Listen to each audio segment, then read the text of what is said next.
Good morning, everybody. We are back at Surbiton Croquet Club. We're going to be watching more of the Association Croquet Open Singles Championship 2025. We're going to be trying to cover a few games today. We've got Stephen Mulliner versus Mark Suter, Annabelle McDermott versus Mark Avery, and Samir Patel versus David Fuller. And they are all in the last 16. Then through to the quarterfinals is Robert Fulford versus Sam Murray, Ewan Burridge versus James Death. We're going to start off covering Lawn 2. So we'll have Annabelle McDermott and Mark Avery. And we've also got the end of the match, Samir Patel versus David Fuller. Commentary will be on and off. Let's bring you your lawn.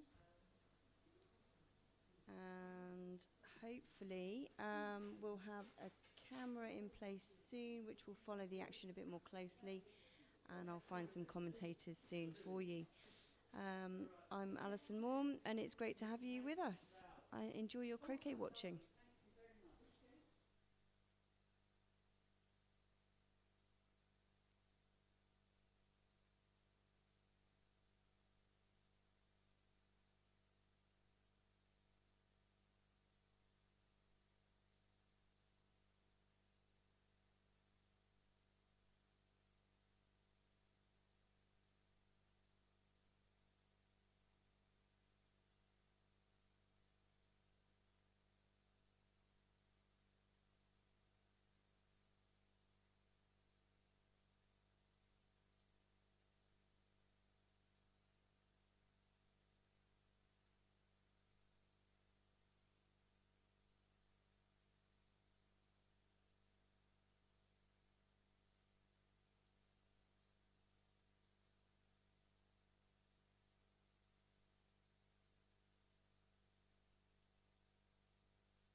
Hi everyone, I'm going to take a microphone outside, but I am in play. So you're listening to Alison Morn, sometimes in play and sometimes maybe helping to commentate a little bit. So bear with me, I'm going to have a wander with the microphone.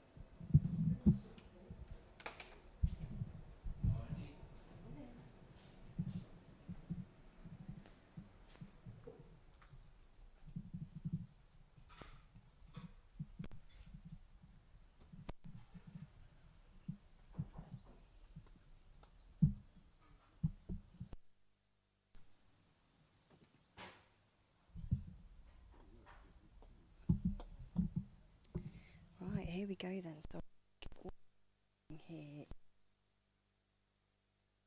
against Samir Patel. And this is the last 16 round championship.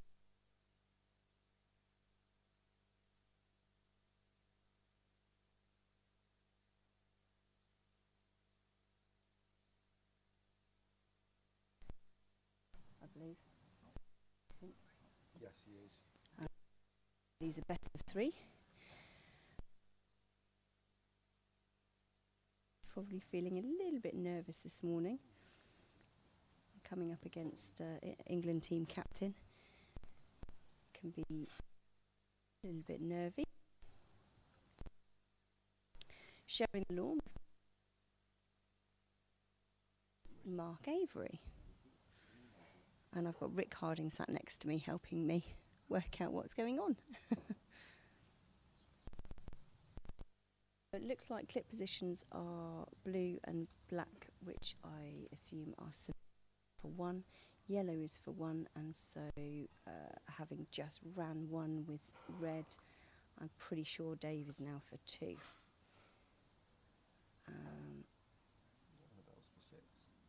Annabelle's for 6. All other clips are for 1. So games have just started.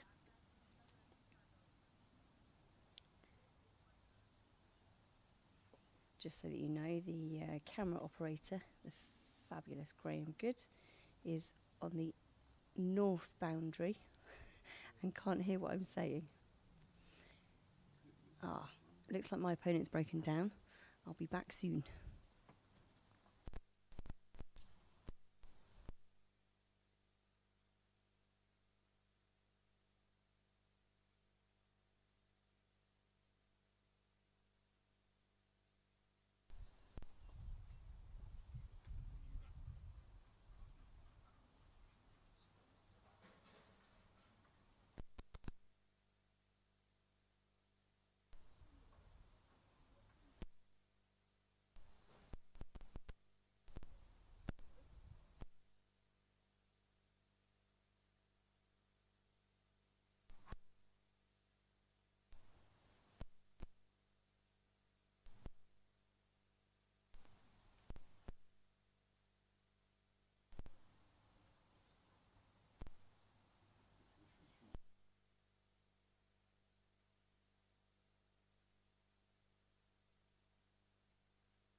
You're not going to talk to the people?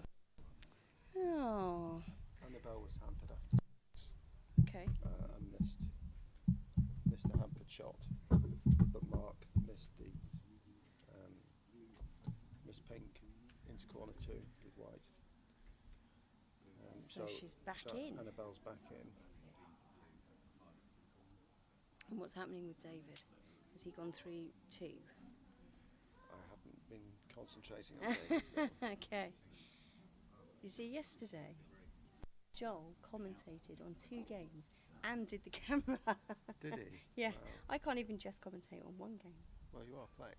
Well, sort of. I'm missing. So both of us have got our eye on different games. Okay, so you watch Annabelle's game. Okay. And I'll watch Dave Fuller's game. Well, they're the ones in play. So it looks like Dave Fuller has now set a leave. And I believe we'll put his clip on hoop 3.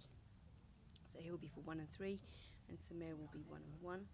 And Samir's got a ball down in corner 4 and another ball right by hoop 1.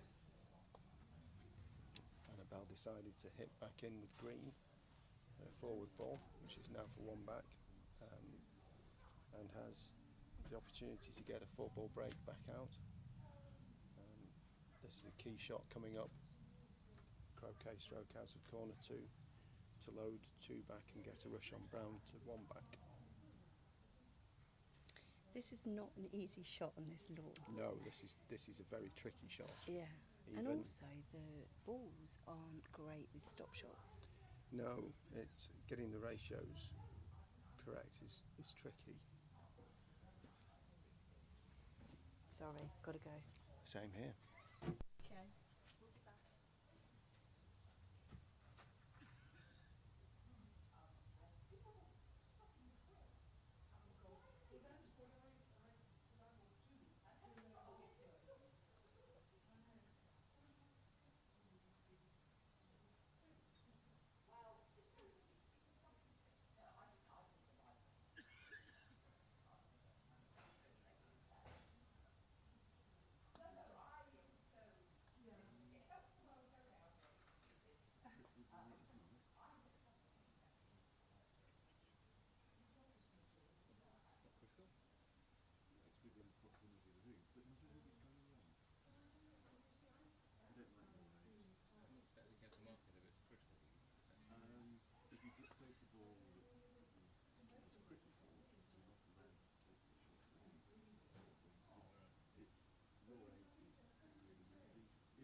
Samir is what? Yeah, it's maybe A6. Oh, he's in play. Because yesterday I was watching online and the referee rushed over. There were lots of the players. Oh, they just referee themselves. Well, no. James is is a referee. So he will. So there isn't a referee. I'm a referee. But you don't have a referee set for No, that. if you need a referee, you put him out. And then somebody will come over. All right, there's not an additional person. No. And then there's a referee the tournament, if there's an issue, you can go to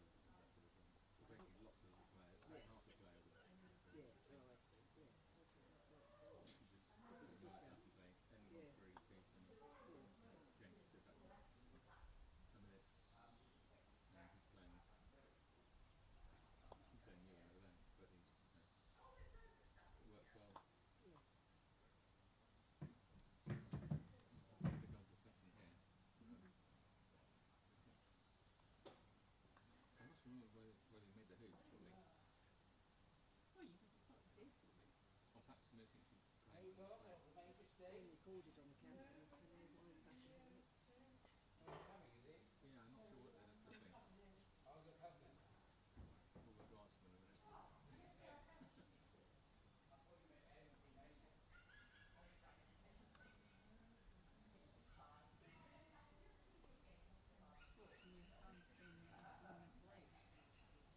He might have been, yeah. But I thought Dave didn't get a position and he tried to get blind. The rest you can't see what he did. Yeah, I can't But he remember. went I into the top. didn't follow that bit. Watching Annabelle. Doing well. Three ball break, third round. But yeah, lots of long rushes and hits. You might be able to tell what you know what.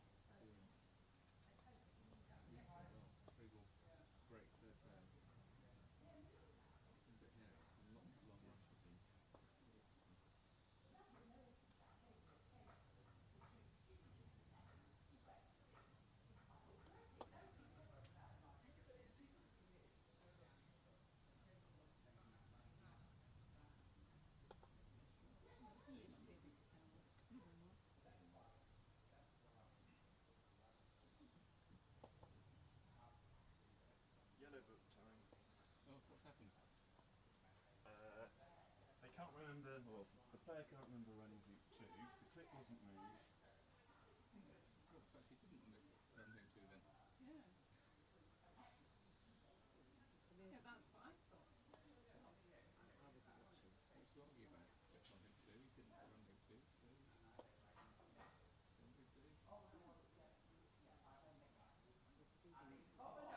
He's up for hoop 3 though.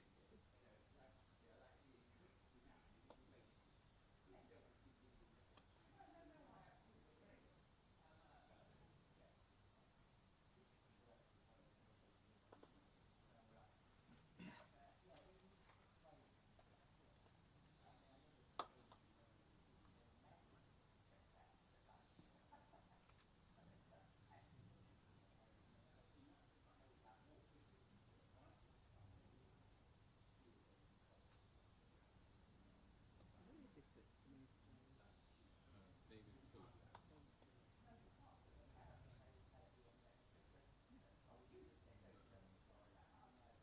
The daughter, that was the Clarkson.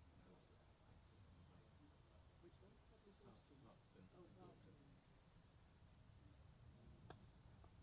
Relatively new player. For 3 or 4 years. Yes. Improved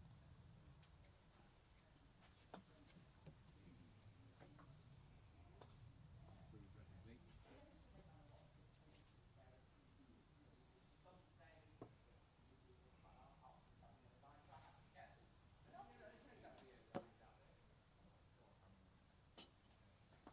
Bye, Kitty. Good luck. Well, How's that for timing? Both commentators break down at the same time. it wasn't a very Genius. long innings. I love those shoes. Oh, Aren't they stylish? yeah. Thank you very much. Excellent. I've got good shoes. Well done. Yes. If my croquet could be as good as my shoes. I think there's something to be said for matching game play and style to clothing. Yeah. There's a good variety of hats used today. Annabelle sporting a very wide-rimmed hat for the sun. We've resorted to commentating on hats. Well, until I realise how far she's got in the break, Okay. I think we'll have to make the time. Right. Okay. Well, we've got a problem with the other game because they've got 2 people down there with the laws book open. Yes, something's gone on. Something's happened. We don't really know what. I overheard Samir say something about limit of claims. Oh, Yeah. that sounds nasty. It sounds exciting. Oh, looks like it's my go. Sorry. Yeah. Come on. And in the other featured game, Annabelle has now made 3 back.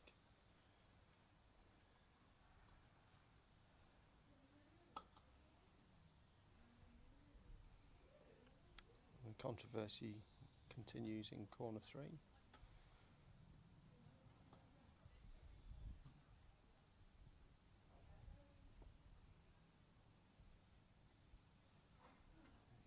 Annabelle will be looking to make some kind of leave.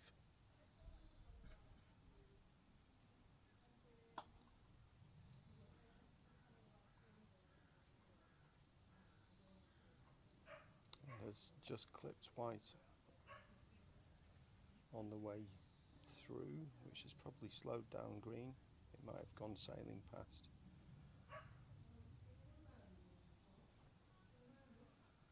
And brown's now sat on west boundary, just south of hoop 2, or just off the boundary, maybe 2 yards off the boundary. Looks like OSL, old standard leave, maximising the distance between white and pink. And now green and brown will be sent somewhere in the direction of corner 4, although the rush has just clattered into hoop 6.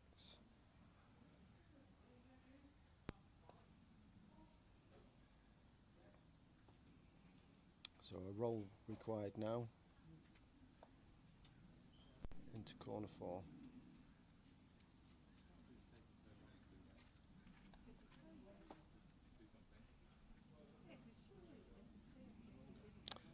Brown is pacey, looks like it might go off the lawn. It's actually clattered into 2 other double banking balls.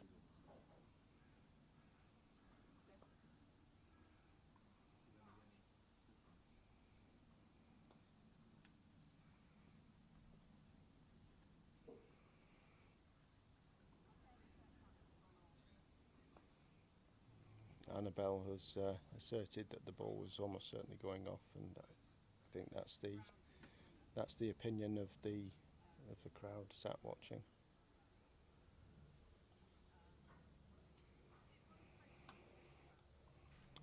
So it's a non-standard leave.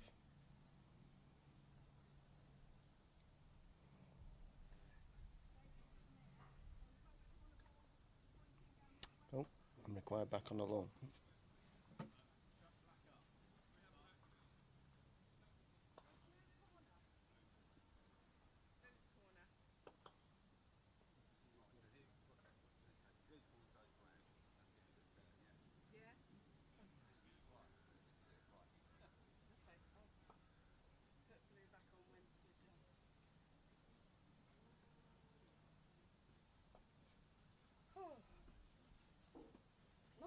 Well, nice.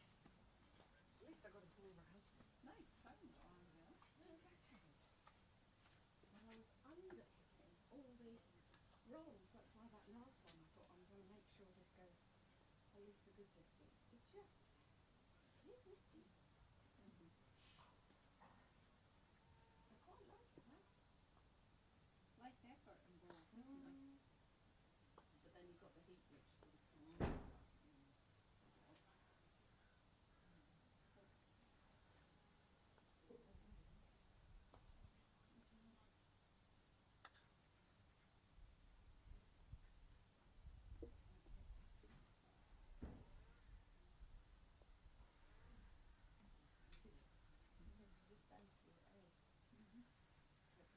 Hit though. Opportunities. What's the discussion over here? There's some discussion whether Dave actually ran group 2 or not, and then didn't move his split. And I think Samir's saying that he was misled when he put black into the corner. Fair enough. But Dave thinks that it's not group 2. But they're trying, I think they're trying to reenact. But Dave said he didn't, but Samir surely did. And I thought he didn't, because I thought actually he came to try and get beyond black to rush it back over. But he didn't get position. So that's why black landed down at group 1.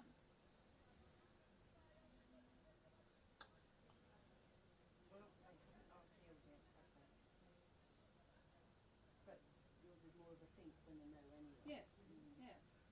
Because again, you're trying to watch. I'm watching you. 6 games. Yeah. you gotta watch these 2. Yeah. And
been the right place, then Samir's shot would have been valid because your arrow would have been past the limbic planes.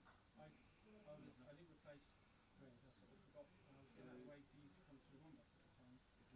The Force was live on black under the Onto two, yeah.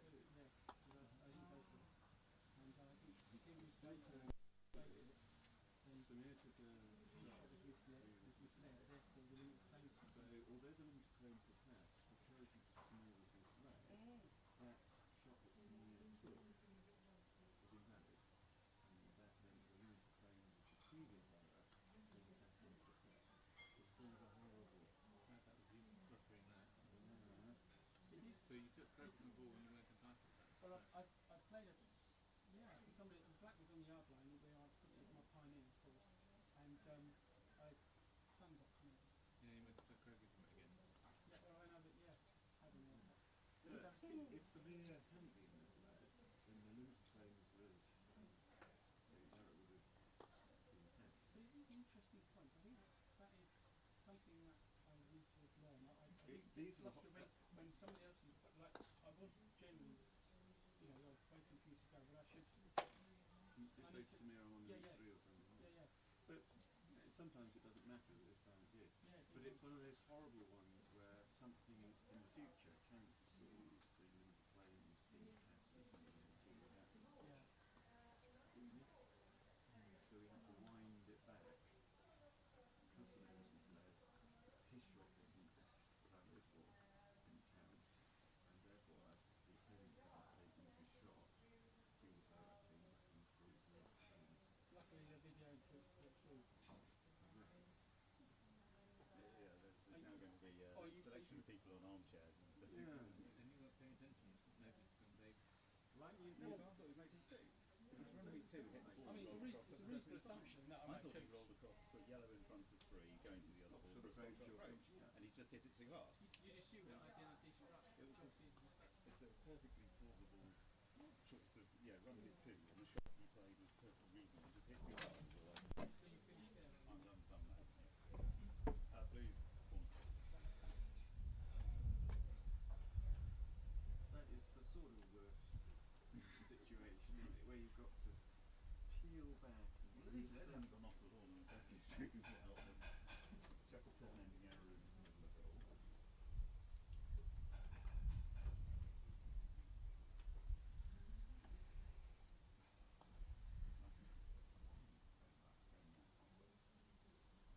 I thought the excuse, I can't do this for the practice, the news will go, it's a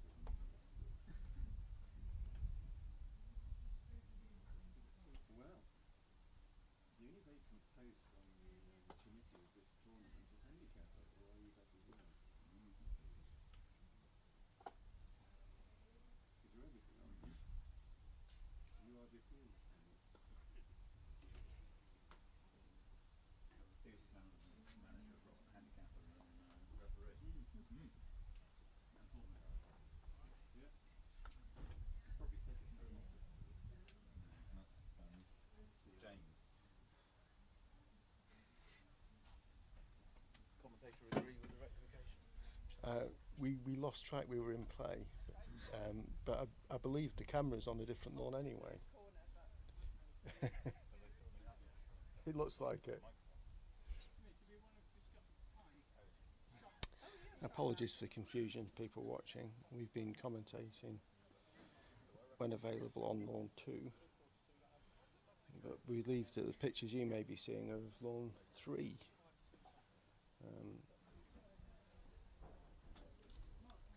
We will try and bring ourselves up to speed with matters happening on lawn 3. I was just realising that the camera's probably on lawn 3. We've been commentating on lawn 2. Oh dear. Well, okay. Brown's corner. Green's touching on the east boundary. Thank you.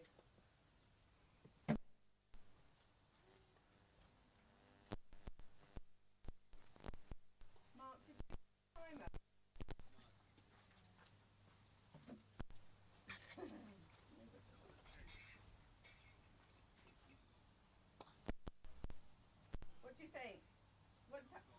you think we started at 10?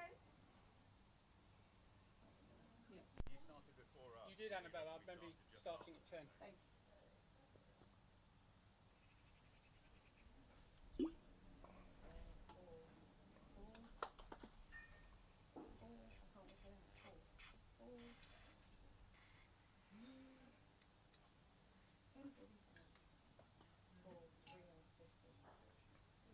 Oh, that was hard. Don't you used to take it to Syria and you worked it out for them? Oh, I don't think I know how to put the intermediate.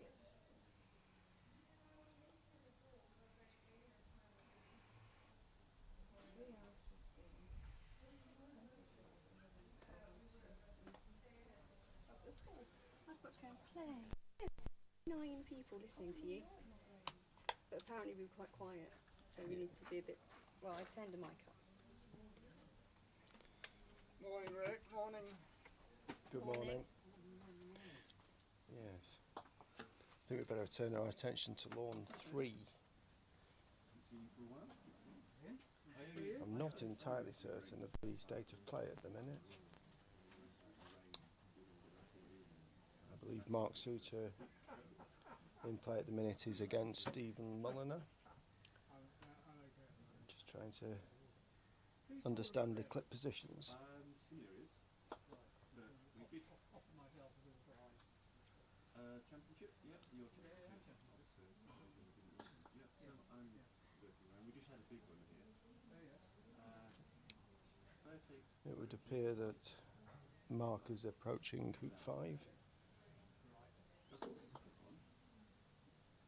And Samir, being misled, took his shot. And was suddenly a play, but we thought you were on hoop 3. Oh no, my tip was on hoop 2.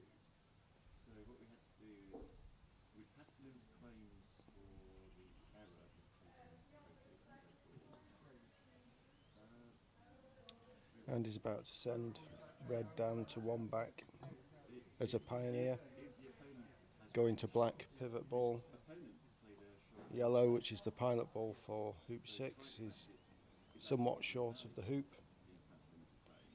No, a swap of pivot. There's the one guy. Yeah, let Samir know he's just started his first break. I think he'll be walking to the lawn now and going to complain. Apart from no, no, you don't need to. If you look on the top right hand printed sheet on the board in there, it says all temperature. And black goes to 1 back. So it doesn't say players. Okay, thank you, Ian.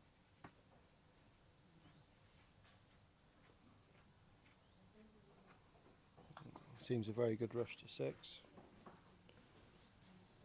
And control of the break is resumed.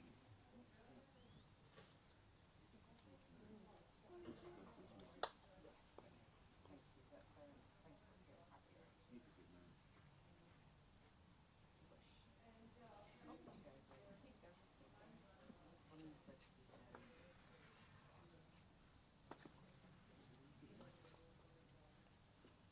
This is just too bitter. The temperature's starting to really rise now, and the lawns are speeding up.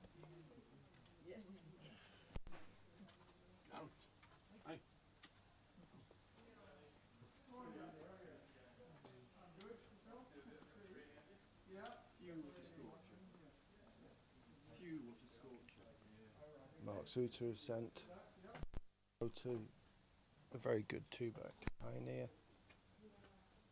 and has the rush back to black, which is a somewhat loose 1 back pioneer. You agree, Tony? Yes, You read the word? I forgot my markers out. Morning, Duncan. Meanwhile, with the alternate balls, James is in, playing pink. Nice and slick, I reckon it's about Well, 14 or yes, I was watching a bit on YouTube yesterday. And he too now is approaching hoop 5. 7, they have to Yeah. I was at Shelton a fortnight ago. It was 11 up the hill and 13 down. I remember the days when Cheltenham hoop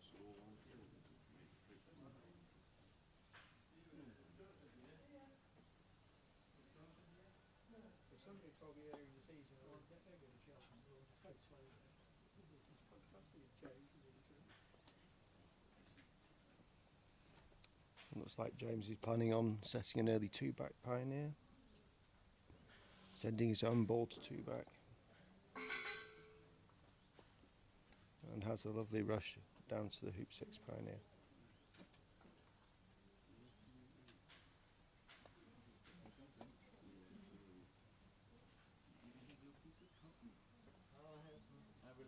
I thought I'd bring everything in. That's my video trick. Yep.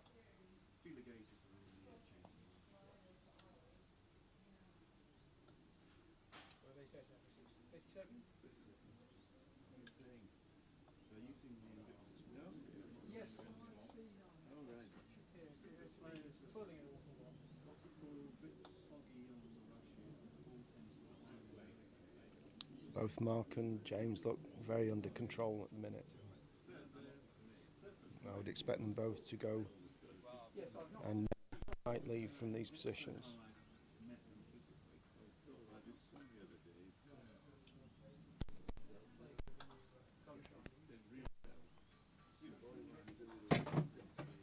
I started a clock by the way. Well, I might be necessary. 15 years ago, they had some blunders, balls and bubbles and bias and things. They fixed that. Yeah, we've got at my club, we've got some old sunshine mucking around. I've got an ancient yellow sunshine that's got the holes around the bias on it, and a huge amount of blue tech offset the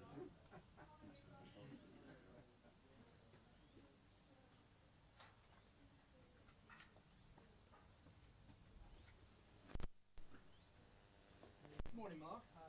Had an interesting decision to make. It was one of those nasty ones where you have to wind it back to get back to the limited claims. Yes, that's then Samir said the back of the clip. Oh yeah, well, they took Croquet twice from the same ball without running a cube, but then Samir took a shot, so then passed them and then after that, taking that twice. But Samir's shot was one when he was misled. So that shot isn't, but the clip was in his pocket. He could demonstrate it to his neck. Yeah, and so the clip was in his pocket. It was an invalid shot, so therefore you have to wind it back. He was therefore still in the limited claims in the Croquet. Who would you say? If saying, would you think they didn't shot? If you know the clip in a different position? Yeah, and he took a different shot. Yeah. So how do you know that? Did you go to ask the question of playing? Yeah, well, I was watching, and I would have taken some shot anyway. But is that part of that factor into it? Phrase it carefully. Even You have to demonstrate you have to demonstrate how you were or misled. prove that you are actually misled if the shot was the same regardless of whether. Well, no, he can't take the same shot. He's claiming he was misled. No, but you have to demonstrate that you're just saying you're misled. You have to say yes, I would have taken a different shot and then taken a different shot. Well, if you're misled, you would have taken the shot you took. No, you might say you're misled. To your advantage, but in fact you'd have made the same shot. So it doesn't matter that you're. But say you miss, you might say, oh, if I say I'm misled, I would take a different shot and I might hit. And look, if the clip's in the wrong place and he takes the shot, then potentially he's misled. Potentially, but perhaps not. But if he claims he's misled, then he doesn't really play, but he must play a different shot. So he couldn't take the shot in before he got again.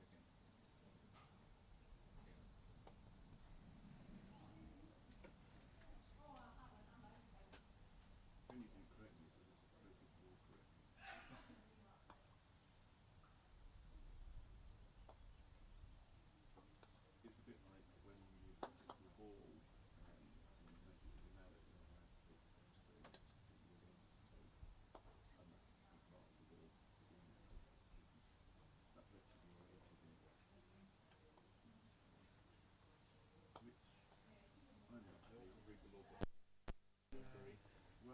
law 8 is the real bugbear. They've moved the odds slightly on what they're flying, but law 8 introduces a whole lot of new stuff.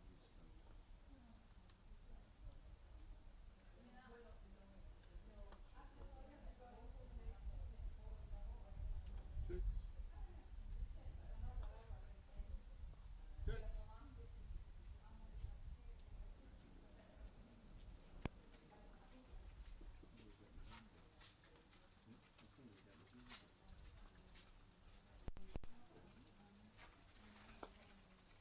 Not too sure. Don't know who it is. Toots. Didn't you used to have a dog? So did really. I don't like everyone that way. It's supposed to be gay. Hello. Oh, Hello. Are you warm? We are. Yeah. Well, I was just That thinking, wrong person. how Birmingham going to arrange their changing rooms in the house today? I've got this rude little German squad. Wouldn't really. What's the reruling? The High Court made it clear that It's got to be the biological sex. So what if you got somebody like Emmerich or Jamie Gumbrell? With they've got to use the biological. I'm not sure I want somebody right in Wigan, my changing room. Oh yeah, I know. So that's the problem. They make it difficult. They've made it what was okay because you just Yeah. sorted out. They've now made it a big issue and it's controversial. A lot of it's linguistic. They've made a rod for their own backs, I'm Yeah. afraid. Trans community. People, by and large, you can live and let live. You don't make a fuss about it. So there's so many words. You've got female and woman. You know, you have a female squirrel, you don't have a woman squirrel. You know. So you have a. It's messy. Especially those new words. No, stick to the original ones. Okay, so you're not going to allow a man who dresses in the clothing of the opposite sex to call himself a woman.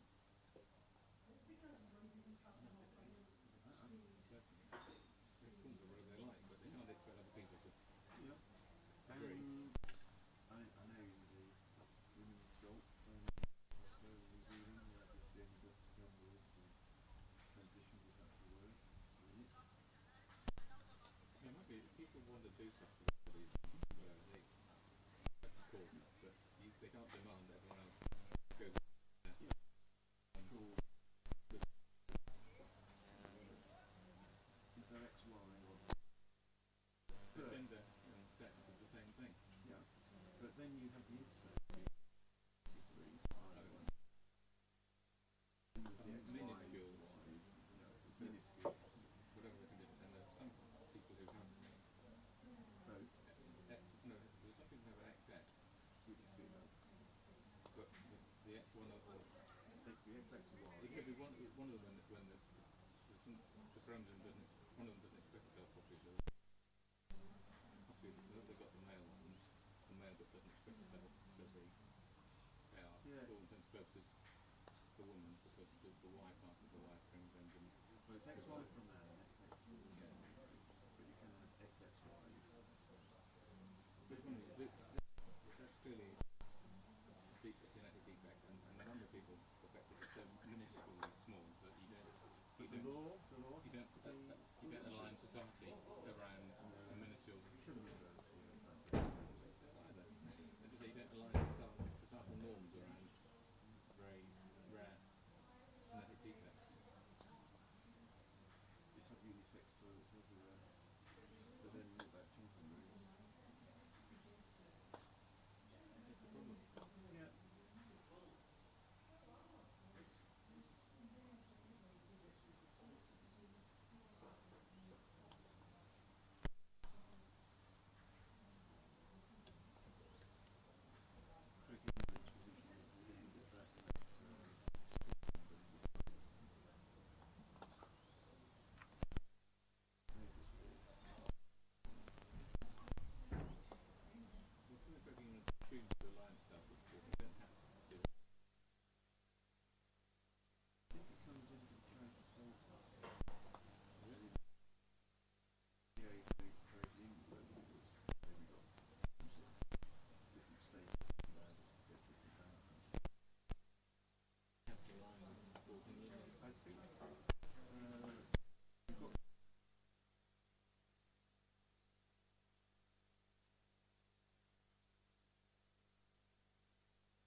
think the Strat will be that under the And women or men?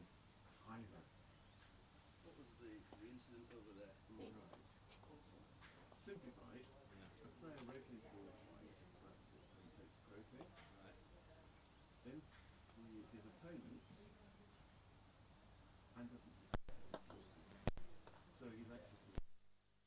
But the opponent then takes a stroke, which then takes that error because of But the stroke that was taken by the opponent was when he was misled. Yeah. So that wasn't a valid stroke, so therefore wind back and the number croquet was now in limited range and it's end of turn. So it's one of the horriblest things you get when you've got to wind everything down. Yeah, one of the rules I don't like is, and this plays quickly, you're not, I think spectators ought to be able to move around this place quick, because for a referee, 9 turns later, yeah, weren't you on hit still? And you've got to try and guess what the layout of all the clips were 9 turns ago. So I think it ought to be the sort of thing that can be corrected on the timeline. But no one would. A bit more complicated than I thought. That was a wrong call. No, it was just overlapping limited frames, but with a misleading. So normal to be last night, isn't it? I think it's better to match. Is that right? It was really hot day. Yeah. But they just the mean short fellas. Hi, John. We're trying not to bore you with them. I'm saying I want to ask you, you told me once before, on I'm my not car, that was the other day on them. you know when you look at the dashboard why and do you you, get void? and you press Can't you have a button, right on the shreds and the panels? you get all the different symbols in Yeah, there. yeah, yeah. That's kind of the other thing up the other day and two of them probably. Something like It MS4. doesn't mean so. Yeah, that's very And, nice. and it was, I don't know what they are. Huge amount of You shreds. gonna look?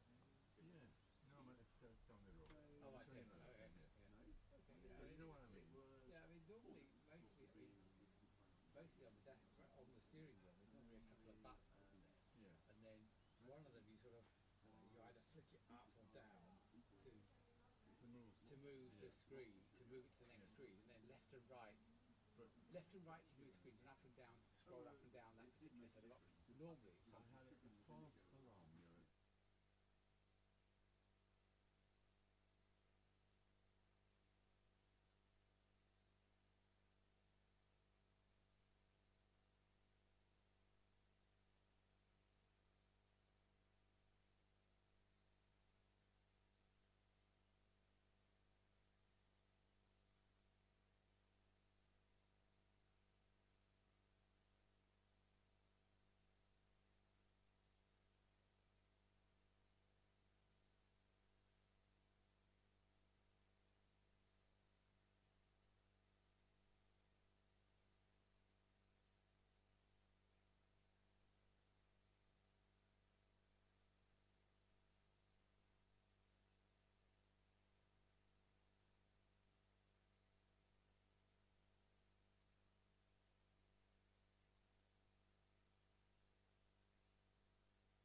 and James Death against Ewan Burridge. Both of these last... No, that's incorrect actually. I think James and Ewan's quarter, so they're well ahead of the rest of the tournament. Ewan is on back, playing brown and green, and James is on 4-back with the pink and playing the white. The good shot there, getting a rush on pink towards the brown just out of corner 2, and white's on hoop 2. So he's got a good chance now of picking up this second break, and I'm sure he'll be going for some peels. It's been quite challenging this morning. The lawns are really quite fast. Lawn 3 not as fast as lawn 2.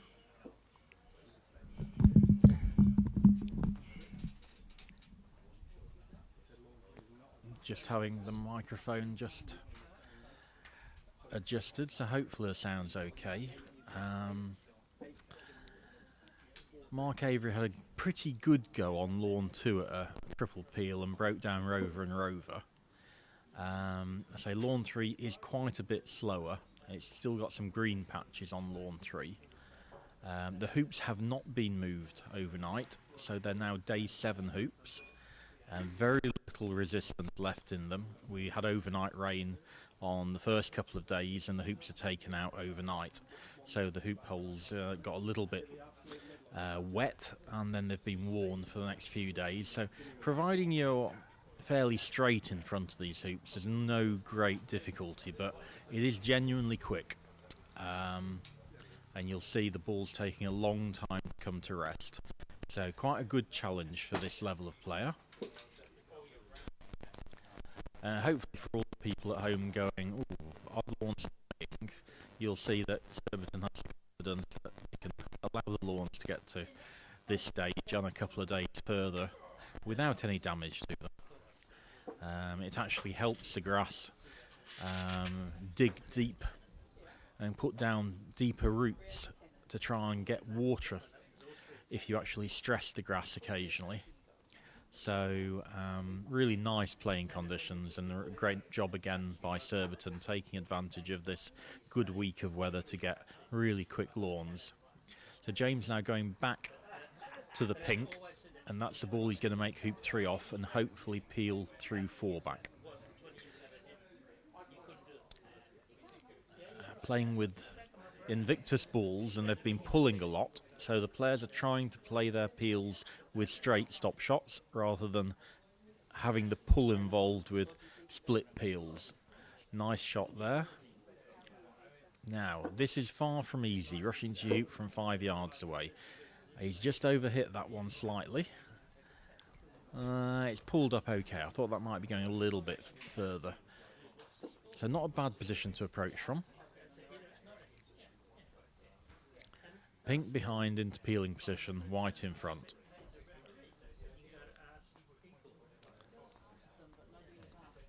Not bad.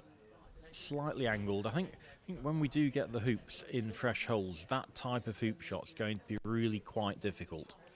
I'm hoping for the semis tomorrow that we'll get 2 lawns with fresh hoops in. Stephen's lift shot is hilled off, and it does tend to hill a ball in lawn on those types of shots, but he'll be disappointed with that. And Mark's now got a finishing turn, I think, from 4-back and peg. So James playing this with pull. He's got the peel, got a rush on green. Once you've got the 4-back peel, the rest of it becomes so much easier. You do need to maintain focus though, because you can just play a slightly imperfect croquet stroke and suddenly find your pioneers 3.5 yards away. So we'll be needing to focus throughout the turn.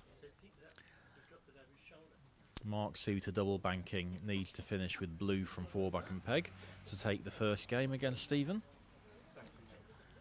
Second game. Oh, I didn't realise that. So Stephen's game up. Okay, thanks very much to Ewan for that. So this is to equalise. And I'm right in saying it's a last 16 game? Yeah. Last 16 for that one, and a quarter-final between James and Ewan. They're going to get a long way ahead of the tournament. Nice shot from James, gets a rush back north so he can go and collect the pink and move it over to hoop 6. Oh, that's a bad rush. So he'll now not go back to pink and he'll put brown as a hoop 6 pioneer, preferably just a little bit on the easterly side because that's the side pink will be coming in from. Ideally, he'll get a rush out of hoop 5 on green. But you've got to play quite nice approaches with the good stop shots to get rushes here. And certainly that's a big advantage for James, who has a really good stop shot. Probably about 28, 29 degrees here at the moment. Forecast to get up to 31 this afternoon. And all the players treating the lawns with the respect that they deserve. So Mark has approached 4 back. Just going to mark James's peelie. James has put that brown out, as I suggested, to the east, but it's gone a bit far. Just a couple of yards further than he would like.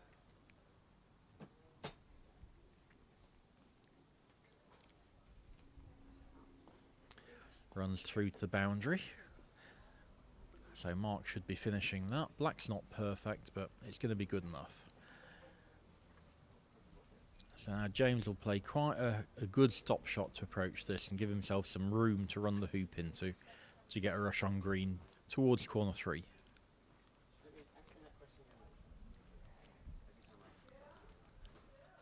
Yeah, lovely shot. Complete control now. And that combination of the rush to the hoop, the approach and the hoop stroke, just go and practice that at home. You know, when you're at the club, just give yourself a 2-yard rush pointing at a hoop that's 5 yards away. Rush the hoop, approach it, and decide where you want to get a rush out to. Run the hoop to get that rush. It sounds simple, but it's often what differentiates players in ability level. Can you not just make your hoop, but get a lovely rush pointing in the direction you want? James just waiting now for Mark to clear penultimate. Opted to send yellow down to Rover and leave himself a slightly longer rush than he would like here. I'd always tend to mark the brown just in case it doesn't go where you want, but he's hit that beautifully, nicely in front.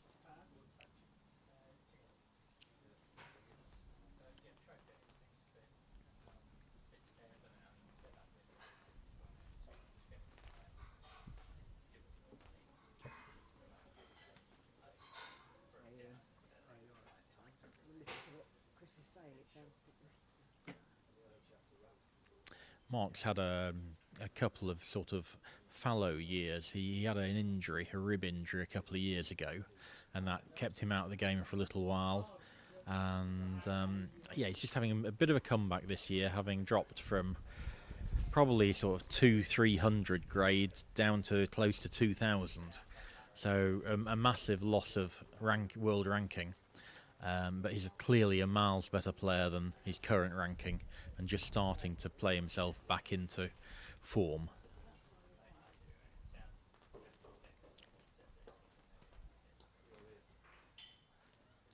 Moves partner down, ready for the peg out. And again, he's left a little bit of a long rush on yellow to Rover, but it is pointing in an adequate direction. Tempo, so important. Not just because it's a fast lawn, but you really want that smooth, slow tempo to help you hit shots more gently. Don't want to be decelerating into the ball. So backward takeoff, always dangerous, slightly underhit. And tomorrow this is going to be a challenge. When the hoops are fresh, this sort of 25-degree hoop is going to be a real challenge. I think he'll cope reasonably easy with it today.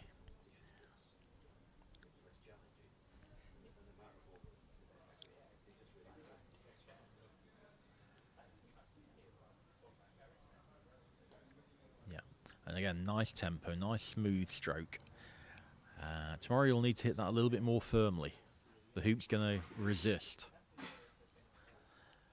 So Mark finishes to square it up. James has made hoop 6 in the meantime, and he's got the peelie nicely behind. And again, I think he's going to play this with pull, but it's going to be from very close and fairly straight. So he should be reasonably confident at this range of peeling the pink past the peg. He'll go south of brown so he can rush brown north and send it to 2 back. So I wouldn't be surprised to see the double bankers have a break, maybe stop for lunch.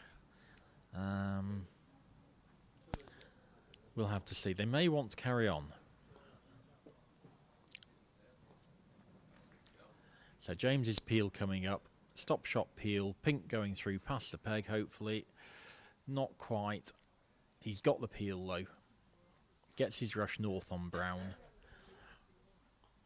And because he's got a really good stop shot, he doesn't need to give himself as much room as some players, so white will be travelling less far. Can get brown all the way down to 2 back with a drive here.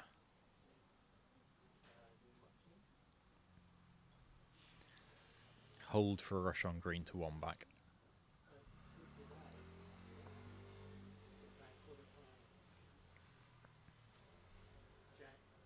So James was the only player yesterday to complete a triple peel. I think Robert had a double peel, but yeah, just that 1 triple from James. Fairly early in the day as well. It's in the morning. So lawns hadn't quite got up to full pace, and so there is a difference lawn by lawn as to what speed they are. Lawn 7's slowest, lawns 2 the fastest.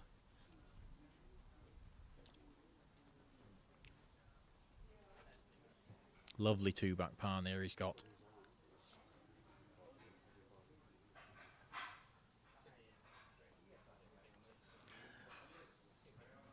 And he's probably just about got enough room to tap this and send it to 3 back, getting behind pink.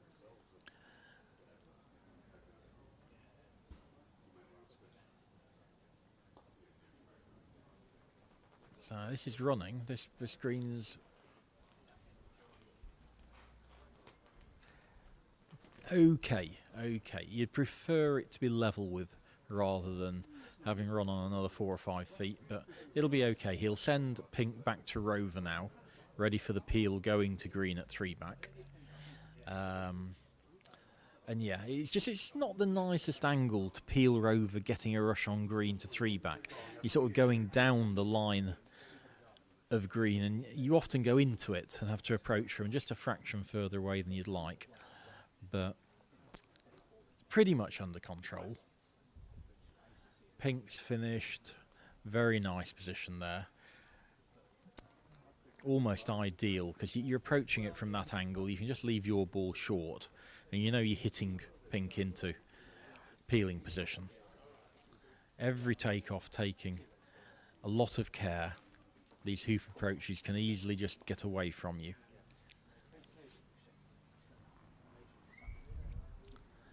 So now just tap the brown and play another stop shot, holding white just short of the pink.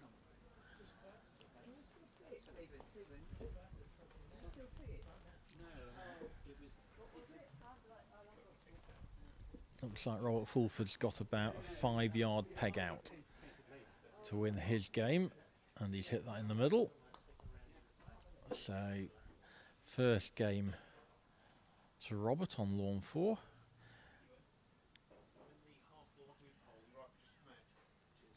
James just coming off the lawn and checking with his opponent Ewan that he's okay with him moving brown out of an old hoop hole.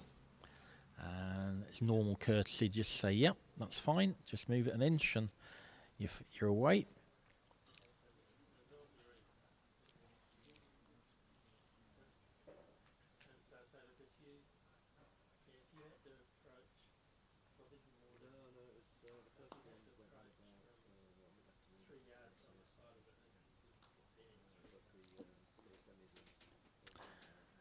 So that's a good shot. Another good pioneer there. And he's right on top of the pink. Lovely croquet stroke. Not quite as far as he would have wanted. It does narrow the angle for the peel, so there'll be less pull. But you're probably aiming this middle of the wire, maybe even fractionally outside the wire with these Invictus balls. Chicken. I have got a huge trophy.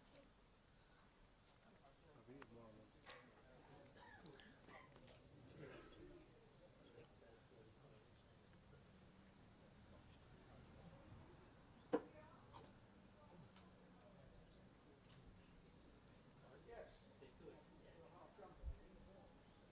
It doesn't want to go into the green here. It just wants to creep past it. Gets the peel very nicely. The distance is pretty good as well. That's perfect. Duncan, where did he line the peel up? About an inch of pull he gave. Okay. You reckon about that? Yeah, but really good shot to just creep past the green and get the rush back. After 3 back, he'll probably send green to rover, rush pink up the lawn and send pink out to penultimate, and it should be plain sailing from there to take the first game. +9. Oh, +11 actually. Yep, +11. Oh no, +9. 3 back and 4 back.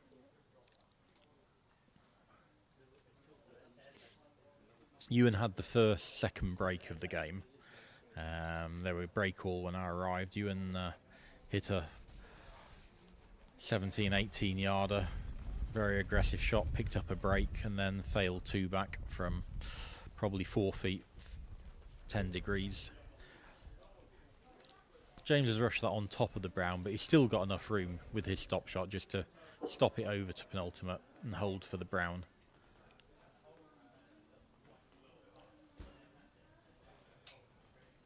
Looking at playing an open cannon here. I'm a bit surprised by that, but he does like their flashy shots.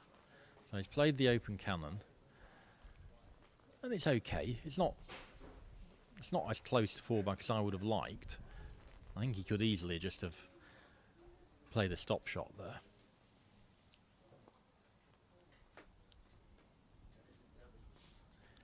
Yep, it's okay.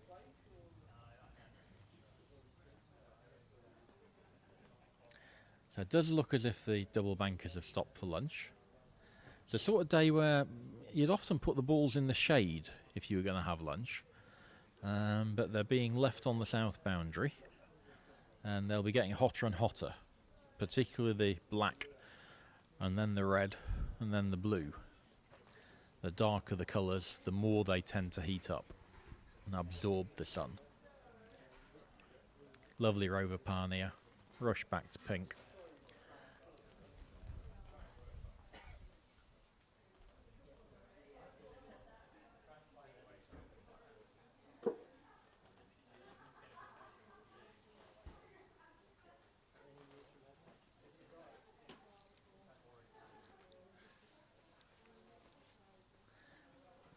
So yeah, a game where both players had chances. Both players made errors. But lots of good break play intertwined with that.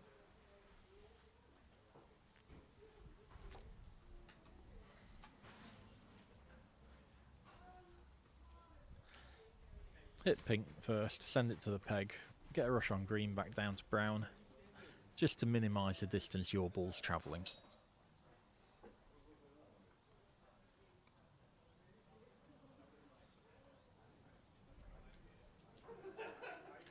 Overhit that one.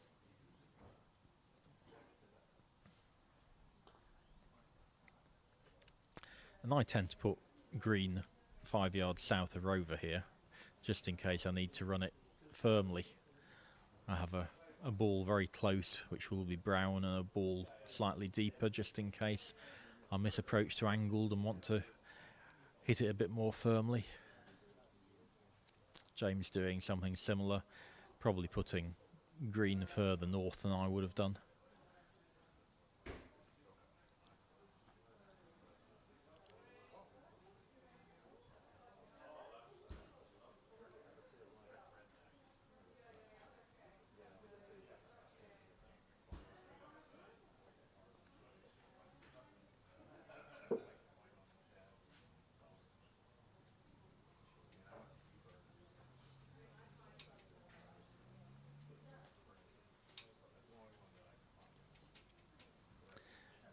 Fulford and Sam Murray starting their second game. Nice TP from Robin the first. And James is going to wrap this one up plus 9 TP in game 1 of the quarterfinal.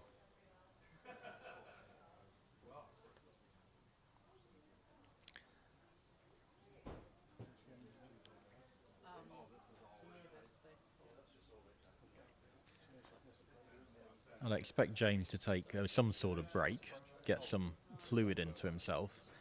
Very, very hot today.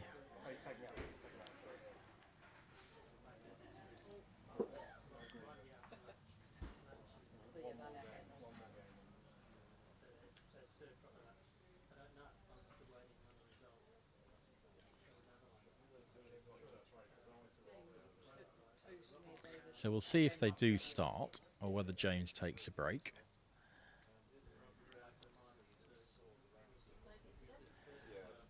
The two fastest players in the tournament, James and Ewan. So no great surprise that they're finished reasonably quickly, despite scoring a lot of points.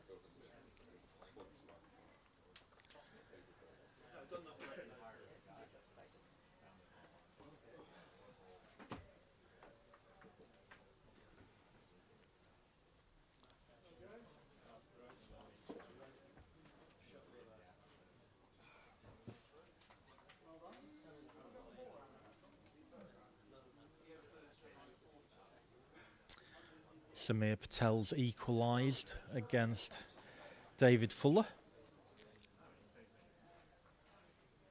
So 1 game all on the fast lawn 2.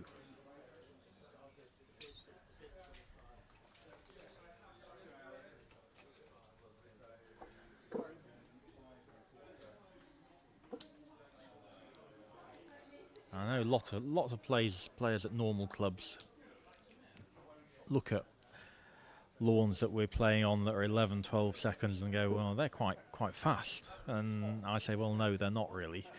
They're sort of medium fast. And this pace that we'll have today is what I really call genuinely quick. When you're looking at lawn 2 and the balls are just continuing to move and taking so long to actually come to a halt, that's a really quick lawn. Really good challenging conditions for this tournament. Excellent job that Surbiton always do, and they're not always helped by the weather, but after those first couple of days where we had some heavy showers, it's been gorgeous, and there's no rain forecast, just 30-31 degrees for the next 3 days.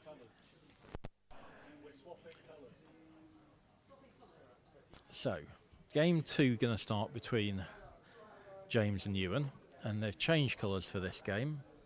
So brown and green for James, pink and white for Ewan, and James has gone a long way up the boundary, and I think his concept will be just to constantly try and get his balls as far away from Ewan's next shot. So that's gone to a maximum distance spot. Don't really know what opening Ewan's most likely to play. This is something you won't normally see. This is just giving your opponent an almost free shot at partner for a third term attempt at a break. And the reason he's doing that is he knows he's the weaker player. He doesn't want balls on boundaries. He wants balls in the middle of the lawn and to turn it into a shooting battle. And if green misses brown here into corner 4, whilst most players would play pink at white from A bulk, I think you might find Ewan shoot pink at green into corner 4 and make it all about shooting. So not the sort of opening I'd recommend for 99% of people, but a completely valid choice for Ewan. Throwing out a sort of pioneer at hoop 1 almost, that ball in the middle white, it's a bad miss by James, and now I think Ewan will probably just return that green to James. Ewan will probably take the double target from B bulk. Yeah, he'll definitely go up to B bulk, take that double, I would expect. No, he's I'm very surprised at this. This is almost compulsory to take the double from B-Bulk.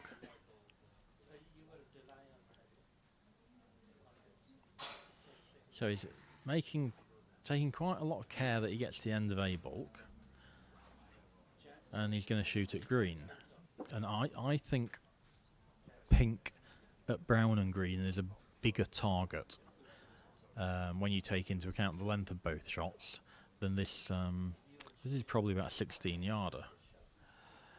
Hits it in the middle, and that's the concept. He's going to hit all his shots and try and keep developing chances. But I'm a bit surprised he didn't take that long double. It was a higher percentage hit.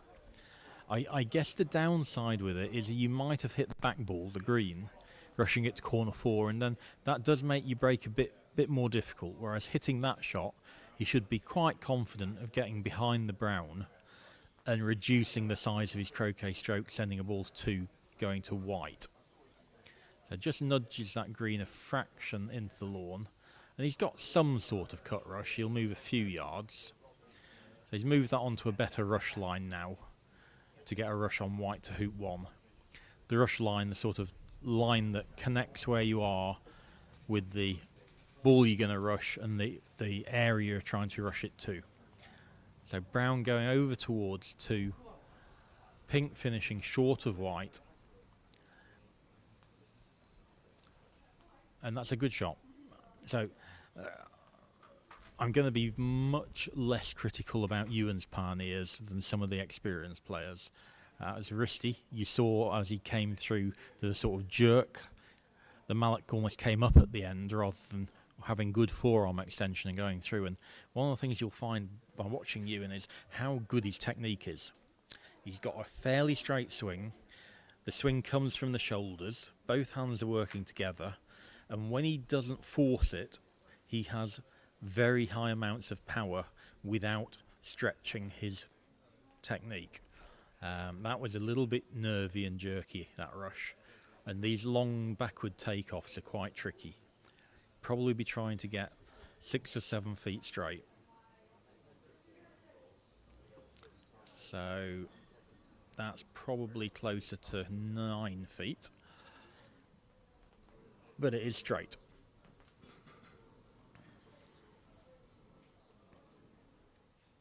So Ewan's going to run a much higher yardage of hoops during this match than James. He got lucky there. Got a lot of wire, and it's held so he can hit the white. Every chance that could have run off the north boundary, and then he's got a lot of work to do again. Whereas now he's got that pioneer at hoop 2. Opportunity to send white to hoop 3, going to green. Ideally getting between green and the boundary. You don't want to risk it too much because it's quite shiny over there, quite brown. Any sort of rush that you can take a bit closer towards the brown ball will be helpful. And he'll throw this white up to hoop 3 as his pioneer.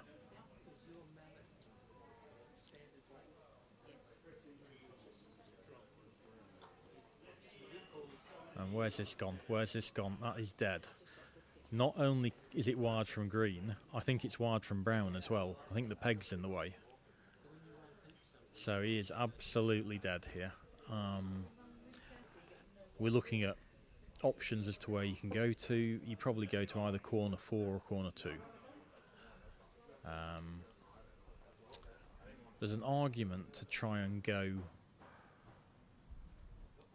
10 yards east of corner 2, which is a bit close to white for next turn. James might just take brown at pink if you do that. Whereas I think if you play to corner 2, he'll probably play brown at white or brown at green. And you'll end up with a reasonably shortish shot with white next turn.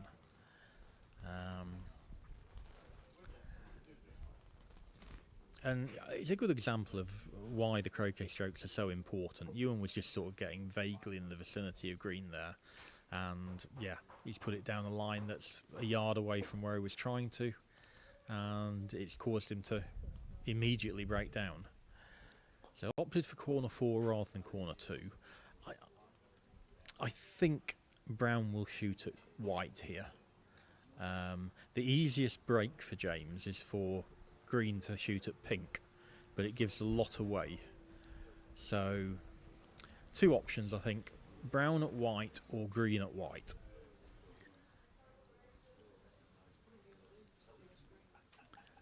Green at white's more defensive, so I think he'll probably take green at white.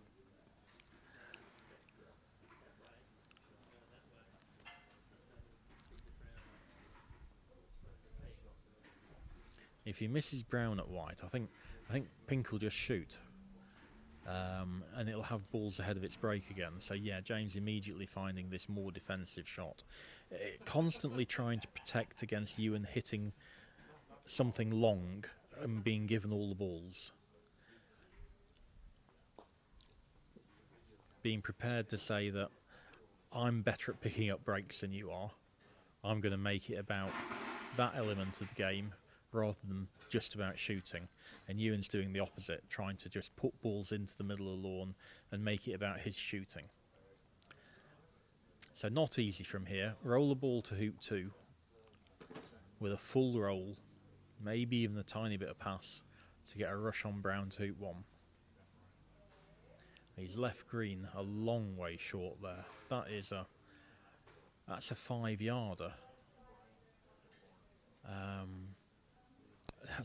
That's poor from there.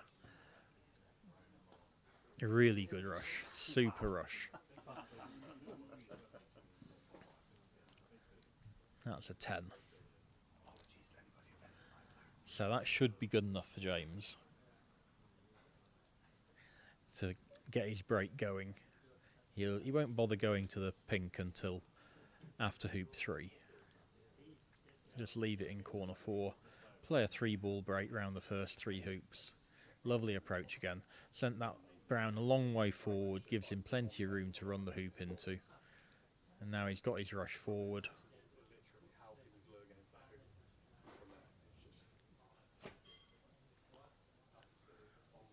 And everything should be tight and under control from now on.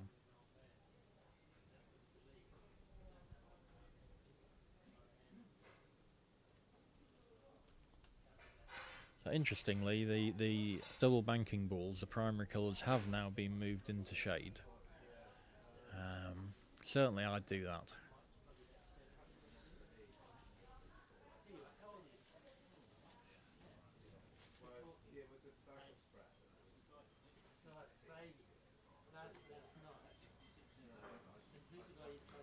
I expect James to make 9 hoops this turn. He won't be worried about a TPO.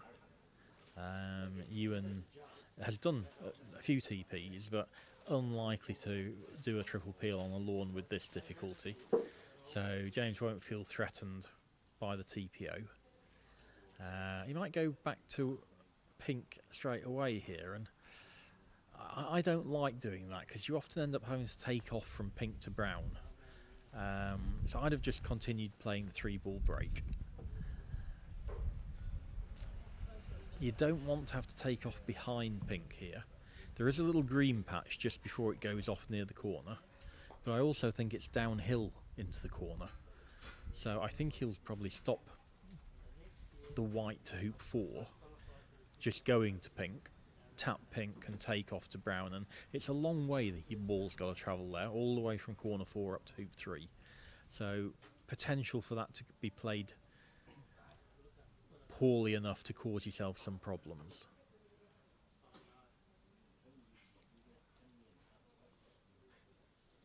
Let's see if he does make any effort to get behind the pink. I wouldn't. I think it's too risky.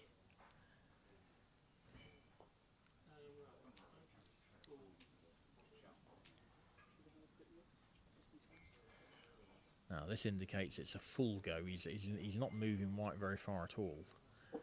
He's just going to go all out to get behind the pink. And it stopped. We're not sure he would have wanted that to go a lot further. It's finished quite close to the south boundary. But he can cut this up the lawn a few yards and thick take off it to hoop 4, going to the brown.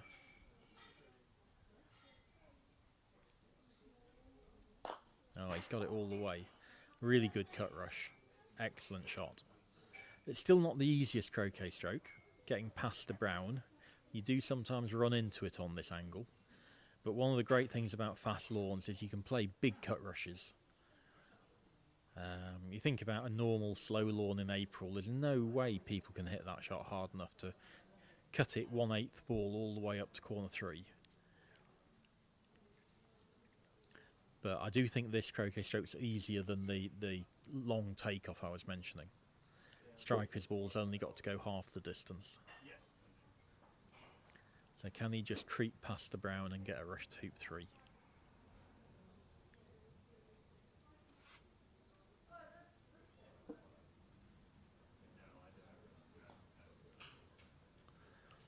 Good length for green, but it's hit brown, and that's always the problem with that shot. You're going really quite close to it. And now, I know it's only 5 feet away, but this is a tricky hoop approach. You're coming across the hoop, and if you don't quite get the pace right, you'll suddenly find you've got a 45-degree hoop. Lovely shot, lovely shot.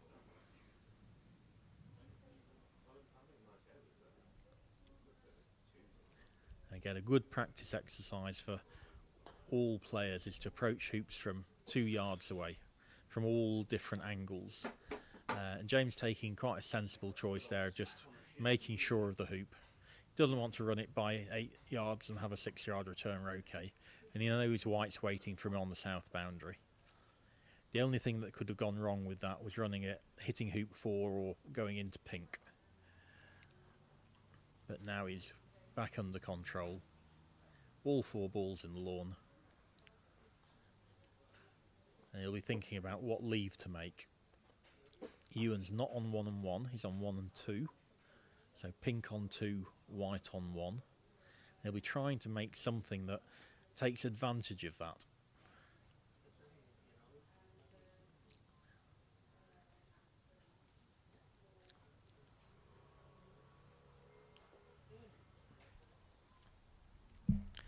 And there's often 2 thoughts going through players' heads at this stage. One is, how can I give my opponent the longest shot possible? And the other one being, if my opponent hits the lift, how can I make it as difficult as possible for him having hit in?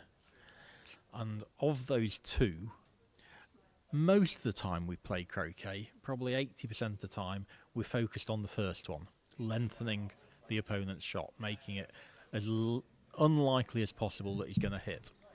When you start playing in more difficult conditions, particularly against an opponent who's very good shot and slightly weaker at picking up breaks, your thought process may be more likely to go into the how can I make it difficult for them if they hit. And what James has done while we've been just chatting about that is he's sent pink all the way over to hoop 2, and that's not him over hitting his hoop 6 pioneer. That's a deliberate attempt that after hoop 5 he's going to try and peel pink through hoop 2. That's called popping it, and that will allow him to make a leave that makes it trickier for Ewan to pick up a break were he to hit. So brown, instead of sending it to hoop 6, he'll be sending it just to the east of hoop 2 as his hoop 6 pioneer, so he can peel the pink, holding on the brown for a rush to hoop 6. That flicked off the front of hoop 5 and finished in a perfect place, the green. So he'll be quite pleased with that. Brown's absolutely fine. You can peel hoop 2, getting a rush on brown to hoop 6. He would like a rush out to hoop 5 here to try and get closer to the pink.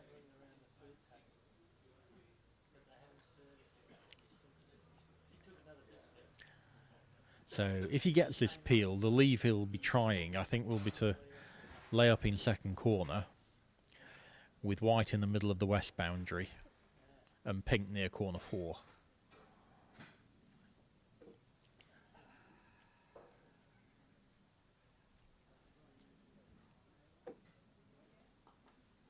And then whatever shot Ewan hits, he's got a really hard time picking up a break. So yeah, get the peel through hoop 2 on pink, then lay up in corner 2, white in the middle of the west boundary, and pink near corner 4.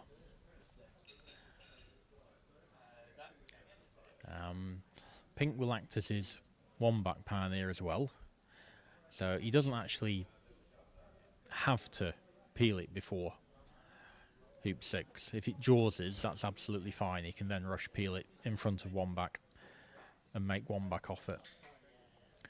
So you need to focus on your ball here, get a good rush to hoop 6. It's 5 or 6 yards away, and every time a ball goes that far away from a hoop, there's a chance you're not going to make it on a lawn this fast. So nice peel, picks up the pink clip, and he's got a good rush to hoop 6. James always makes it look so much easier than it actually is. Lovely, lovely rush to hoop 6. So much more difficult that. Had to hit it 3/4 ball and get the pace right.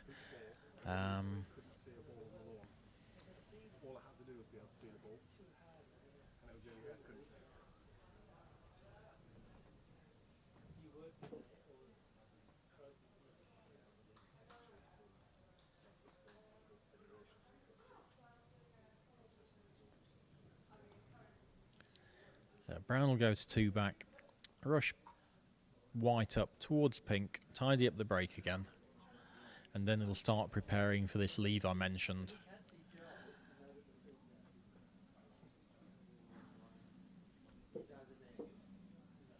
That's gone a long way. That's probably the worst shot he's played during the turn. It hit the hoop. It was going probably 3 yards past it. It's been a really good turn. There's been a lot of good shots played with ease.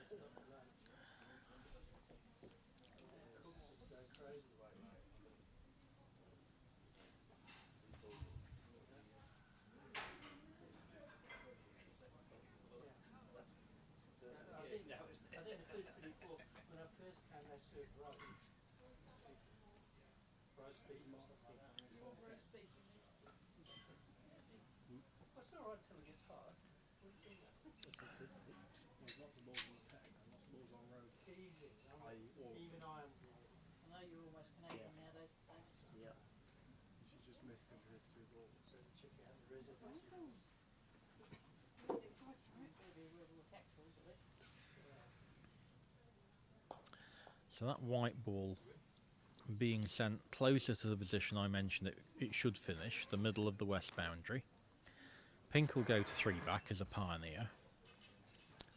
And then after 3 back, he can rush pink towards corner 4 and leave it there. And I think he'll probably put brown close to white, so that after he's positioned white in the middle of the west boundary, he can then go to brown and rush it up to corner 2.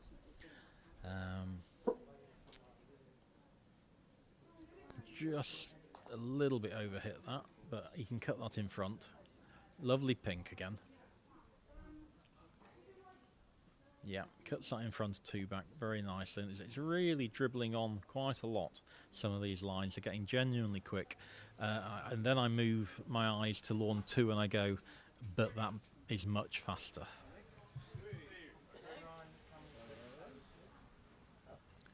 So yeah, joining brown and white up.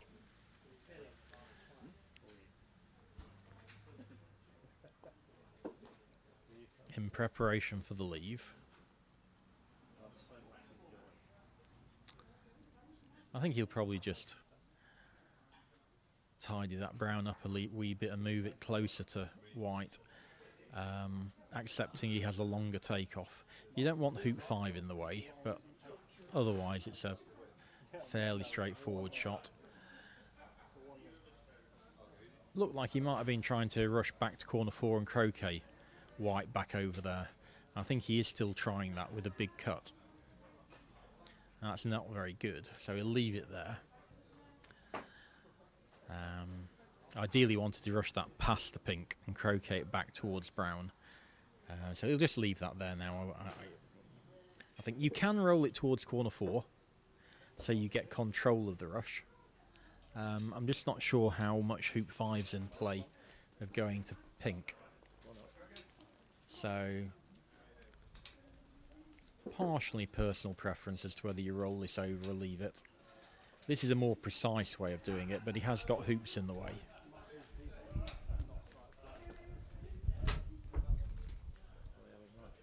Well, they shouldn't be, because they finished 45 minutes ago, unless they're just being served now. And they're around behind. So he's missed all the hoops, but he is going to be approaching 3 back from a little bit further away than he would like.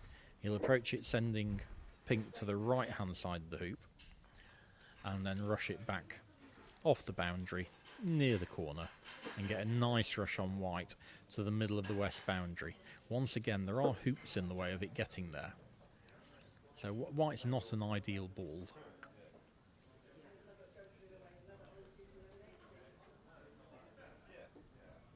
That was probably the longest hoop of James's turn, so he'll be relieved to have got that over with.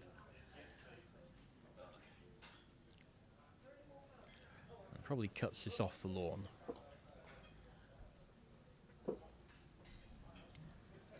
So he can nudge it a few inches closer to the boundary, so it's actually off the lawn with the next shot. And move it inside the yard line, focusing on getting a good rush on the white ball to the middle of the west boundary. And just about kept it on. That's on by about 4 or 5 inches. And he's got a rush that he'll need to cut 3/4 ball.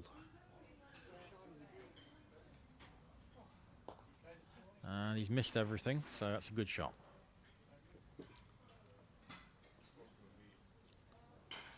So again, that white ball can be left on the boundary, peg high. Get a rush on brown to corner 2, and you don't want brown to finish in corner 2, because if white shoots, it can get a cannon. So you normally finish brown 6 inches south of corner 2, and the other ball sufficiently far away from it that it's not a double from B-bulk. So that might be 1 foot against a good shot, 2 feet against a bad shot.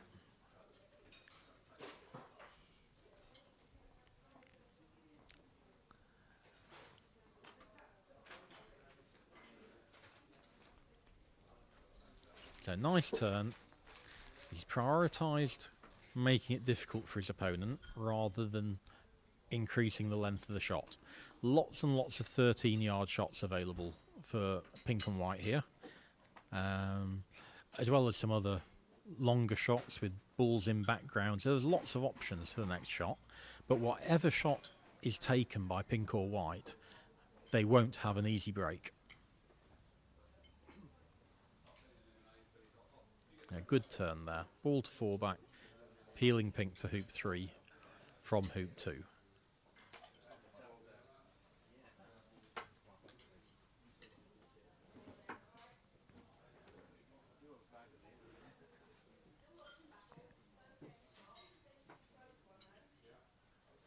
And it's almost a position you don't want to walk on the lawn as Ewan. You don't want to be thinking about this as, geez, if I hit, I've still got nothing. You want to be trying to find your most aggressive shot that gives you a break, and there isn't one.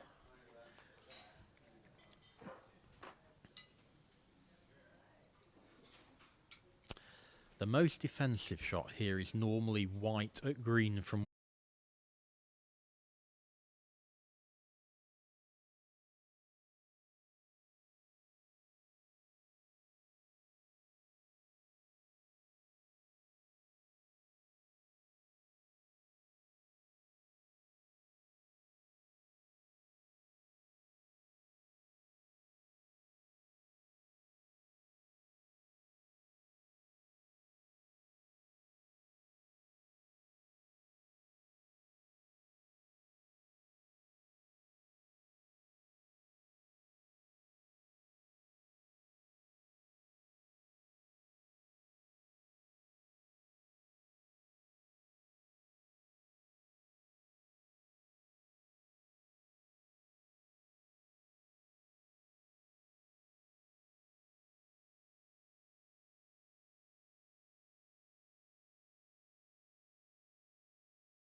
I didn't miss by a lot. Yeah, you should get about 5.5 from here.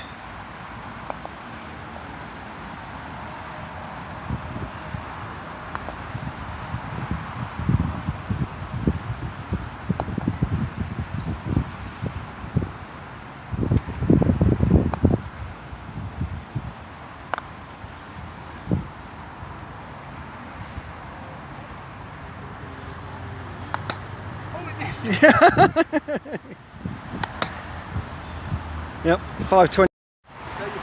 Yep.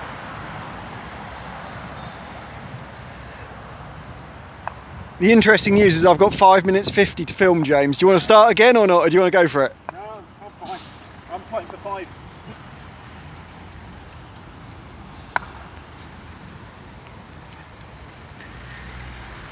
Judging this is difficult. Judging this is difficult. I think he tried to get a rush to hoop 1 there, because he wouldn't have wanted to make hoop 2 off partner. So I think he probably did just overhit that. Maybe wrong. Maybe deliberately chose to have a better hoop 2 partner and get a rush on pink, but I'd be a bit surprised. Yeah, you see he's taking off now, so I think that was probably just an overhit first croquet stroke.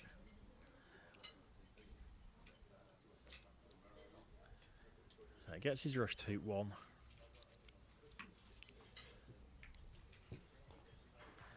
This looks very good pace to me. Perfect. Absolutely perfect. So much more difficult than he's made it look.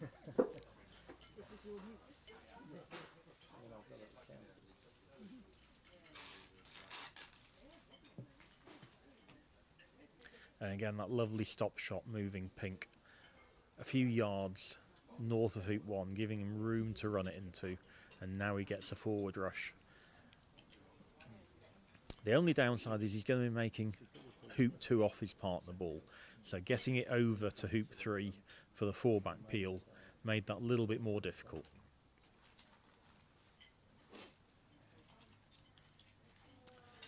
And meanwhile, on the lightning quick lawn 2, David Fuller and Samir Patel have started their deciding third game, and it's David who's got the first chance. Approaching hoop 2, and that's been the difficult hoop on this lawn. In fact, at the club, the most difficult of the 42 hoops here. Just a little bit firmer underneath, probably some sort of rock there. And getting through hoop 2 has been very valuable. So, moving back to James, he's got a nice hoop 3 partner, can make hoop 2 off partner, and then he'll run it all the way to the boundary, to the pink ball. He'll send pink to hoop 4, and then he'll get a rush on green over to hoop 3. So that's why he's playing a takeoff here. He's just going to pop this in front, run it to the boundary. That was very close to disaster. Much tighter to the hoop than he wanted. But now, firm shot, through to the boundary. Hit pink, send it to 4, and rush green over for the 4-back peel after hoop 3. Now David has just misapproached slightly hoop 2 from 2 feet away, and has now got quite an angled hoop from a couple of inches. And he's failed it, probably faulted it. Hasn't given it as a fault. Certainly looked like it might have been a fault to me. But yeah, from 2 feet away he's failed to make hoop 2. And he's by far and away not the first person to do that this week. A good opportunity to go break up there has gone.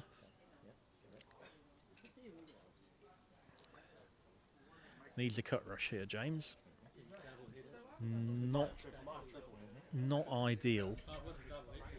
Rolling green behind 4-back from here is quite tricky. And he hasn't got the best hoop 4 pan here either, so he'll need a few good shots just to get this back under control. Can he get green behind? average. It's going to be peelable, but it's going to be angled.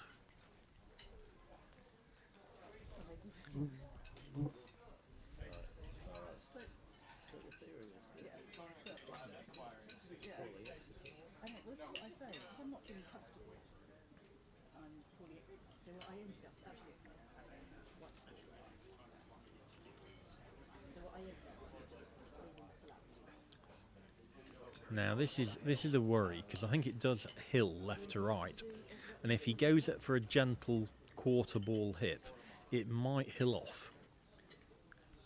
So he's gone much firmer, and he's gone for an 8th ball hit. Very, very good shot. Should be guaranteed to jaws this at worst, and he does want a good rush on white down to pink. Can probably play it. Might be able to play it straight, or is he just playing with a bit of pull? Yeah, nudges it through with a little bit of pull. And he's got a lovely rush pointing at the pink ball. He's gone most of the way to the boundary, that green, despite only being tapped.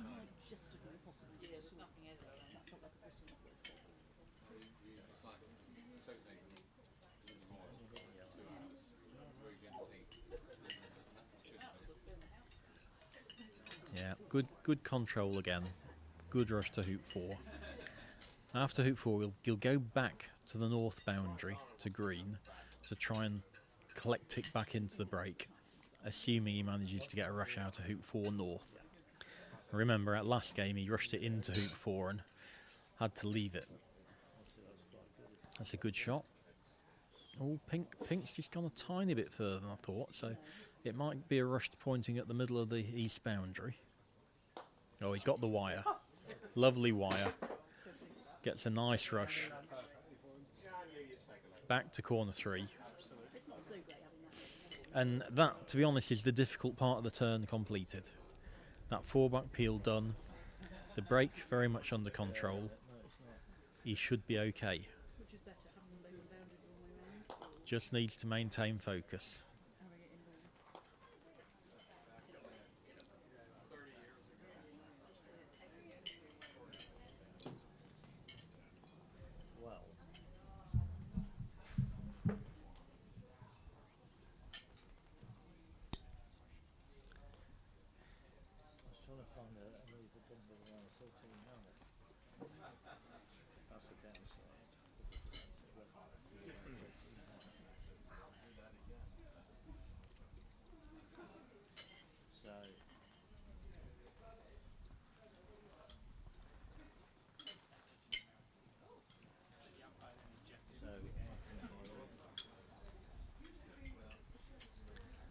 And I like rushing green down and croqueting it back up here, but he might just rush it to hoop 6.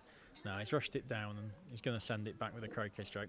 It's just a more accurate way of playing it.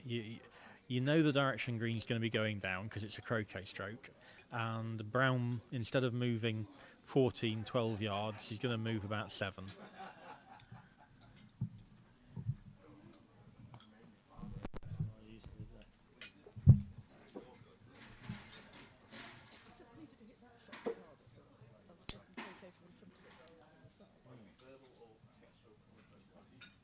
And I think he's just crept past that. I think he played a perfect shot. Really, really good. Meanwhile, on lawn 2, I just keep looking at it. It's getting shinier and shinier. And I would absolutely love to play on that lawn today. My favourite moments have been playing on the most challenging lawns, and it is just getting shiny in places. If you put fresh hoops in, I'm not good enough anymore to play on it, but that would have been my ideal lawn.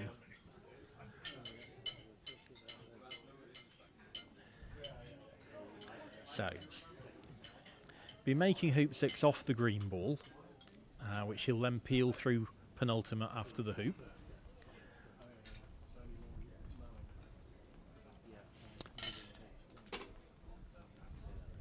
I think that was a deliberate effort to nudge green behind to allow him to approach it immediately rather than rush green in front. and croquet into position. He's opted just to nudge it behind with the rush and then take off in front of the hoop. Hopefully he'll get hoop and roquet here. No, he's just crept past it. So a little gentle tap on green needed.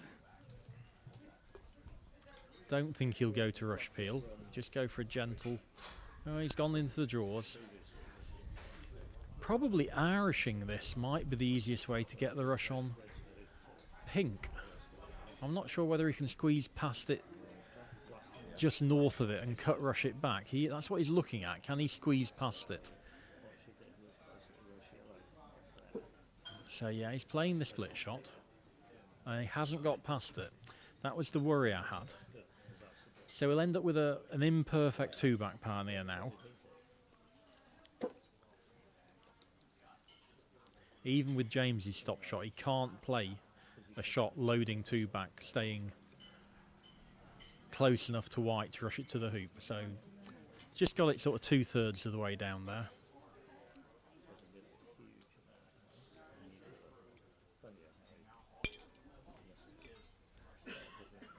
Every time you've got a ball a few yards away from a hoop, you are in danger of breaking down here.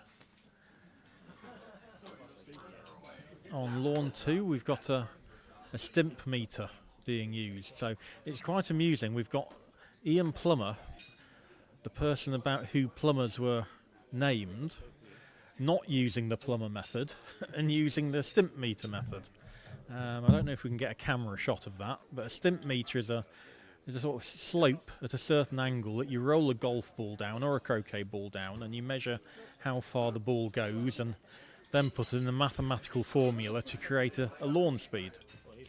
So he's doing that while the players are having lunch. Meanwhile, James has got a really good three-back pioneer. You can peel Rover to that very easily.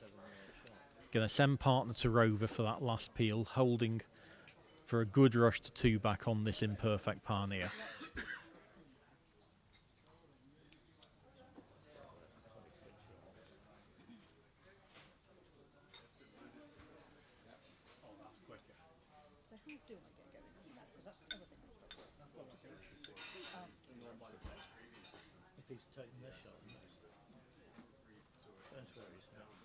Yep, Green just hit Rover there.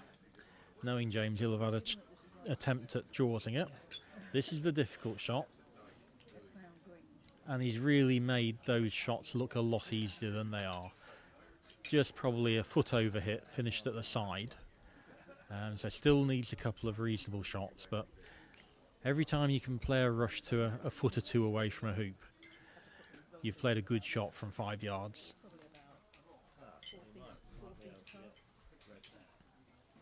And just needs to decide how hard he's going to hit this. Is he going to run it firmly? No, he's got the confidence to stroke it through, and he's only got a 3-yarder coming back now. And again, needs to hit this fairly gently. He can probably squeeze the angle out still to get south of hoop 5 and rush green north for the peel. I'm not sure coming north of it is ideal. He has gone north. He's got very little room to work with north. He needs to be on top of the green. So I think he'll try and cut this into the hoop.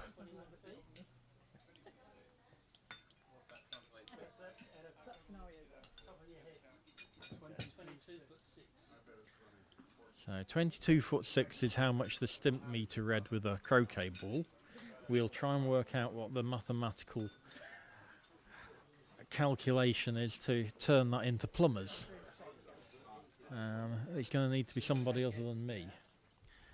But I'm sure we've got... 14 was my guess as to what lawn 2 was. So James didn't get the Rover peel, and he's moved green over to a position just west of the line of 3-back and 4-back. So he can approach the hoop, run it with control to get a rush on green back in front of Rover. It's a free go at the Rover peel. Might have overhit that. If he can't rush it in front, he'll rush it south and croquet it in front. I think he's going for the big cut rush. Oh, good effort. Oh, that is a super shot. What a good shot that is. Yeah, you could probably put every player at the club together and pick their best shot out today, and you'd struggle to find one better than that. That is a real quality shot.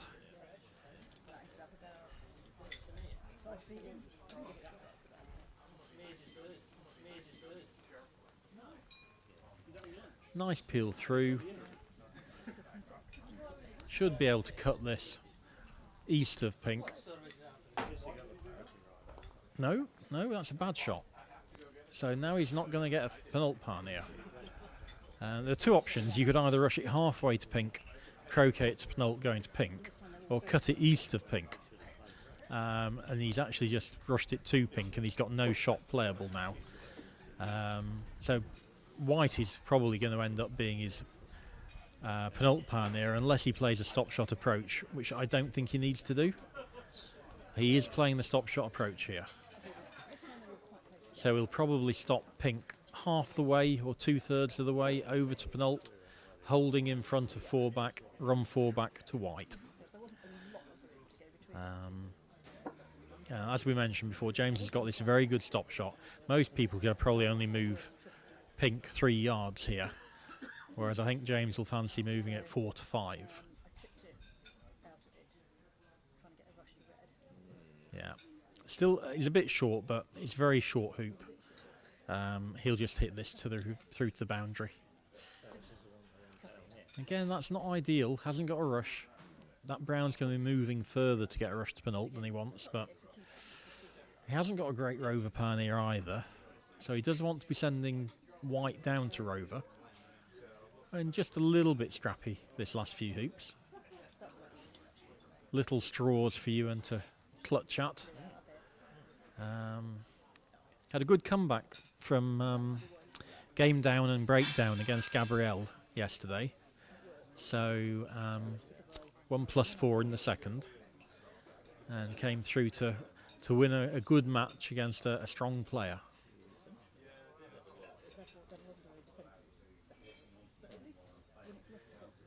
So focus on the brown, getting a rush on pink, but also needs a reasonable white. So white's fine, it's sort of joined up with green. He'll be happy with that. It's a good shot.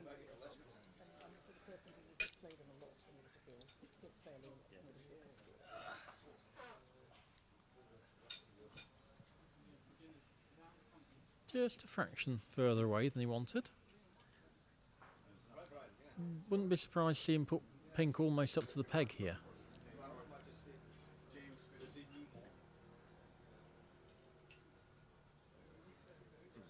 That's okay.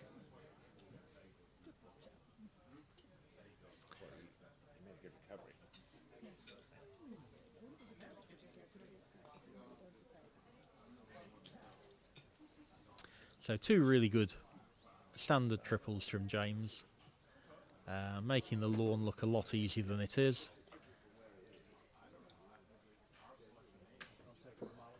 And still, as far as I'm aware, the only player to do a TP in the last 2 days. Rob did one this morning. Okay, there we go.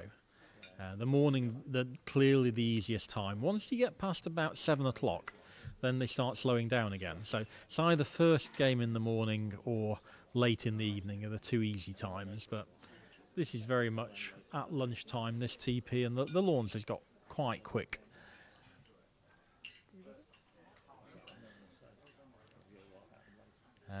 Rob the number 1 seed, James the number 2 seed. And I chaired the seeding committee, and in my mind they were clearly ahead of any other player and by far and away the most likely finalists.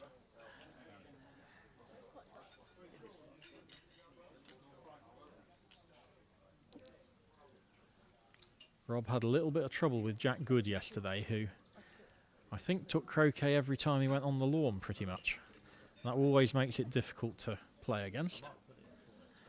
And Yeah, James done very well to sort of keep this game slightly bogged down and then be able to attack when he gets in.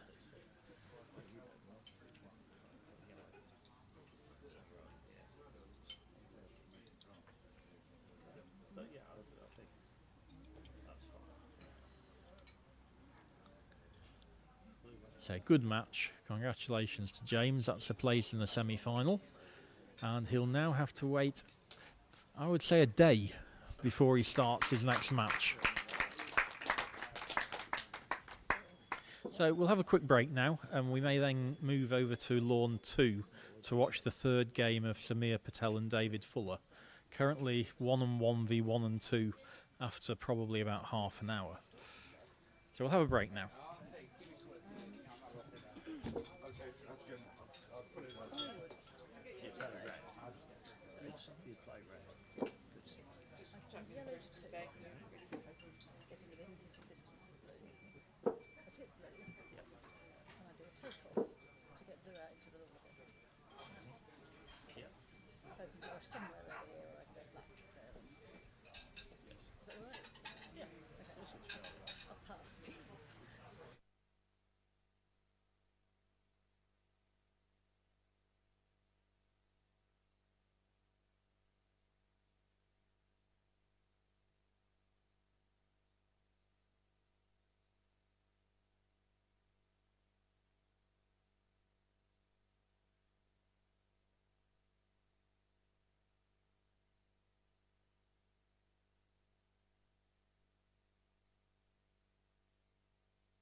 Patel is on 4 back and peg.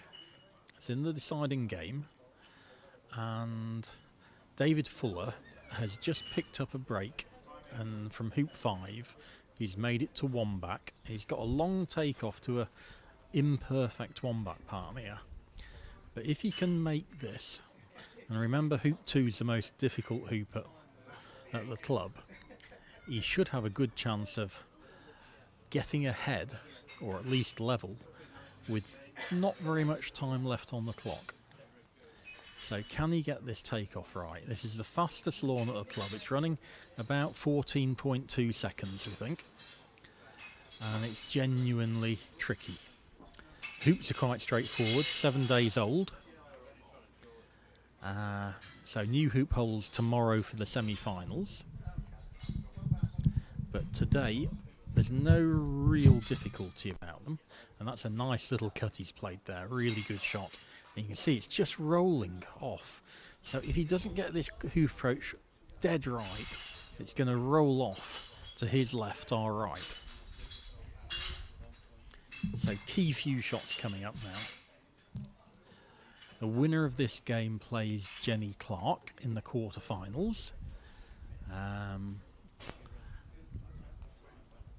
And the tournament's in a little bit of time trouble. We've still got 3 and a bit rounds to play in 2 and a bit days. Lovely approach, really good shot. Just make sure you hit this reasonably firmly.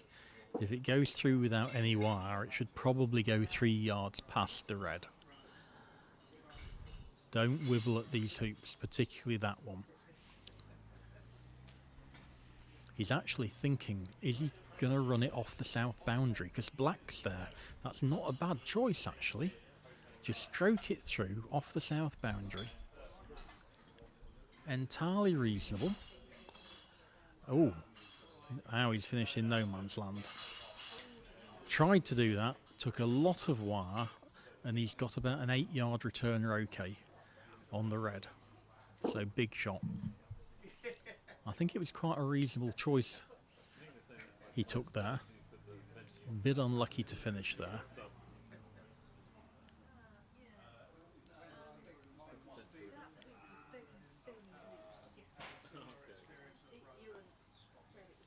Yep, got it, and even better, just clipped it. So that reduces the length of his next croquet stroke, sending red to 3 back, going to blue.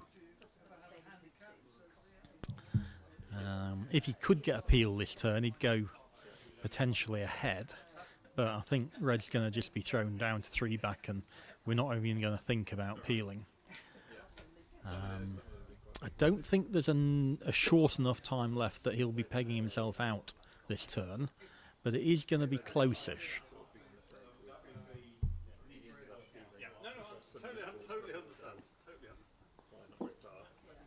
So where's this yellow going? It's curling, it's made it past the hoop. That's brilliant, and the red is perfect. A super result from that. Red's just a few inches to the side of 3 back in lawn. Ideal place for it to be.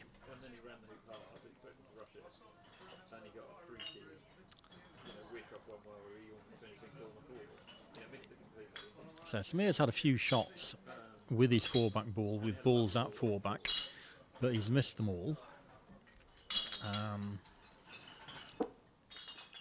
Lawn's still not slowing down. We're nowhere near that evening period where it starts slowing down yet.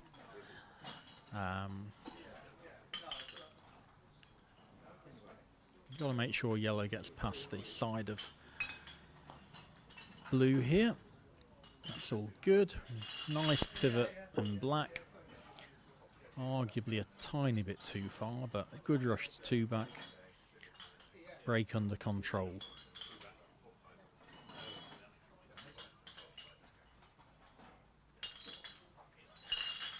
And we saw earlier today how easy James made shots like that look, always putting it dead straight in front. And if you just leave it 2 feet one side or the other and you're approaching across the hoop, it can be genuinely quite tricky. But he doesn't have to run hoop 2 or 1 back again to win this match. as neither does Samir. So there's all that's out the window. Hoop 2's finished with.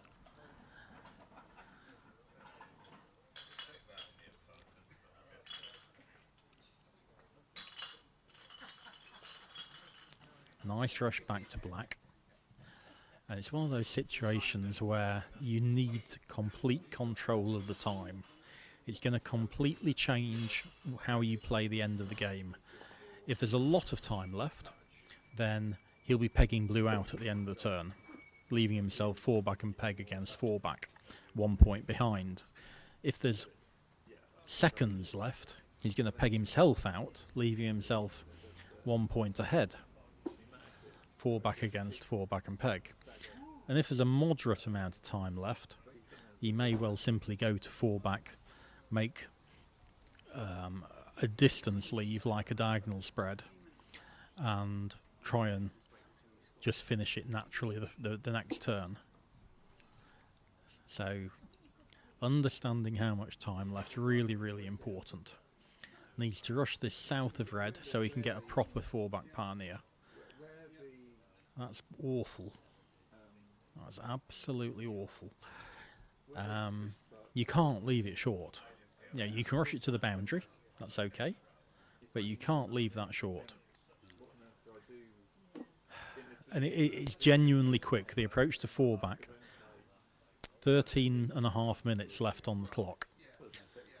So that is very much in no man's land, that 13.5 minutes. For me, that's a lot of time. For David, he's quite a lot slower than my plate. He might end up with 1 minute left at the end of this turn. How much effort is he going to put into sending black deep here and not worrying too much about holding for red? The approach to 4 back is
testing.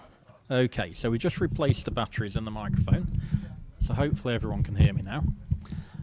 So just to recap in case you didn't get any commentary beforehand, it's a third game between David Fuller and Samir Patel.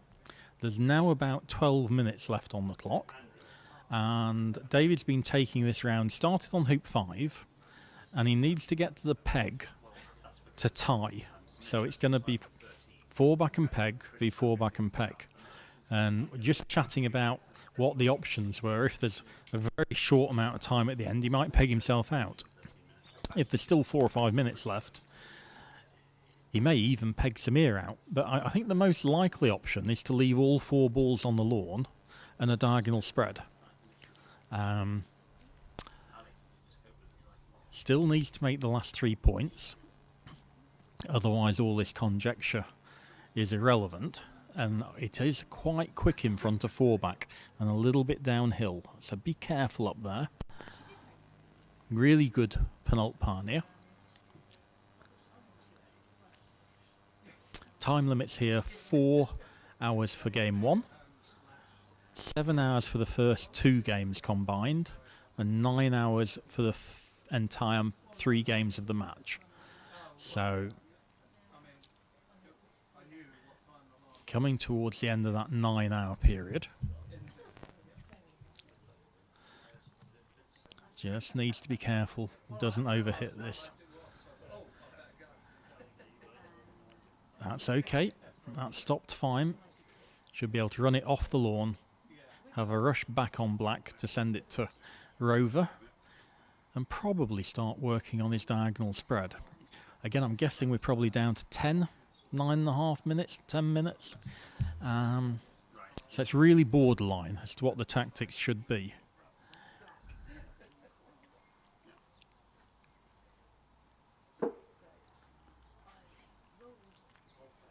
Two more hoops needed to tie the match up at 21-21.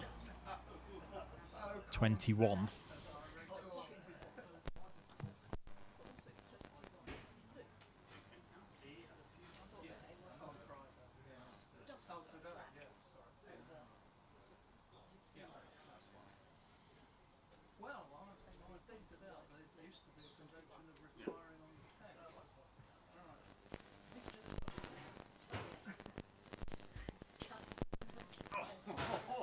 Still very much mid-afternoon here. No sign of the lawn slowing down yet.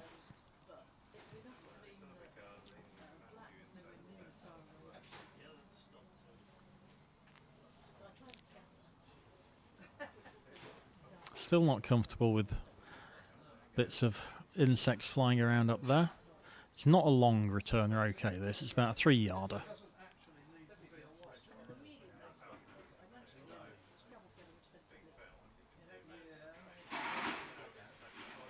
Yeah, good shot. Get another good pioneer at Rover. And then focus on your leave.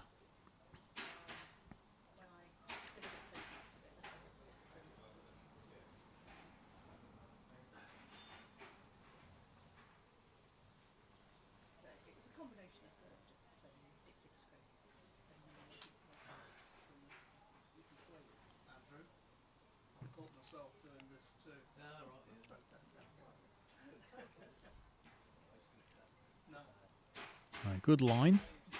Might be a little bit far. Yeah, just a couple of yards too far with that black. Maybe send blue down as a second pioneer. It's all dependent on what his plan is at the end of the turn. I mean, I don't think he's got enough time to peg the blue out. And I'm not sure he's got sufficiently little time to peg himself out.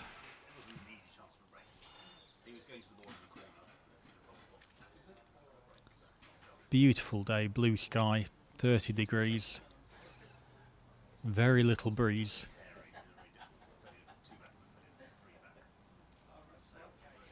David came down to the Southern Hemisphere end of last year, played in the Australian Open and the New Zealand South Island champs.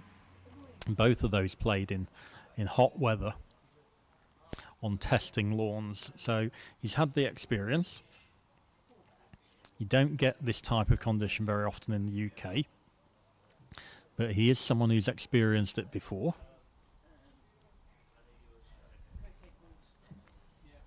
It's been quite a tidy break once he got the first 3 hoops out of the way.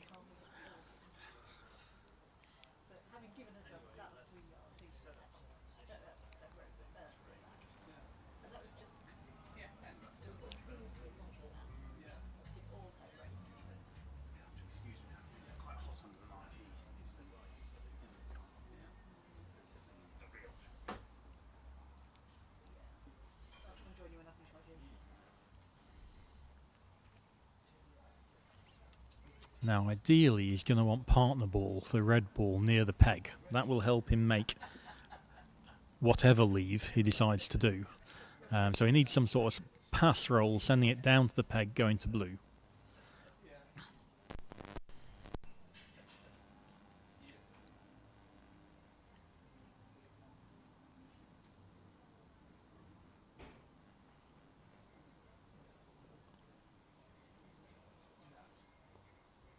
Looks good.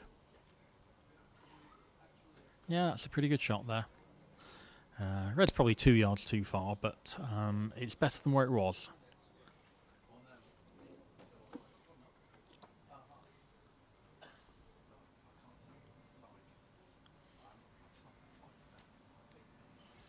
So again, my guesswork is we're down to about 5 minutes.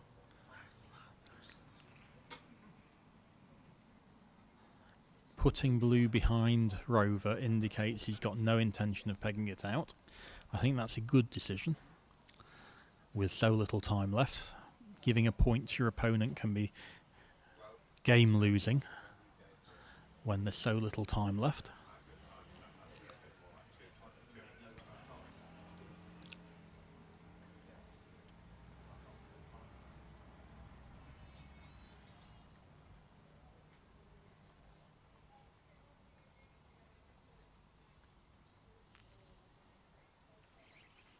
So he'll be trying to run Rover and hit blue first after Rover.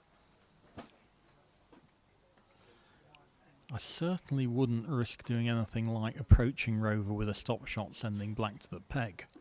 That sounds too risky to me.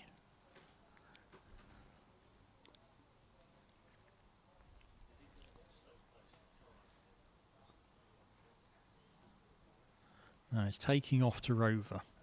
One of the things you find on fast lawns is playing tiny takeoffs to approach hoops can be really difficult, getting the judgment of the pace right. 3.5 minutes left.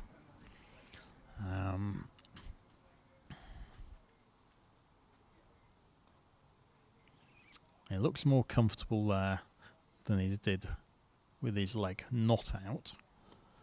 Made sure of the hoop. So that's the game tied at 21 all. 3 minutes left. Probably just try and make a good leave from here. Not easy to do. One option for you is to hit blue, croquet it to the maximum distance area on the western side, rush red over to the maximum distance on the eastern side, come back to black, pop black into the jaws of Rover or on the front of the wire and join up, not leaving a double. And then by the time Samir's played, if Samir misses, all David has to do is peg his peg ball out to go one ahead. And time may well have been called in that period. So I think that's a really good first choice of shot. Blue over there. If you can take off back now and get a good rush on red to the sort of mirror image spot on the opposite boundary, that'll be good. Make sure you don't play the wrong ball. Yep, double checking his clip.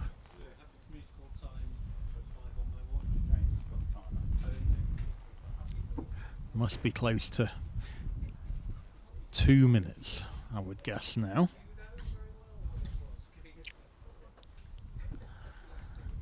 So I'd take off to red first. Normally you go to your partner last, but I think this is a good opportunity to go to red and rush it off the boundary. I'm not sure about moving blue into the lawn, that's unnecessary. I'd probably take off from the opposite side. He's played a thin takeoff, and he's overhit that in terms of going to red, but in terms of going to black, it's okay. He's not going to be easily able to get that in the jaws of Rover, but the turn is now becoming sufficiently slow that we need to think about the prospect of pegging yellow out this turn, and the longer he takes over this, the more that is going to come into the possibility.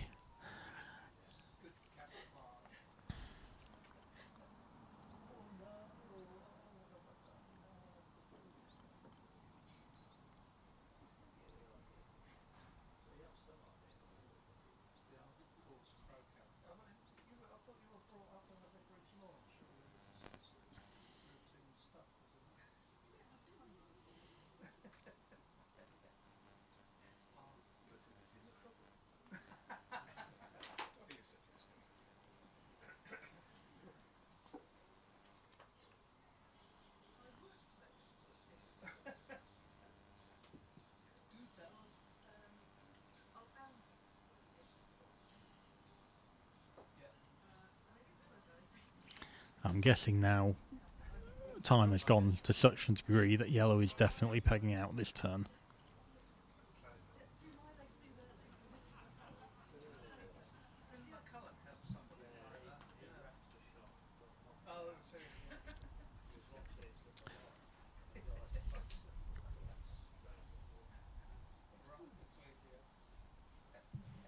time been called, Rob?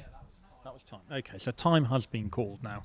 So this is quite a simple set of shots. He needs to hit black, croquet it, probably peg high on the eastern side of the lawn, rush partner to corner 4, take off to the peg and peg himself out. And to go 1 ahead, and Samir will almost certainly play the blue ball and try and hit in, get partner up towards 4 back and peg himself out to tie again, and then we're going to be in a 4 back v 4 back game.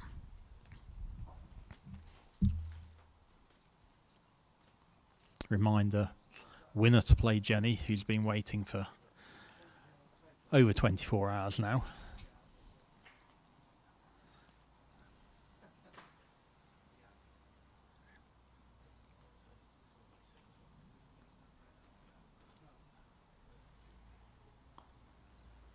To make absolutely sure that black stays on the lawn.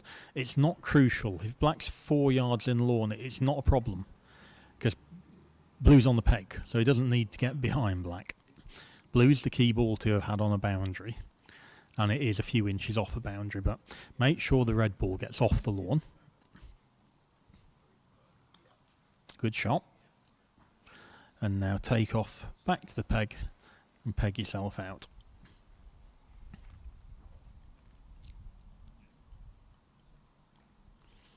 And then I think blue will lift, shoot at the red ball, take off to black, try and croquet black in front of 4 back, going to the peg and peg out. Not an easy turn, but playable. I suppose it's the one downside of having black so close to 4 back. It makes blue's opportunity to get it in front of 4 back a little bit easier. But it's still a sound turn. Samir's still going to have to hit him with blue, hit his 13-yarder.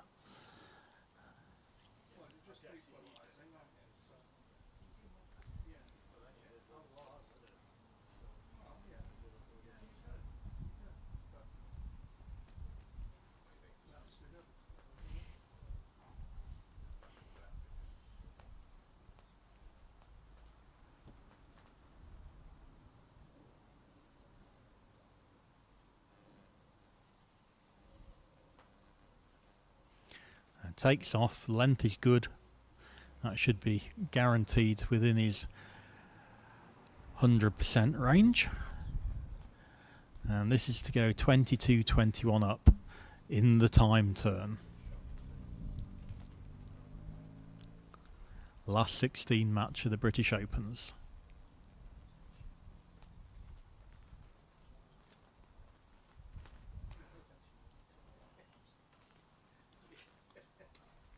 So good turn, under pressure. Made a leave, giving Samir a very short 12, 13-yarder, but basically both balls either side of hoop 5, with him on the north boundary with a rush south. So if Samir missed, he was going to have an easy 4-ball break either way. And he did miss, and he's taken that round. So good turn. Samir needs a point to tie, 2 points to win, and with red and blue pretty much on boundaries, I think it's going to be the point to tie that he's just trying to get.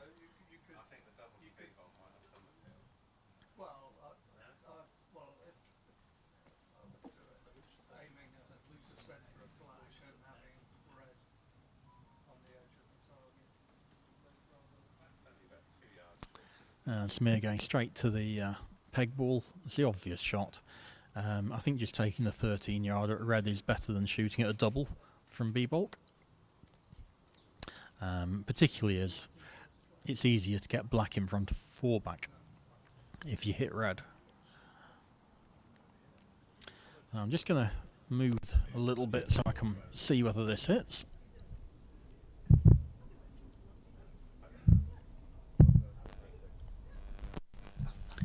So now I can see red's about 3 yards north of corner 4.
And this is on the left, and that is matched to David Fuller.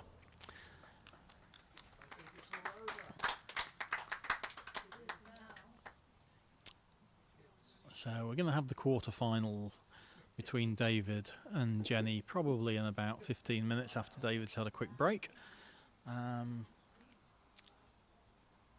Not sure which lawn it's going to go on, but it won't be lawn 2. So we'll leave it there for now. No games on lawn 2 or lawn 3 for the time being.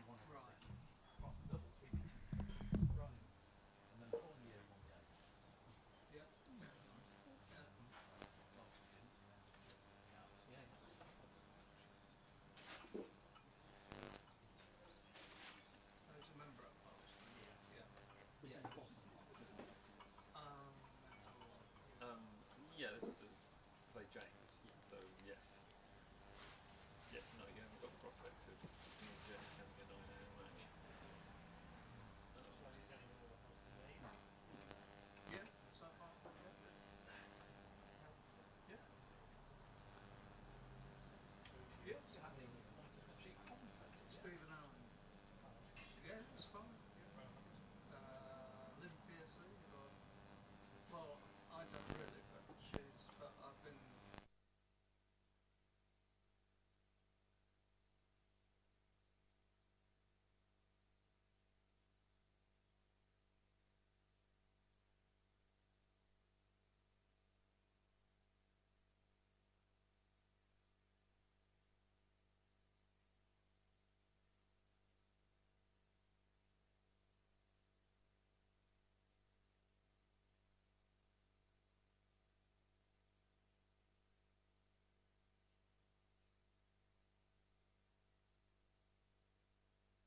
Still in the quarterfinal stage, so no doubt the manager is starting to stress that the event won't finish, but I'm sure the players will oblige.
Stage.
Okay, I've moved position so that the receiver can hear me a bit better. Hopefully that works now. Avery has made 1 and 2 in the time it took me to walk 10 meters with my microphone, so he's not mucking around. And now standard croquet across to his pioneer at 3.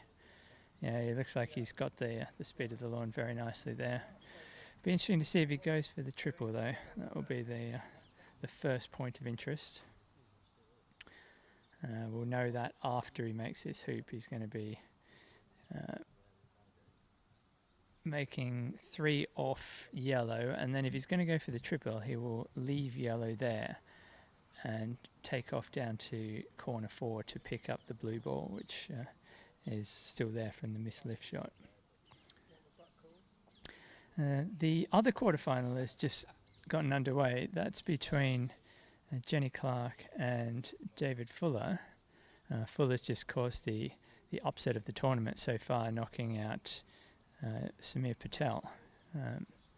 And no rest for the wicked. He's straight into his quarterfinal on the next lawn against Jenny, who's been patiently waiting all day for her game. And they've had a standard opening, east boundary, corner 2, missed east boundary, and then Clark hit the single target of the 2 balls on the east boundary, misapproached 1 and has paired up in corner 2. Fuller doesn't like the look of any of the shots with the ball left in the lawn, so he's gone for a wide join and the down on the boundary, corner 4 and 7-8 metres north of the corner, also on the east boundary. So Clark has a rush out of corner 2 pointing at 1. I would imagine she'll try and rush that to 1 and then make hoop 1 and then do something about getting hoop 2. Alternatively, she might just go for a leave of some sort, get black and blue on the opposite side of the lawn, hoops 1 and 2. We'll find that out soon. Avery, meantime, has left partner at 4 back, so he's thinking triple, which is good news. That will provide some entertainment for the crowd. So I think for the time being, I'll probably keep my attention on that game, at least up until the point where he has a look at the 4 back peel. It's going to be a delayed triple, of course, because he wasn't able to get the peel after 3. And he's played a nice roll out of the corner. Last little bit dived perfectly for him.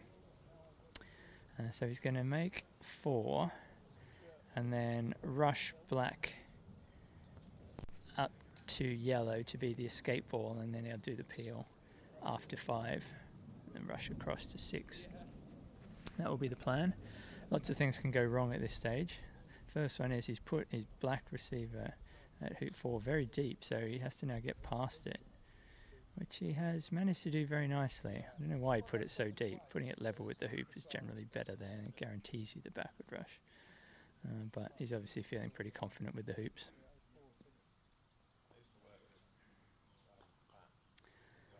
And he just didn't have the rush pointing quite at 4 back, so he's played it to, well, he played it straight and it just happened to be pointing in that direction. I'm sure that wasn't quite what he'd hoped for. Now let's see, where is he going with black? Oh, it looks like he's putting this to 6. Okay. Is that what he's doing? He is. Okay, so TP's off. He's not going to attempt a delayed TP. Right, I've suddenly lost interest in that game. Let's go see what Clark is doing. So she's gone for the second option that I suggested, which is the leave.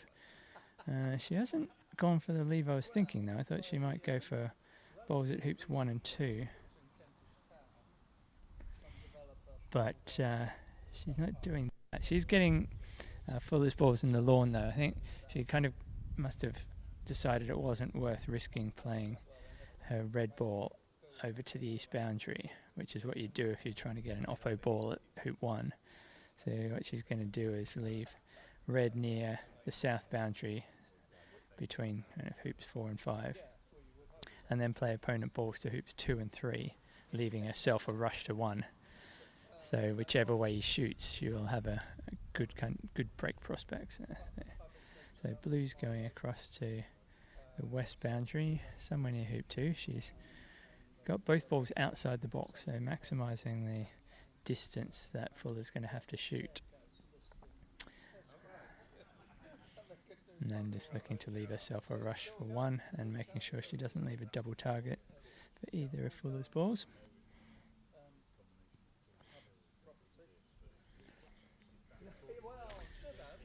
Yeah, back to Avery. He's made, after making 4, put black to 6. So no interest in the TP. He's now made 5 off blue, and he's going to then look to send that up to 1 back, and he'll go to yellow and just having a ball to peg here.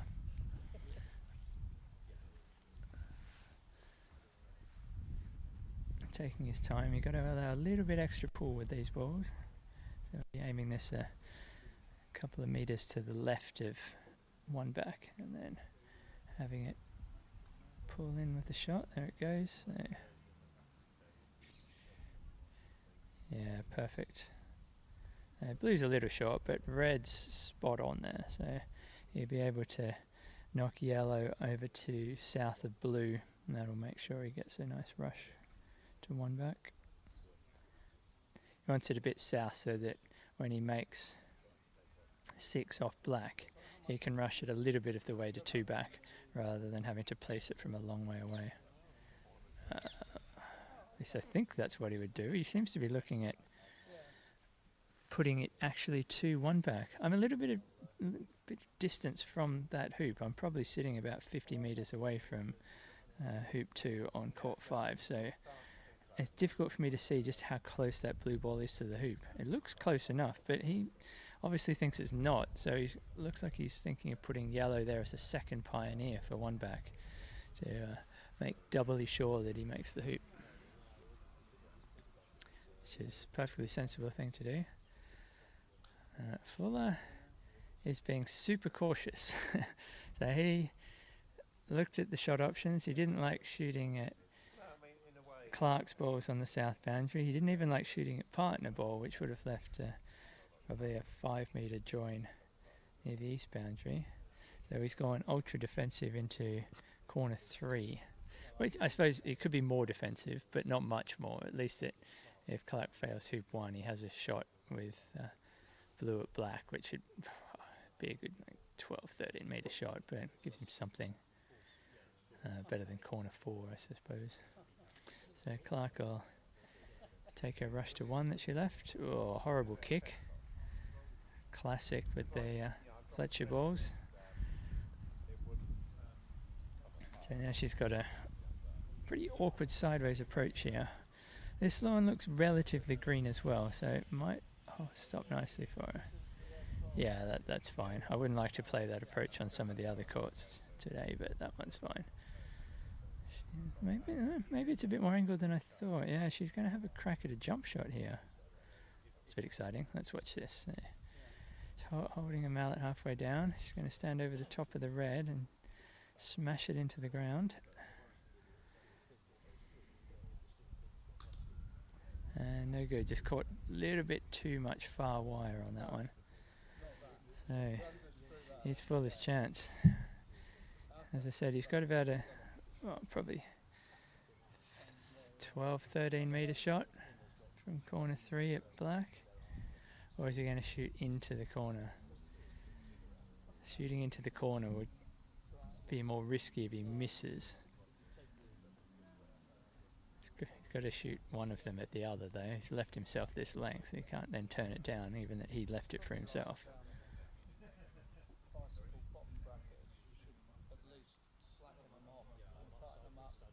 While he thinks about that, let's check out what Avery's up to. So he's made 6, put black to 2 back, and he's made use of his double pioneers at 1 back to get a nice straight 1 back. So he's safely through 1 back. All right, back to Fuller. He's taking this shot now. Black at blue. Crucial shot, and he's got a guaranteed break if he hits this. And he's been hitting these this week, really. Expect him to nail this. Oh, he thought he had that, and so did I. I'm sitting pretty close to behind the line of that shot, and it looked all over blue until the last second. Unlucky. So, Clark has some thinking to do here. Does she shoot yellow at red or red at yellow? Yellow at red would be the easier approach. Red at yellow allows her to then put a hoop 2 pioneer with yellow out there, rolling to blue and black. And if she can hit one of those, she's guaranteed a rush to 1. So it's the easier break if she hits it solidly in the middle and rush nicely to 2. So this can be a takeoff to corner 3 now.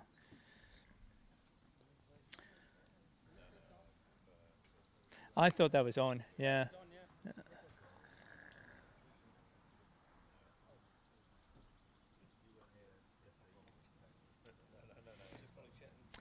just confirming with David Fuller, we both thought that was hitting. That's the way it goes in croquet sometimes. So Clark's going to take off to blue and black in corner 3. Meanwhile, Avery's break continues. He's put partner to 4 back with maybe thinking a straight triple. Maybe.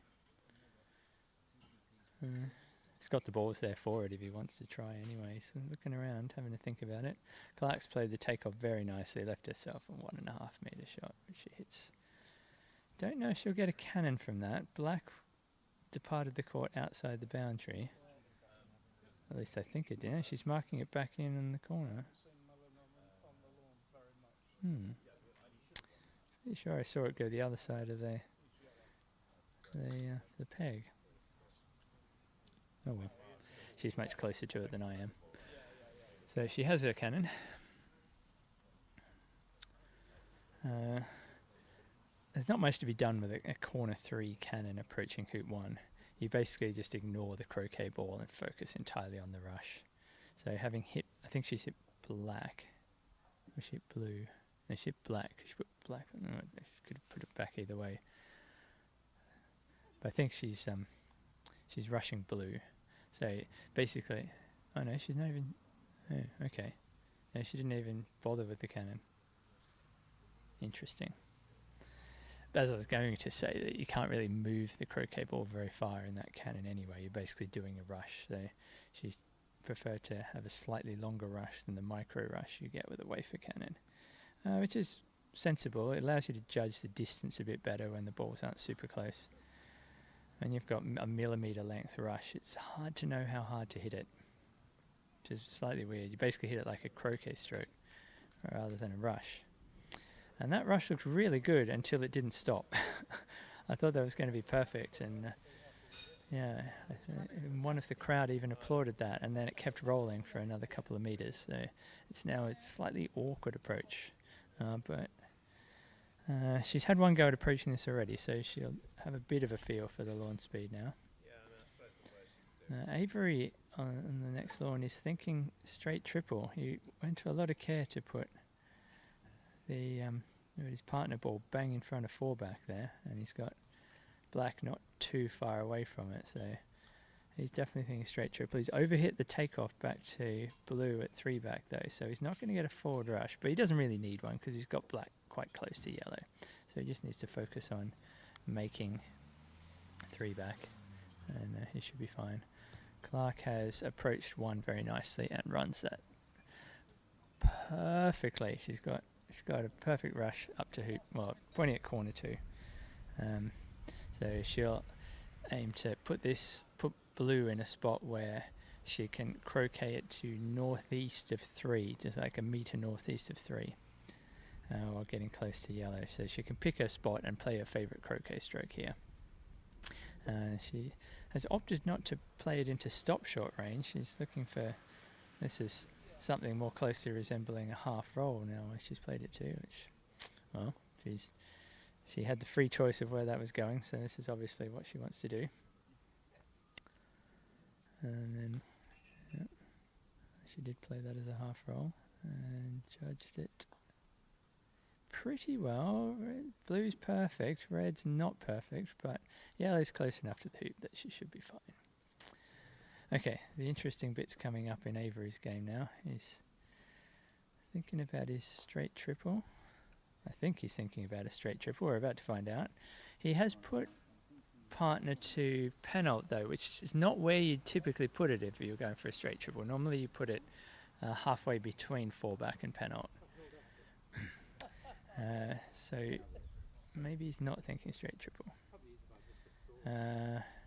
So we'll know if he is now based on where he puts black. Yeah, he's putting black north of 4 back, so he is thinking straight triple.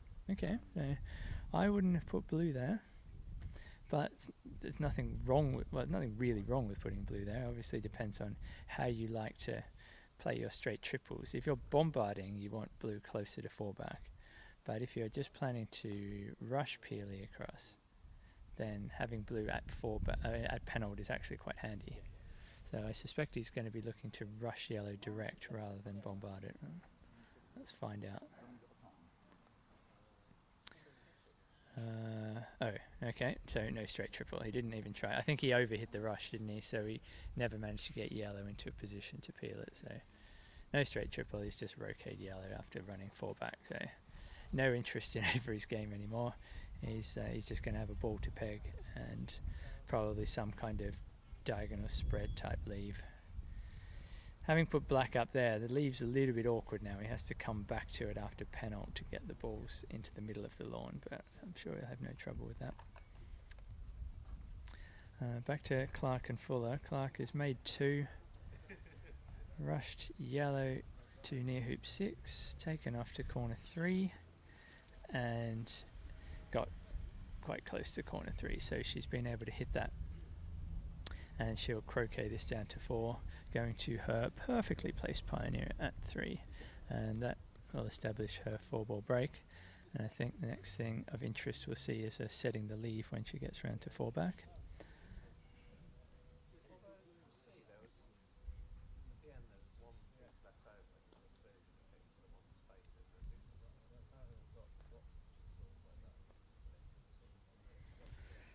A little bit short with black coming out of corner 3.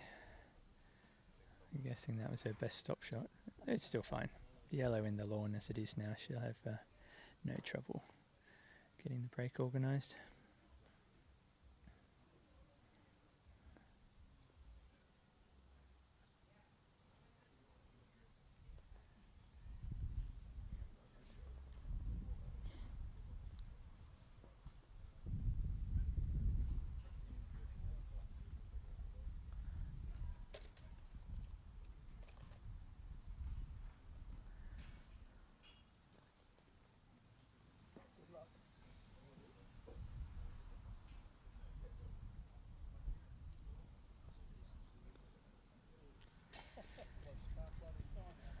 We've had another beautiful day here in southwest London. It's I don't know if it's reached 30 degrees, but it was certainly forecast to reach something into the low 30s, 30, 31, maybe even 32. Not aware of what it actually got to, but it's been lovely in the shade, a little bit warm in the sun, but it's fine. The lack of air conditioning in this country can make it a little bit unpleasant on days like this, but just sitting out here in the shade, it's really lovely. If only every summer day could be like this here. I'm sure the train on the way home will be air conditioned. Either that or it won't. Sometimes they are, sometimes they aren't. The best ones are the ones that are designed for air conditioning and then the air conditioning is not working, so the windows don't open either.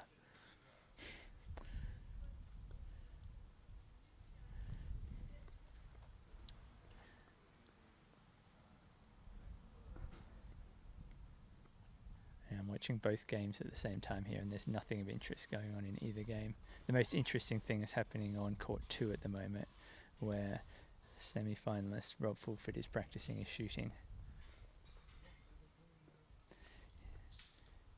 Looks like he's practicing over a distance of about 9 metres, and he's hitting 100% of them at the moment. Centre balling them as well. It'd be nice to be able to hit 100% at that distance. Okay, so nothing of interest is going on with Avery. He's collecting the balls in the middle to make his leave. Clark has got quite angled hoop 4 here. Let's watch this one. That was worth watching because she caught the near wire. If you catch the near wire with these hoops, they don't go through. So, clip on 4, and that leaves all the balls in the lawn now. Fuller has a choice of shooting black at red, which would be the easier break to have, or blue at yellow, which is harder to establish the break, but an easier first shot. It's about, I'm looking at kind of 2.5 metres or 3 metres versus about 6 metres. 5.5 maybe. 6, yeah, closer to 6. So, yeah. Double the length shot for an easier break, or do you take the guaranteed hit in and the slightly harder break? He's looking to see if he rushes yellow to there. Can he croquet it to 2? getting to red or black. Ideally red, and then rush red to black, and then make one off black. Always nicer to be making hoop one off partner, so if you screw it up, it's not a guaranteed start for your opponent. Here we go, so decided to play blue, taking the shorter shot. Can't really criticise people for taking the shorter shot on the lawn. And he's hit it in the middle. So one good split shot required, and he's got a very good chance of a break.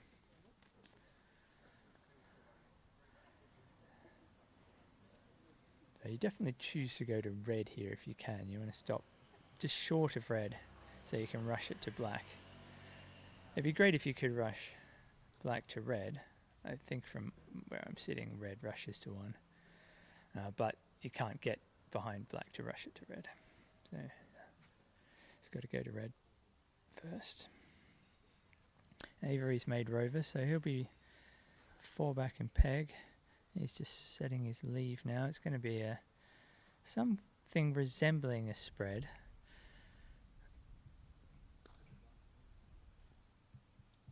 Fuller has absolutely clubbed that. Don't know if yellow's going to stop, is it? No, it's off. So that is all kinds of disaster, that shot. Yeah. He had roughly the right ratio. He's just massively overhit it. And that's surprising given that he's come off a really quick lawn, but probably what he's thinking is, well, this lawn's slower, so I have to hit it harder, and he just didn't know quite how much harder. So Clark's got a pretty short hit in now to get her break back under control. It won't be a 4-ball break now. That's the only consolation for Fuller. Clark will have to do quite a bit of work to get an organised break here. So she's hit blue. So she's going to have 2 balls on the south boundary behind 4. So she'll probably go for a stop approach, sending black to somewhere in the vicinity of 5 while approaching 4. And what you do is stop blue in a bit. Oh no, she's just doing a thin takeoff. I'd try to stop blue in a bit here, make life easier.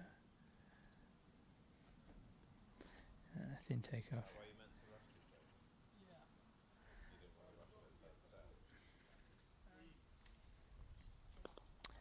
Yeah, so roqueting or rushing black just to the east of 4. It's very close to 4 though, so she's not going to get much distance on black. From what I've seen so far, her stop shot's not great, so black will only go a couple of metres. Yeah, and she could have hit it harder. She's left herself another angled hoop 4. This one's less angled than the last one, so I expect her to run this.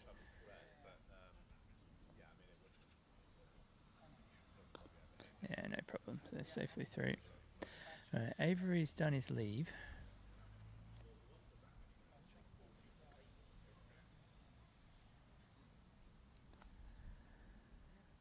And I presume black and blue are cross-pegged.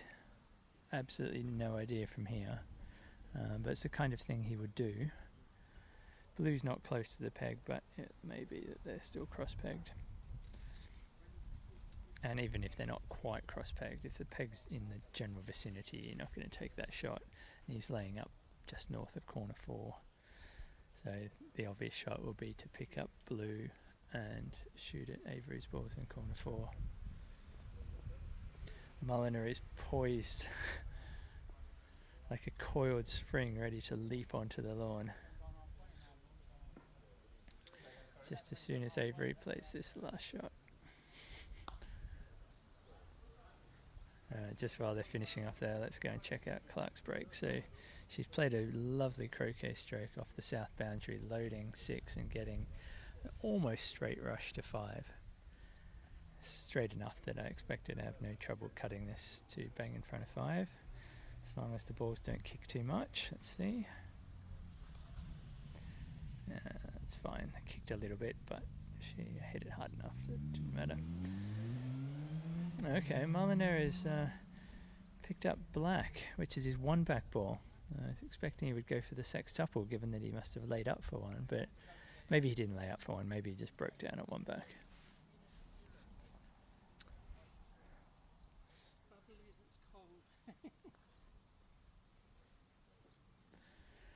So he'll look to make 3 hoops with black, or possibly go around and peg Avery out. That's the other option at this stage. He's got to hit something first. I can't actually see the balls he's shooting at. I'll know from his reaction. And he missed it. Yep. Ooh. And Clark just had to jump through hoop 5. Sorry, I missed that one.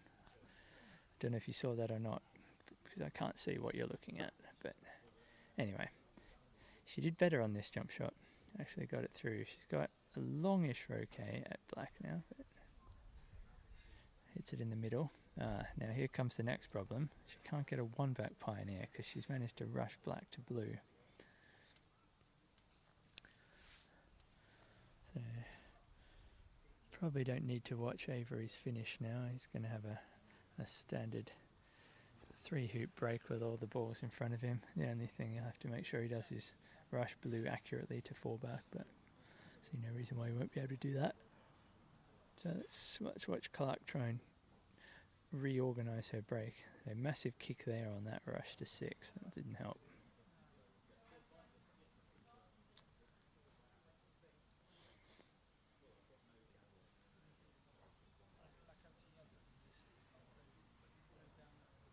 She's played blue to the east of 6, so she'll run the hoop and then rush. I hope to rush blue more like in the direction of 4-back, which she's gone a little bit past it, so she can't get to 4-back, but she can get it to. She's going out to look at the spot now. It's going to be something like on the line of hoops 3 and 4 where she wants to be.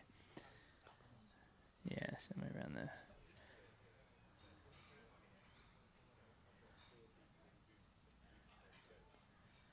Right, or Avery's already not done what I thought he was going to do. He's rushed partner.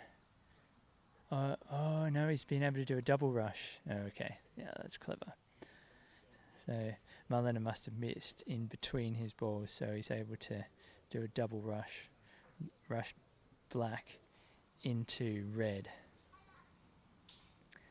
and sent red to my ideal position at 4-back. That's gone as well as you could possibly hope for. It's a brilliant shot. So he's guaranteed to finish now. Let's check out Clark. So she's played a decent croquet stroke. She's got quite good a stroke. She's going to rush to yellow, isn't she? Yeah, that's a clever idea. So I don't know if she was playing for the rush to yellow or not, but she got it. And she got rushed black off the lawn quite close to yellow, so this is going to be easy to organise a rush to 1-back now.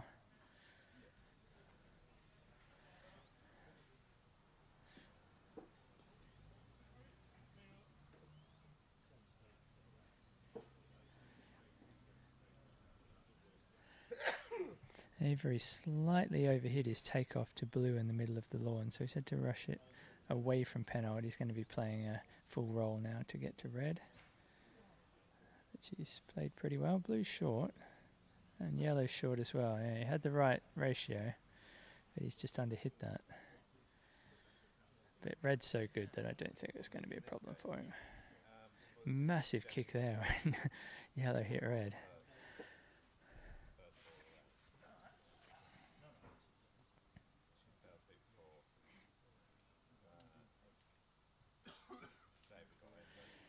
Avery's got.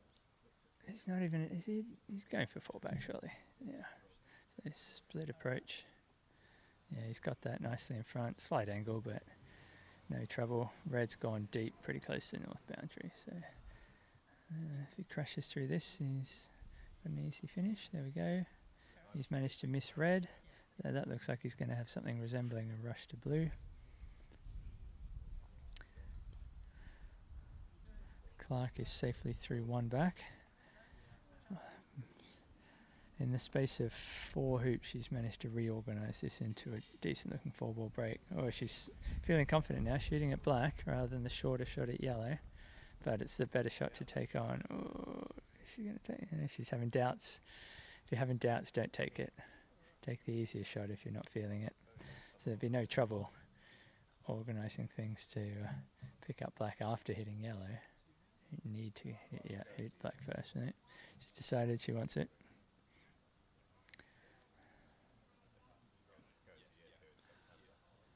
And no trouble. 3/4 ball cut on the left. So she'll probably try and send, yeah, she will try and send black to 3 back here. And then get a rush of yellow to blue.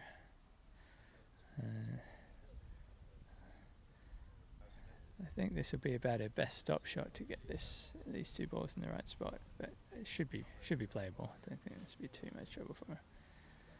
Oh, it's badly under hit.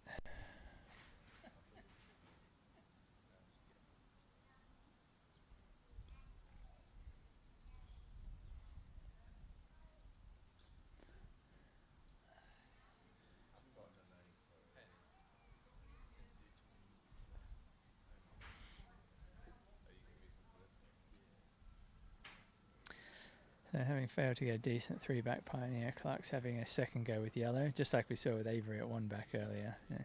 If the first pioneer doesn't work, switch pivots. Avery's almost buggered everything up after running penalt. He's clunked into the peg and he can't see blue, which is his penalt receiver. So he's having to hit red, and he's managed to rush it basically to black, which is near corner 4. That's a phenomenal shot. I don't know if that was what he was intending. It must have been, because he hit it really hard. There's no way he was trying to rush it to rover with that power. That's gone really well. I can't see if it's south or north of black. He'd really like it to be south, but I think judging from where he's standing, it's north. So he's going to have to come back to it after rover, but that should be no problem. So try rush black out to blue and then make rover off blue. Suddenly this finish is looking slightly less guaranteed than it was 2 shots ago. Yeah, no, I see. No, I mean, availability's not strong.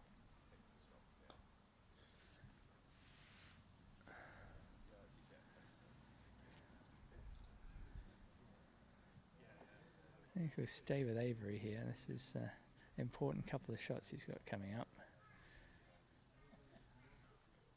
Nothing interesting is happening with Clark at the moment. She's just got 1 more hoop to go before either NSL or spread. Could be an NSL because all the balls will be around 3 back.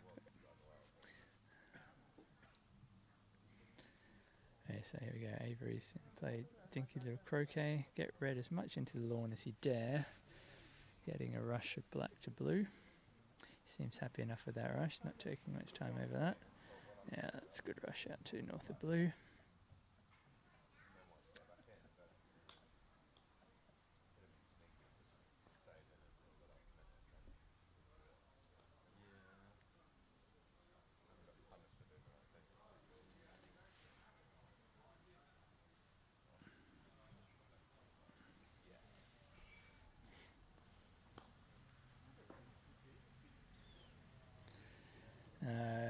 It still might be an NSL.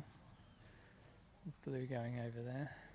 Okay, so Avery's taken off and done his dinky little takeoff from black to blue, and now he has a nice straight rush of blue to rover. He wristed that a bit, and he didn't have a proper swing at that, which is why it hasn't gone the full distance. Could that be a bit of the pressure that's mounting as he approaches the finish line? Avery's not the kind of guy that gets too worried about the state of the game, but it happens to all of us at some point as the stakes rise. He has won this event twice before, so a quarterfinal match shouldn't be too daunting for him. So careful croquet stroke getting in front of rover. Seems like he's pretty much straight in front there. So he's now got to just run it to a spot where he can hit blue, and he's run it cleanly.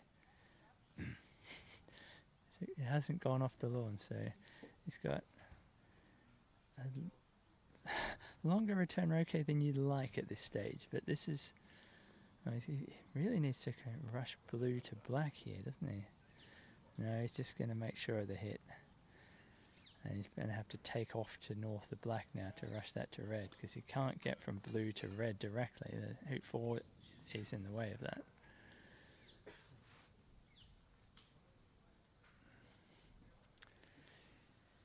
See from the nod of his head that he's a bit disappointed he's managed to cross wire blue and red. There is a line he could take off as the left-hand side of blue as we see it from the south here to get a rush of red to the peg. You have to be careful to just miss the hoop and just miss red, but it could be done. This is the safer one though. He has to get north of black though, which is no guarantee.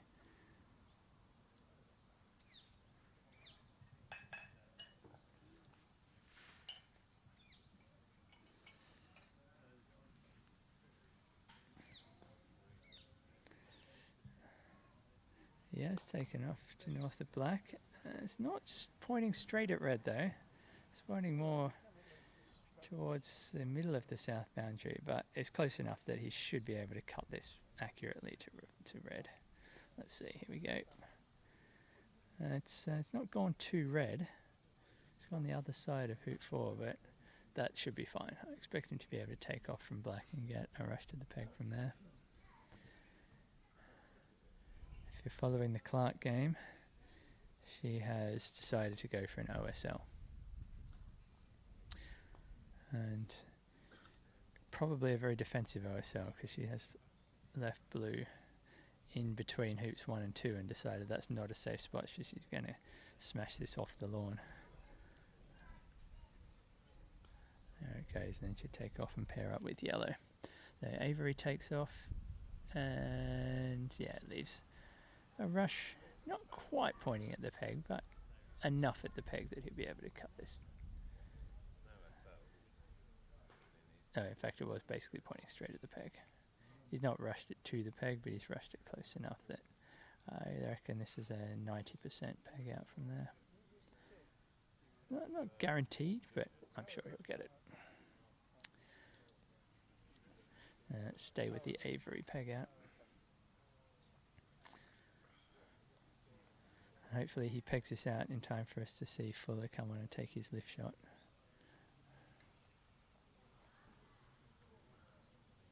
So this is for game 1, I think.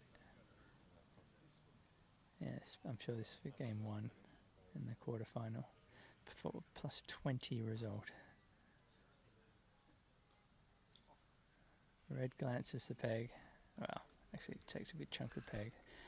As does yellow, and Avery pegs out for +20 to take game 1. And Mulliner is already on his feet, ready to start game 2. Clark still hasn't finished her leave, but let's go have a look at what she's thinking. So we can see blue's on the west boundary, basically peg high, maybe a metre or 2 north of peg high. Black is just east of a line between hoops 3 and 4, and also about peg high, or just north of peg high. And then she's left yellow on the east boundary, about 3 metres north of corner 4. So she's looking at a spot where she can hit red off the lawn as well, leaving herself a rush, well, to corner 3, but cuttable to black.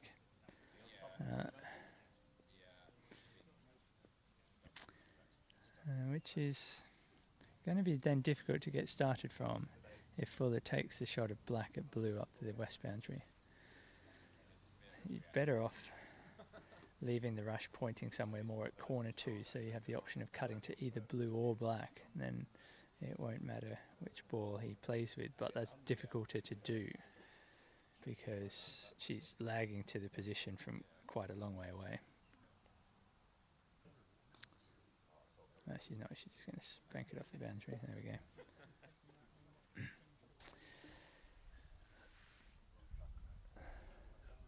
So that's Clark's turn complete. Having picked up the broken down break at hoop 4, she's gone round to 4 back. And the clips are now 1 and 1 versus 1 and 4 back. And it's Fuller's turn to show off his awesome shooting skills.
Yeah. So Clark seems to be going along the lines I thought. Meanwhile, over on court 4, Avery tried to rush Red to corner 2 to get his break started. He came up just next to hoop 2 though, had a hampered shot trying to get near to the corner 2 ball. He managed to do it, but he wasn't able to get a rush out of corner 2, so he's just played a massive croquet stroke, doing a good old hoop 1 and 2 leave, and he'll pair himself back up on the east boundary. Force Mulliner to take a shot.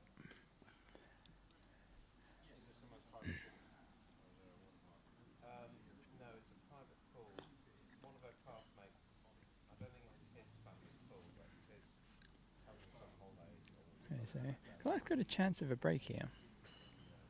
Black's enough in the lawn. She's going up to check now just how much in the lawn it is. She can roll blue up to hoop 3 and send yellow down the same line to just where she was standing, and then rush black across to 2. If that works, she's got an easy break. If that doesn't work, well, she just croquet black. Suppose she comes up short, doesn't get the rush point in hoop 2, she can just tap black and croquet it across to 2, going back to red down the south boundary. So let's see how this roll goes. I think that's overhit. Yeah, it's badly overhit. So, yeah, no chance of that. Speculative break, but always worth giving it a go. If it works, you got a break. Better than giving your opponent another shot, because we know Fuller is very capable of hitting shots of any length. So she'll just croquet black across to 2 and then come back to a red. Check out Mulliner now, who's he's been forced into taking a shot by Avery, because any kind of cornering will result in a break to Avery anyway, so may as well take the shot that he's been given. If he doesn't hit it, he's going to be sitting down for a while. So here we go. He's missed the last 2 shots I've seen. See how he goes. Has he learnt from that experience? No, he doesn't like it. Another miss by Mulliner. Clark's croqueted black well south of hoop 2. I don't know why it's gone all the way down there. Maybe she just wants, she's worried that blue is a bit too far in lawn. But she put it instead relatively close to red and yellow. She wants to try and leave a rush to blue, but that's going to leave a double target for black.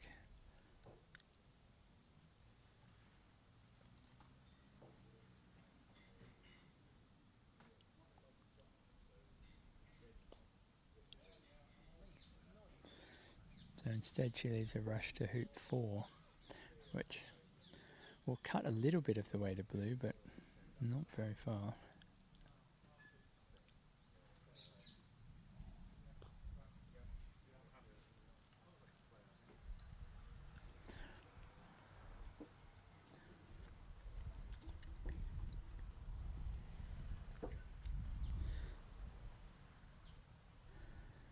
Meanwhile, Avery is taking advantage of Mulliner's missed shot. He's orchestrated himself a rush to 1, which came up a couple of metres short, but that end of the lawn being now in shade will slow down a bit, which will help matters.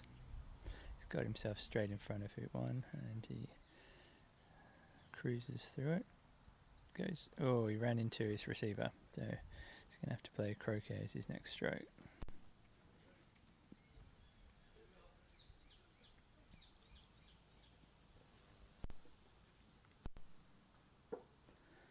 And red is not very well placed as his hoop 2 pioneer. It's much closer to corner 2 than it is to hoop 2, so this needs to be a really good croquet stroke. It's looking okay. Oh, that is a brilliant shot. Yeah, from where he was, and blue is right on hoop 3 as well. That's as good as it gets. This is why he's in the quarterfinal of the main event, playing croquet strokes like that. And then he shanked the rush. That was a shocker. He wanted to cut that to the hoop, and he's okay still. He'll probably still make the hoop from there, but he would have liked to be approaching from closer, I'm sure.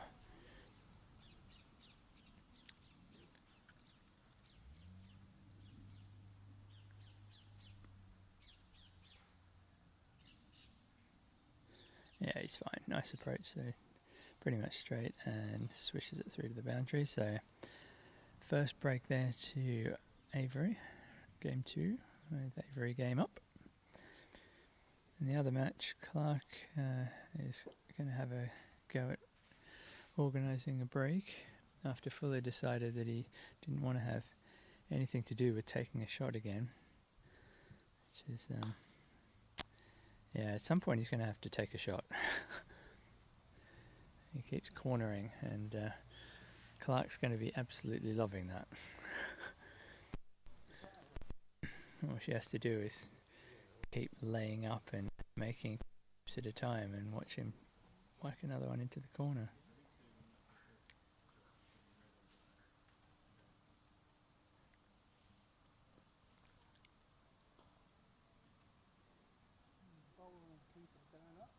Smith standing up for votes.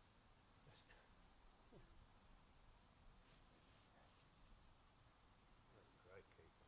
Yeah.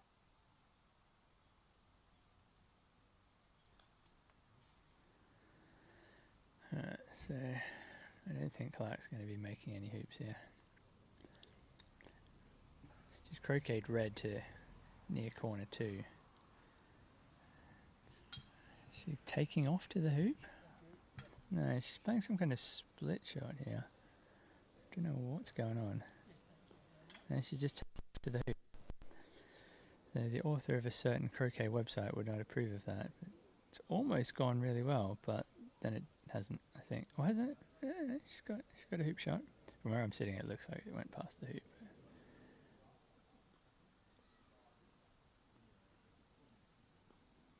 And she's clanged the hoop. Yeah, it was a bit of a strange sequence of shots. That one didn't quite understand what she was trying to do there. So Fuller's got ball in corner 3, and then black, which is just in the middle of the lawn, kind of halfway between hoop 1 and 6. So that's the ball he'll be playing. And given his interest in shooting so far, I don't foresee him taking a shot at anything here.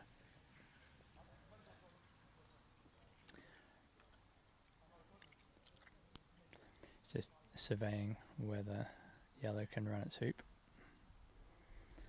And that's where the red and yellow are crosswide. Looks to me that yellow's right in the centre of the hoop, so if he doesn't do something, Clark will run the hoop and hit red. So if he puts black in the middle of the east boundary, then Clark won't be able to do anything after she runs the hoop, so I reckon that's what he's going to do. And about peg high in the east boundary. And that will leave him a long shot with blue down the east boundary if something goes wrong. He's trying to convince himself to take this shot of black at red. I'm not sure about this. He turned down some better opportunities than this, I think. Otherwise he wouldn't put this on.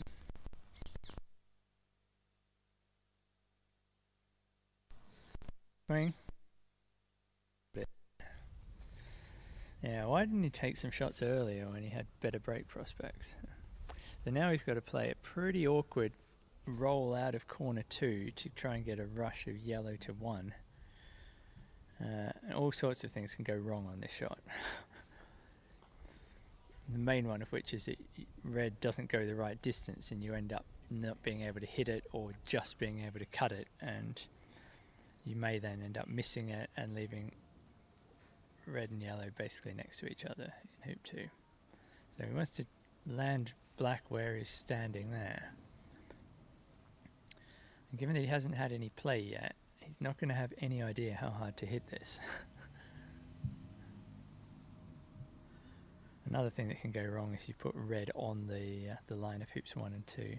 That's fairly easily avoided, but still have to make sure you avoid it.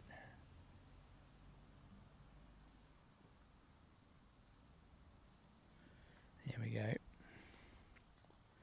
Short. Is it short? No, it's run on quite well. Yeah, I think that's a good shot.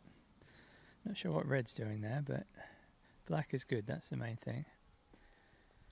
So he'll be able to have a pretty good go at rushing yellow to 1 now.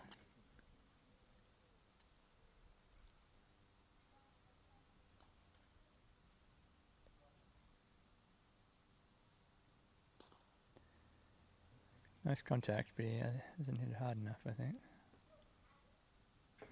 No, he has hit it hard enough. That's a good shot. That's a great shot.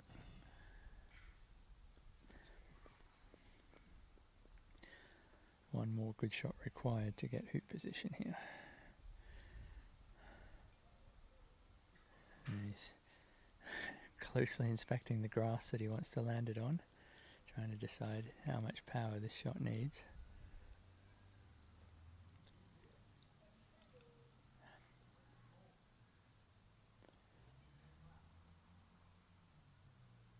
Nothing interesting is going on with Avery at the moment. He's just having a boring ball to fall back.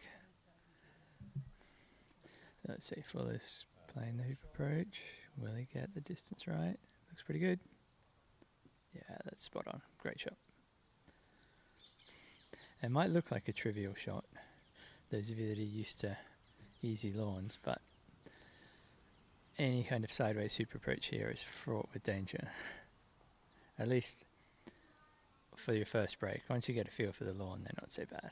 But he was having to guess a little bit at how hard to hit that, and he guessed right.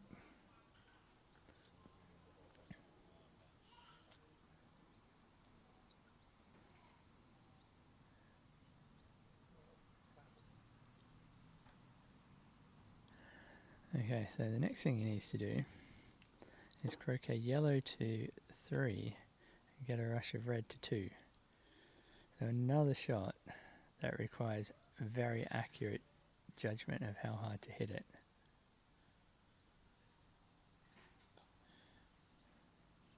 And it's looking alright. Just short with black and yellow. Yeah, you just needed another metre or 2 of pace on that. It's good effort though. Certainly got a chance of making hoop 2 here.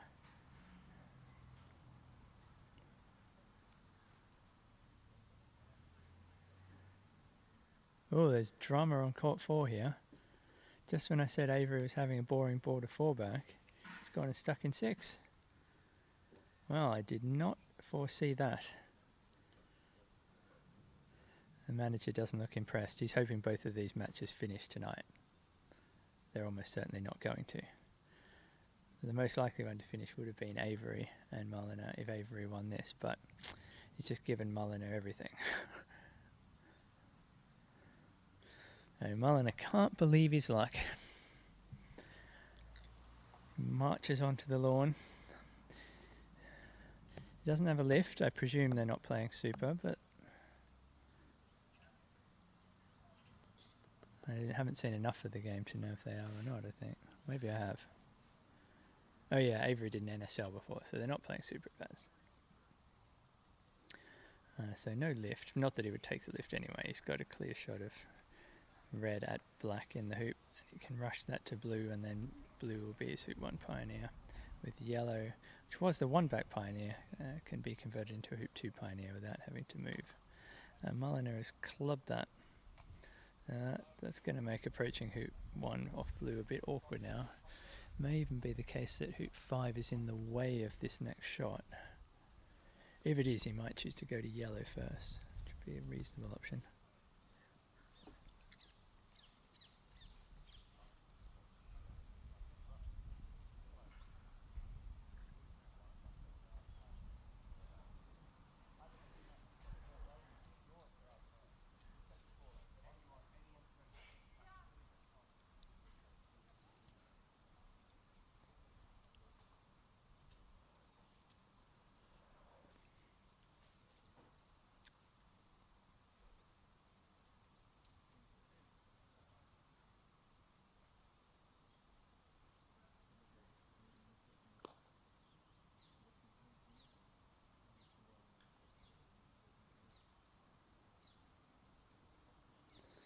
Okay, yeah, I think the hoop must have been in the way of Mulliner's shot. He took a lot of time thinking about that one, and in the end he's played for the rush to yellow, which indicates that, yeah, the hoop was in the way. That's okay though, no worries with that. He's hit a reasonable looking rush to yellow, in fact a great looking rush to yellow. And then he'll rush yellow to 1. As I said before, it's always nicer to be making hoop 1 off partner. So that way if you screw it up, it's a long shot for Oppo.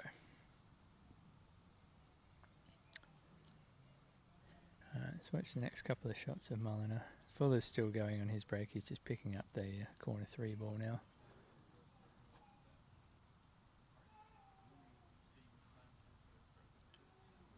A little roll by Mully to get blue in front of hoop 2. There he goes. And looks like he's organised a pretty straight rush of yellow to 1. He's just checking on the wiring situation of blue and black. It would only be relevant if red and yellow also happened to be cross-wired from blue or black, or if blue was directly in front of its hoop. He's got a massive kick on that rush, which is slightly surprising given how close they were together, but doesn't seem to have affected the length of yellow, or he kind of auto-compensated for it, because it's ended up level with hoop 1. He had a break in the first game, so he should be okay with the speed of the lawn. In the shade at the moment, it will have slowed down. I think he's allowed for that with the approach. A little bit angled, but definitely runnable. He's going to get down and survey from worm's eye level, and satisfied that there's a hoop in front of the ball, he's going to have a shot at it.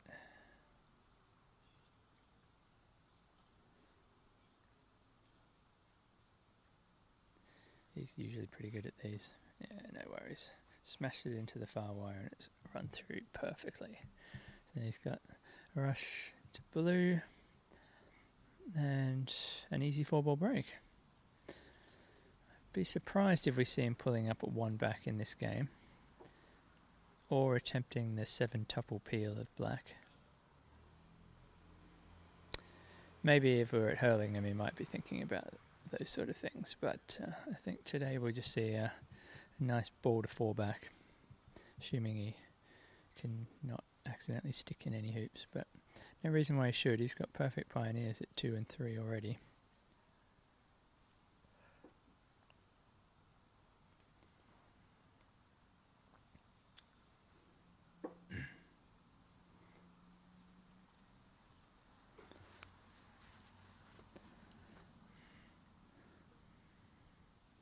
Let's go back to Fuller for a minute. So he has croqueted his partner ball out of corner 3, made hoop 3 off yellow, sent it to 5, and then rushed partner, which was the pivot, which is the pivot, now down to hoop 4, making hoop 4 off red. And everything is there for the TPO of red. Which would be a good strategy here, because yellow's already been popped to 2, so he wouldn't have to worry about the pop to avoid the squeeze.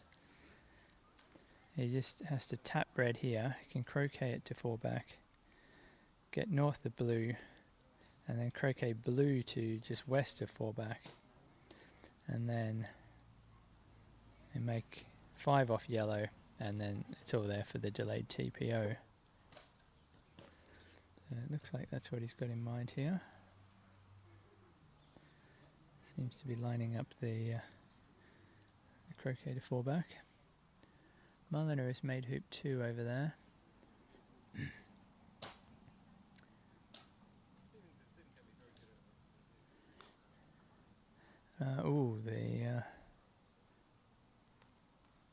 The ball. 4-back ball has been sent wide of 4-back. I think he must have misaligned that. That's pulled a lot more than he expected. That's ended up west of hoop 6 even, not in the same quadrant of the lawn as 4-back. So he might have to abandon thoughts of that TPO now and concentrate on a ball to 4-back, which of course is just one of the many weaknesses of old advanced play, where if opponent's already on 4 back, there's no real incentive on the player going round, the opponent going round second to do anything other than a ball to 4 back.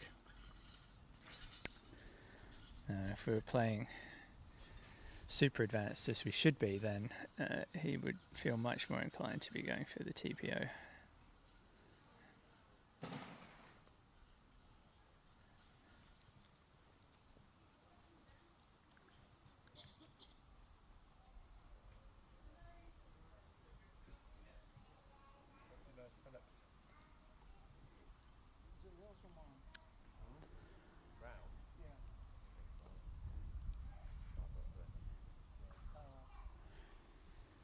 I would be generally in favour of him going to 1 back with a crosswire here and then TPOing with the second ball. That would be actually quite a good strategy to play. Don't think he's going to be doing that now that red's misplaced like that. But that would be another option. And then he can TPO with blue and have 2 off, leaving 2 versus 1 back in, or 2 versus 1 back, yeah, if he has 2 off. And that would be quite cool because then Clark would find it very risky to approach 2 with Fuller's ball needing the same hoop in the opposite direction. But meanwhile, he still has to make hoop 5 here. He's got himself quite angled. That should be okay still. These hoops are easy. He's taken a lot of time and care over this. And he shanked it. Yeah, that wasn't an easy hoop. I think he got himself quite angled. I mean, he would have run if he hit it in the right direction, but he did not. And Clark is quickly onto the lawn to look at her options. So she wants to play with yellow. So yellow at black is going to be the shot, I think. That gets the break immediately. Yeah, didn't have to think twice about that one. Straight away over to yellow.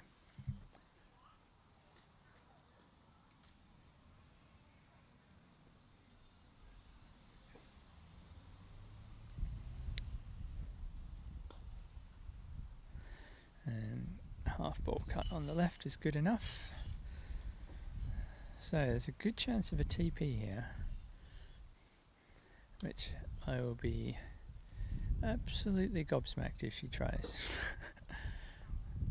Clark is not known for her tripling unless the conditions are very conducive to peeling turns, and these conditions are not. Not helped by the fact that she'll be making hoop 2 off partner. She always makes things a bit more awkward trying to organise the 4-back peel after 3. Still possible, but makes things more awkward. So black's going to 3, that'll be a hoop 3 pioneer. She's hoping to be able to rush blue to red. She's gone past the spot where she'd wanted to land for that, so she'll just be tapping blue and then taking off to get the rush of red to 2, I suspect. Mullen has still got a nice controlled break going on there, so he'll be just having that ball to 4 back as I suggested. He's approaching hoop 5 now with everything in place.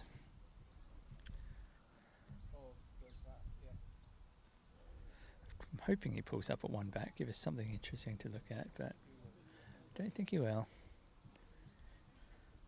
Maybe if it was another hour later and the shade was covering the whole lawn, he might be inclined to do that.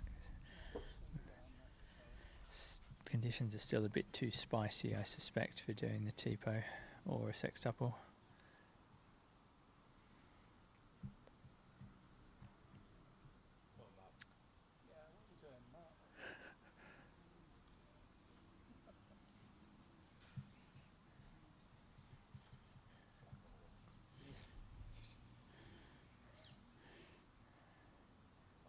And Clark's organised things nicely for her laid break that Fuller so generously left her with. She's got herself nicely in front of 2 and will run this. So the only bit of interest will be if she tries to croquet red to 4 back, but as I said, she won't. She'll be croqueting red to 4 and it will be a boring ball to peg. She hopes. Fuller will be hoping for something less boring.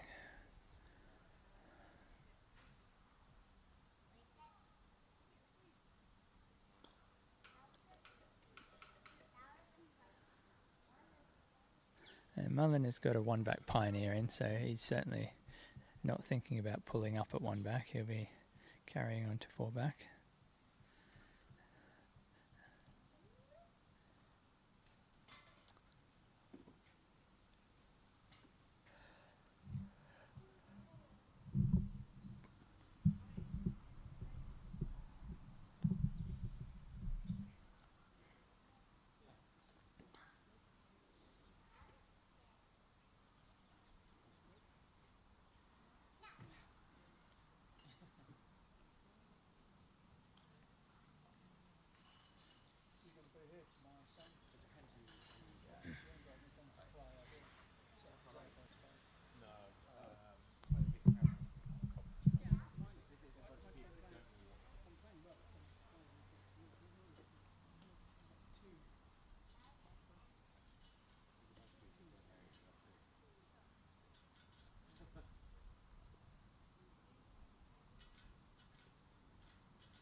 Mullen got himself a little bit angled at one back, but coped. These hoops are pretty easy.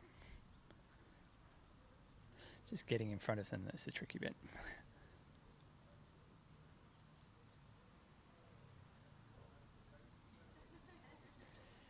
So he's been able to rush partner to peg, making two back off opponent's black. Which is, the right way around to do it, so he's going to be able to... I guess it doesn't matter that much. He's going to be leaving black at the peg if he does a spread, which he will, because he likes his spreads. And black, that means it's pretty close to black's hoop, which is what you want. Generally you want to be leaving opponent balls close to the hoops that have their clips on them, so that when they lift them, there's no longer a ball that's close to that hoop. Be sending blue to three back.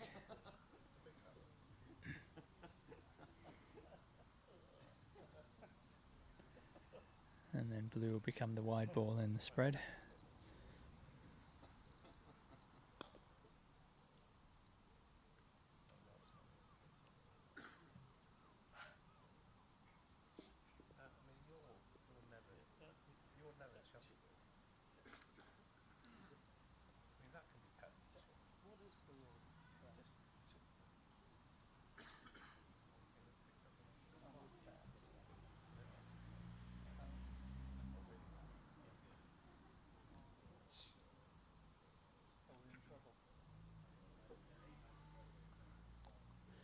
So Mullen is making 2 back off oppo, which is the better way round to make a spread. It's the way Fulford does it, so if he does it, it's obviously the better way to do it. This allows you to then rush the oppo ball to the peg, which Mulliner has failed to be able to organise because he put the receiver too deep. As I said before, if you want a backwards rush out of the hoop, you put the receiver level with the hoop, so it guarantees your backward rush. And that way, then you can rush partner down to the south boundary and croquet it back up to the peg to get behind your 3-back pioneer. Otherwise, you have to play a long takeoff from the peg, and if your 3-back pioneer is a little bit wayward, that can be problematic. He's played an absolutely gorgeous croquet stroke there, though, to recover the problem of not having the rush out of 2-back. That's as good as they come. I said Avery's croquet getting to his pioneer at 2 was great before. Well, that shot was equally good, if not better. Other than he didn't get the rush of partner down to the south boundary, so now he is still having to play that horrible takeoff. And blue is a good 2 metres south of 3-back, so it's not ideal, but there's still plenty of space to land red in order to get the rush back up to 3-back. So I don't anticipate they'll have any problems here. Even if he comes up short, it's still a relatively easy roll into hoop position. But yeah, he's taken off fine. Interestingly, these Fletcher balls don't pull on fine takeoffs. They pull massively on every other shot, but they don't pull at all on fine takeoffs. It's a bit of a mystery why that is, but it's worth knowing. These takeoffs, thin takeoffs can be quite hard to line up, so you want to know pretty accurately how much pull you're going to get. Obviously, as the takeoff becomes thicker, the pull becomes a lot more.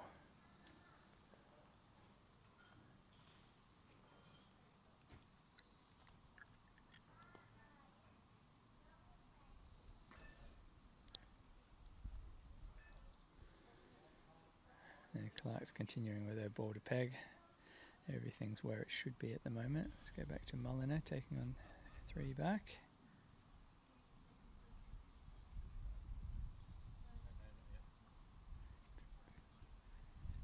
No trouble getting through 3-back, so croquet blue over to the west boundary. Nudge black into even better position at the peg, and then rush yellow off the east boundary. The important thing on this shot is not really where blue lands. Blue can land anywhere within a space, radius of about 10 metres over there. Maybe not 10, a radius of 5 metres, diameter of 10. But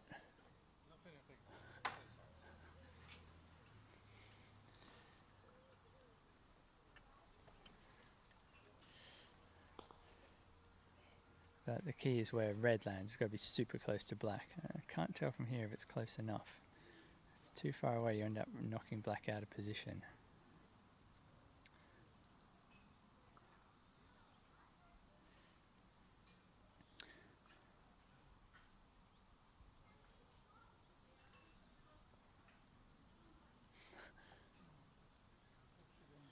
He's managed to nick black.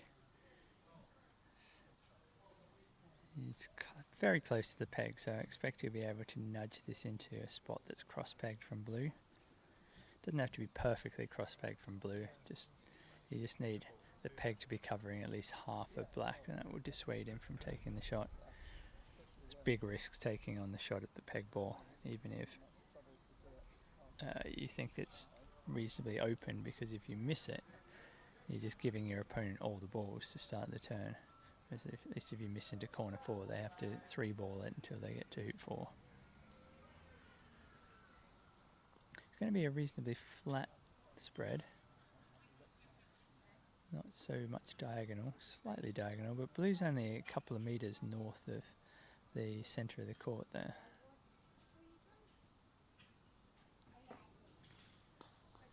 There's nothing wrong with that. But you probably want it slightly more diagonal, because then it allows you to put red and yellow further south and lengthen the shot. Avery shoots from corner 3.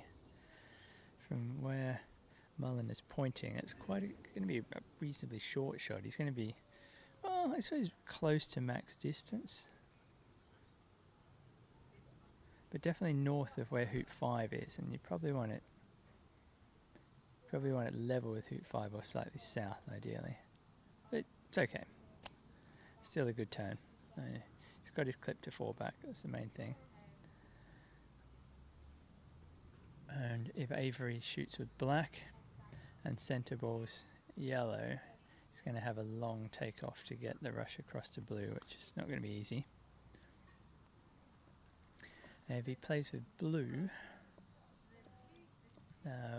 blue is for hoop 1, then he will have an easier chance of a break if he hits. I suspect he's going to play with black though. That's what most people would choose here.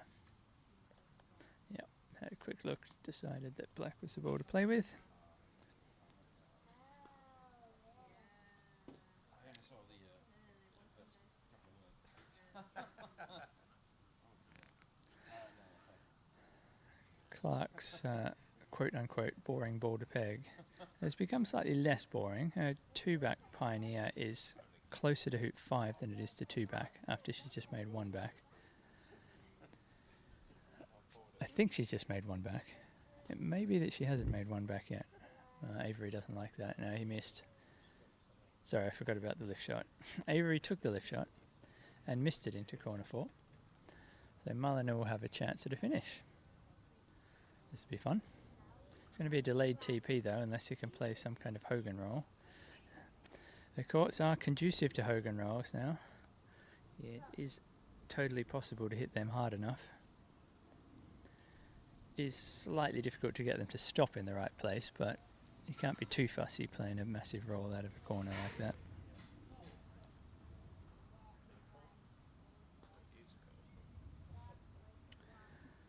And Mulliner starts by rushing to blue. Yeah, this is a pretty standard start.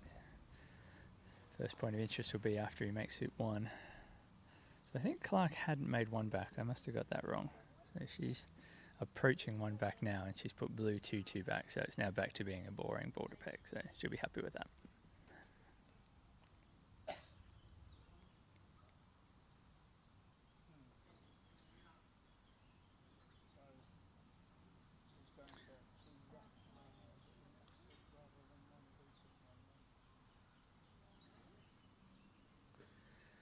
Mulliner's croqueted red to hoop 2, and he's got himself pretty much a perfect rush to 1. He likes to pick out a spot on the ground to hit striker's ball over, rather than what most people do, which is look at a spot on the ball that you want to hit. Nothing wrong with that, it's just his way of making sure he gets the cut going in the right direction. He's always done that as far as I know, certainly as long as I've known him. Points to that spot on the ground usually with his finger to reinforce it in his mind, and then hits directly over that spot. Yeah, Clark's made 1 back, everything's nicely under control there, so let's go back to Mulliner. He's taken off in front of hoop 1, and should be a nice straightforward hoop 1. Might have a rush, no, I was going to say he might have a rush to corner 4, but no, he's got a rush to directly south of hoop 1, so he'll be tapping this and then rolling it to 3. He won't go anywhere near the corner, I suspect. You would go to corner 4 now if you're intending to play the Hogan roll, but that's from where he is basically 2 Hogan rolls in a row, which is unlikely.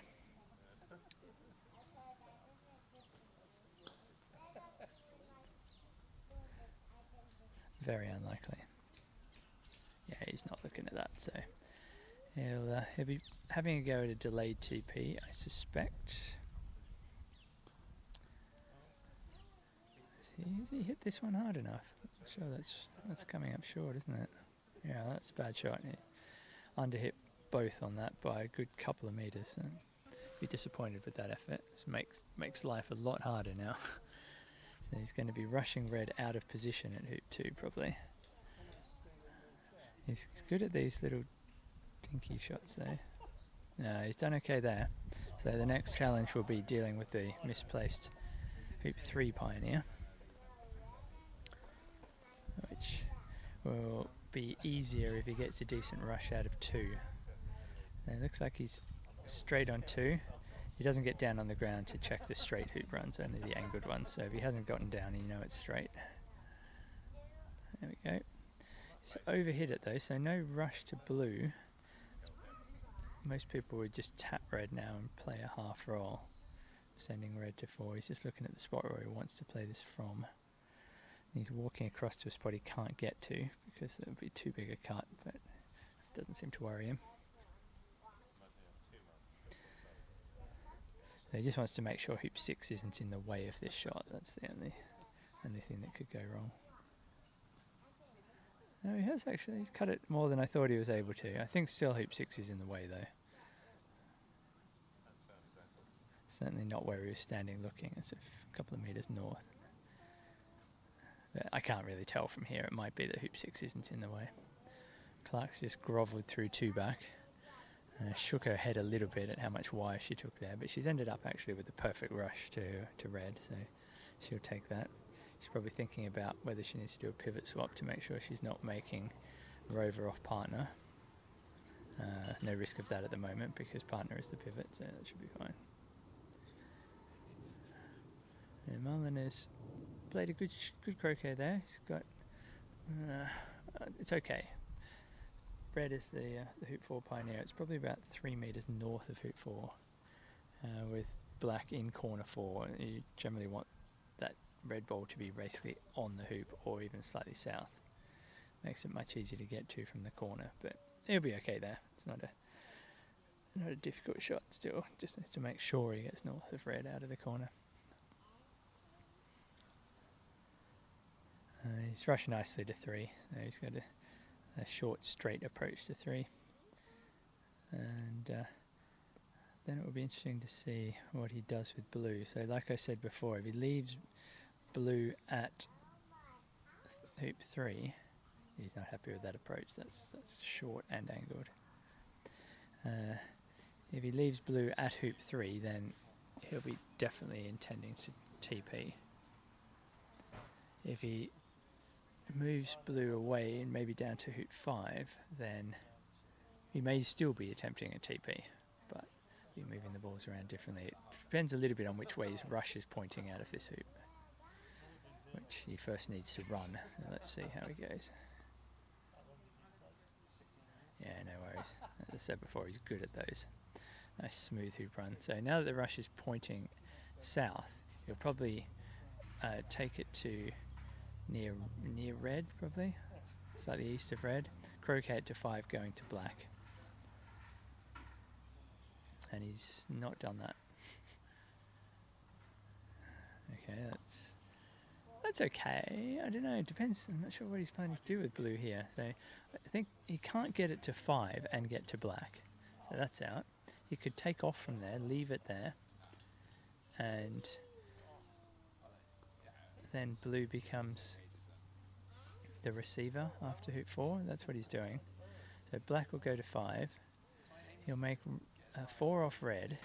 And then what he could do is leave red north of the hoop by a little bit, run to the boundary, and then croquet blue up to escape ball position at 4 back, finishing south of red, and then rush that up to escape ball position, up to peeling position at 4 back.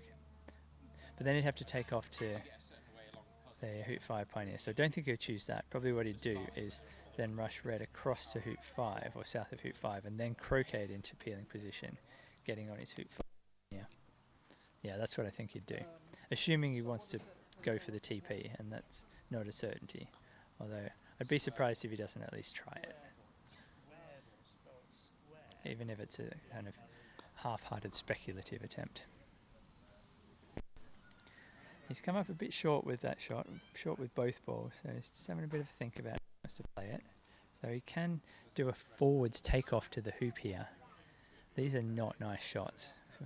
We basically never play them, so it's a little bit unfamiliar just how hard to hit them.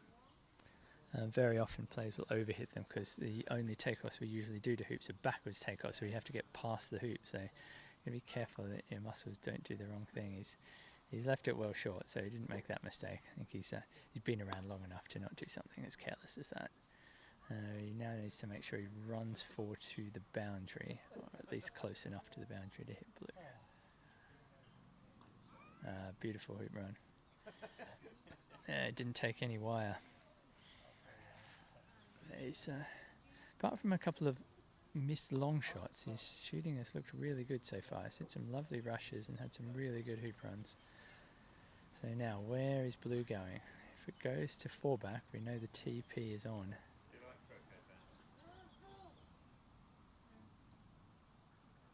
I think he's switched balls. Yeah, he started this turn playing with yellow. He's just switched to playing with blue. That's a bit of a mistake. Now the question is, when will Avery notice?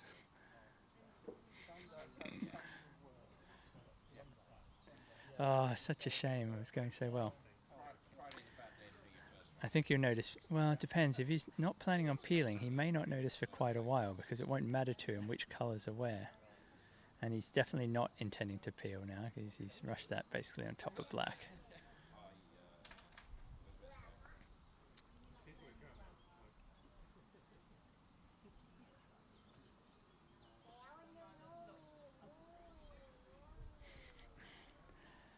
You see it at every level. Avery's just spotted it. Here he comes. Yep.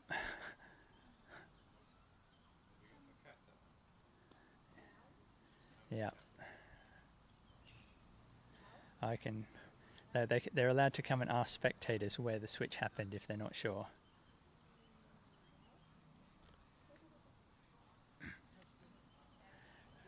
There's a good gallery of spectators gathered, and I'm sure they've confirmed that it happened after he ran hoop 4.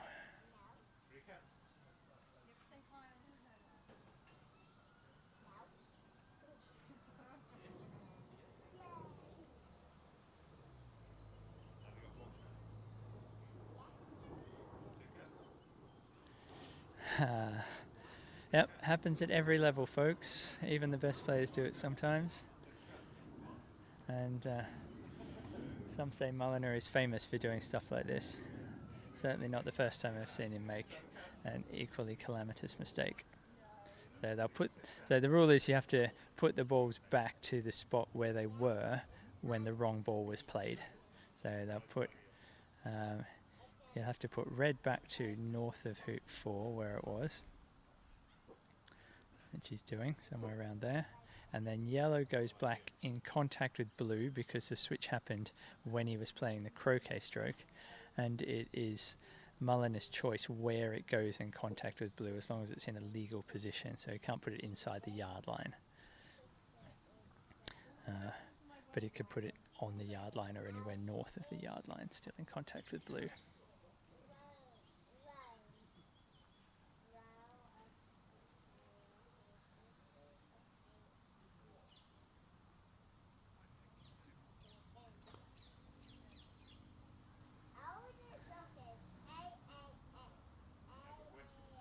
No, it wasn't. It evidently wasn't when he was playing the croquet. It was, he ran it. I thought he ran the hoop and hit blue, but he must have run the hoop and missed blue, and then rotate the wrong way around or something like that.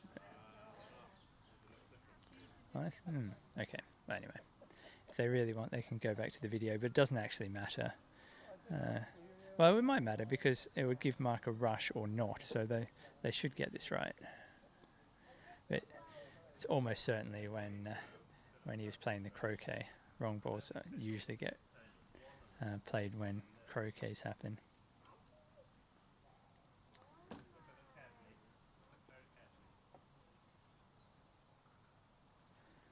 Okay, well, James is replaying the YouTube footage, I suspect, there, so he will be able to show them exactly where the switch occurred. Meanwhile, let's go back and check out Clark's break. So amidst all of the wrong ball kerfuffle on court 4, Clark has kept control of her break and is now through Rover.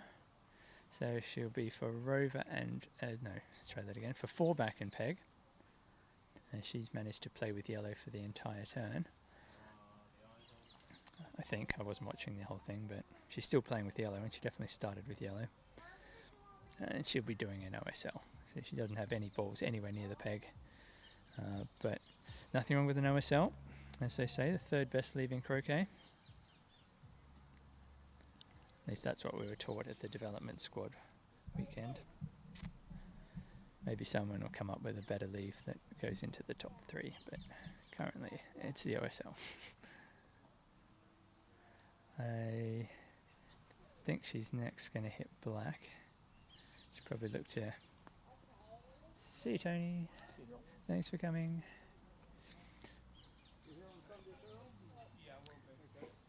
Avery and Mulliner are still surveying the footage.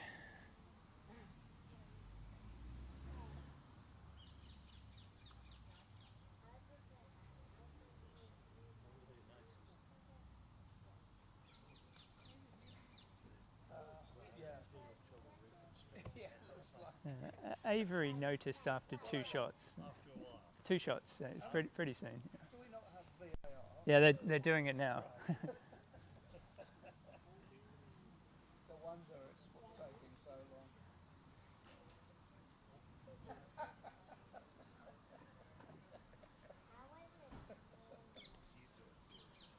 What's the ad? Oh, here we go. Clark's going for a defensive OSL again.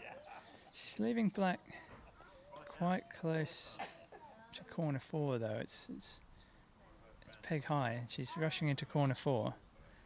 But that's still okay. Black hitting would give good break prospects, but it'll be a longish shot, and it'll have a single ball target and the same or slightly longer length target than if he lifted black and shot from the end of A balk. So Clark's not giving away really anything by leaving black that far south that black wouldn't have anyway.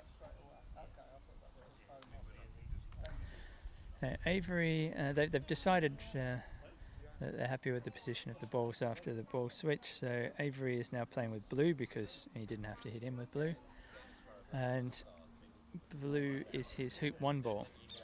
So with black not having passed 1 back yet, black's still for hoop 6. Blue can't go further than 4 back on this turn without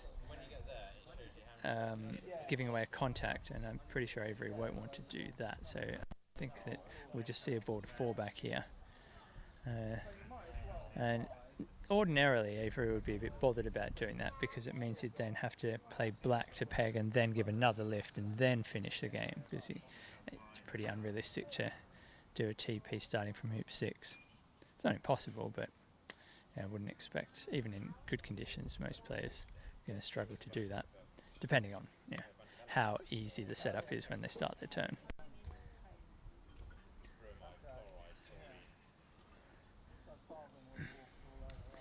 So yeah, we just see a ball to 4 back by Avery, assuming he can get hoop 2, and he's put the hoop 2 pioneer almost in corner 2, it looks like from here, so that could be a problem. We'll see how he deals with that problem in a second. Before that though, let's go check out Fuller, because he's decided to lift black and take his shot at red and yellow just north of corner 4. Black is the hoop 5 ball, so it'll be an easy break if he hits, and he needs to hit because otherwise he's losing this game.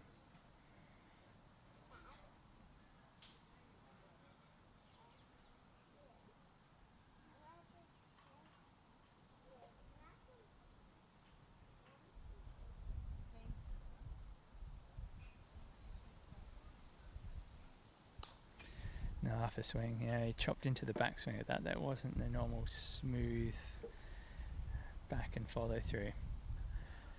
Upset his timing. Timing is important in swings. You've got to let the mallet do the work. If you try and start the downswing before the mallet's ready, very, very often you push it offline or something, twist it a little bit. Bad things happen when you do that. Let the backswing happen.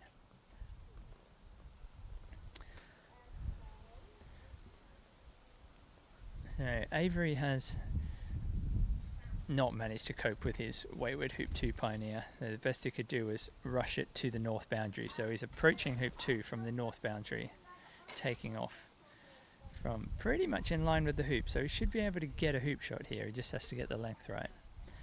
Don't know what the lawn does over there around this hoop. Sometimes they hill off horribly around hoops. That doesn't look great from here, but I'm 50 metres away, so I'll know when he walks up to blue whether that's any good or not.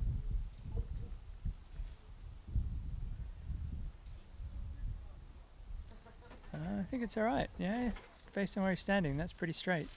It's a bit long. It's like 1.5 meters, but he's good at these. Yeah, safely through. Yeah, so it's a good approach. He's come for a bit more of an angle than I thought, so that certainly helped him land it in front. Yellow was probably 2.5 meters to the west of the hoop line, so he had a good chance there of getting hoop position, which he did. So well done there, safely through, and now he's got a break. The red's a pretty good hoop 4 pioneer. Black's a decent hoop 3 pioneer. Can't see any reason why he's not going to go round off this. As I said, just a 4 back because he hasn't passed 1 back yet with his other ball.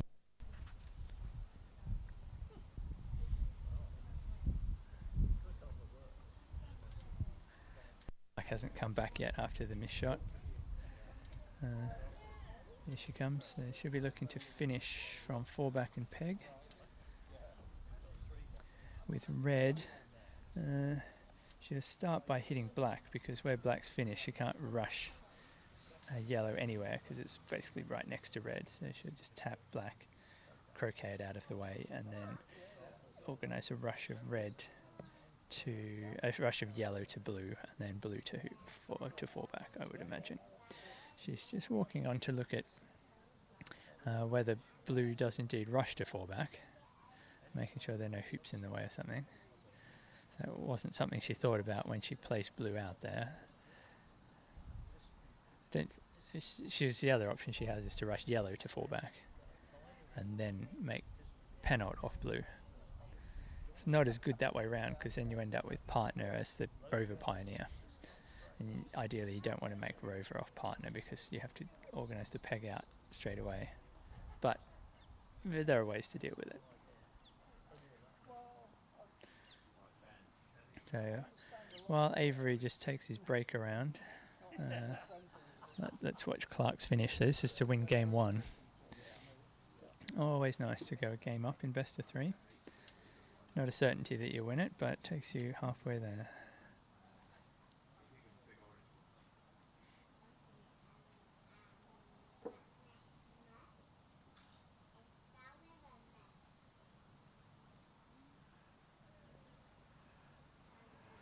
So Clark must have decided that blue's position was good enough to make 4 back off, so she's organised the rush to blue. She wants to go a good 5 meters to the west of blue, so she has space to croquet yellow to penalt, and she's done exactly that.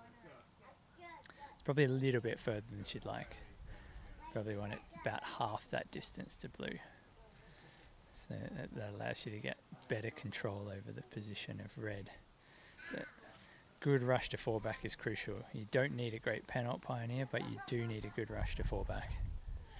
You can fix up the penalt pioneer later.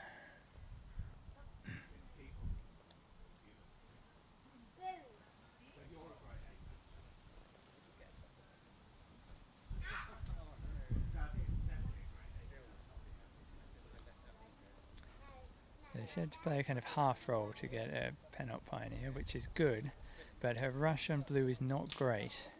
It's okay, it's pointing in the right direction, but it's a bit long, so there's a chance that she can cut this unintendedly, and she has done exactly that. Yeah, that's horrible. So that's not even gone past the centre line of the court there. So she's got a 7 meter roll approach side on to 4 back to contend with now. This is not nice. But she has no alternative but to try it. Yellow is committed to the lawn now, so she's got nowhere to run and hide if this doesn't work. Looks pretty good. That's pretty good. It's quite deep though from the hoop. It's straight, but it's a missable distance.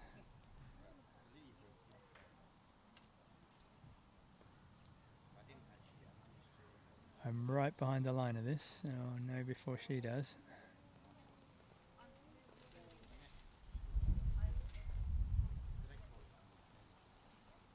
Nope, that went straight at the right wire from the start.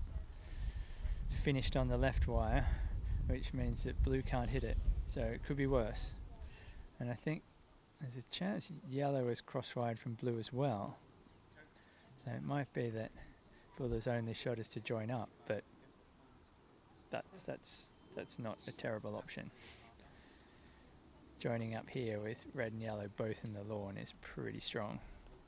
Red though won't rush to 5 or probably 6. So yeah, if he does join up, Clark will just move yellow.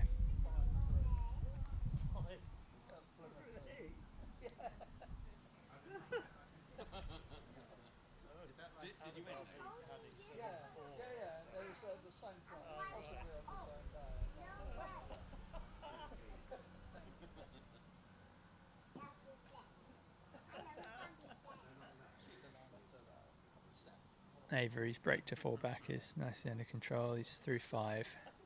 Good hoop 6 pioneer. Pivots a little bit further south than he'd want, but he got a nice backwards rush out of 5, so he'll be able to get everything in position after the next couple of shots. Fuller's still thinking. Looking straight into the sun. He's decided that the snick of red behind the hoop is not a realistic option, and he is going for the join up.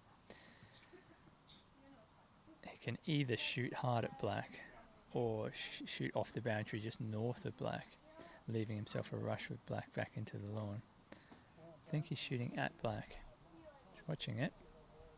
Yeah. So that's gone off just west of corner 3. That probably gives him a rush to corner 1. So a westwards rush, which is not that useful. He won't be able to cut it to hoop 5 because black's not on the south boundary. Black's a few centimetres north.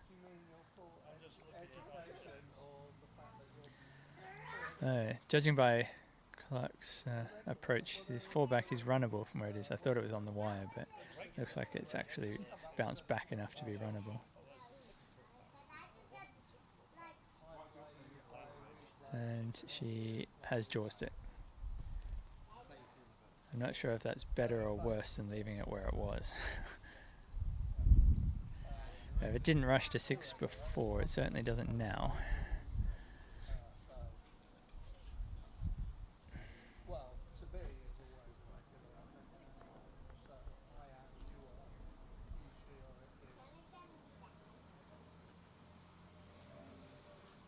Behind me, Phil Cordingley is explaining the finer points of English grammar to whoever's willing to listen.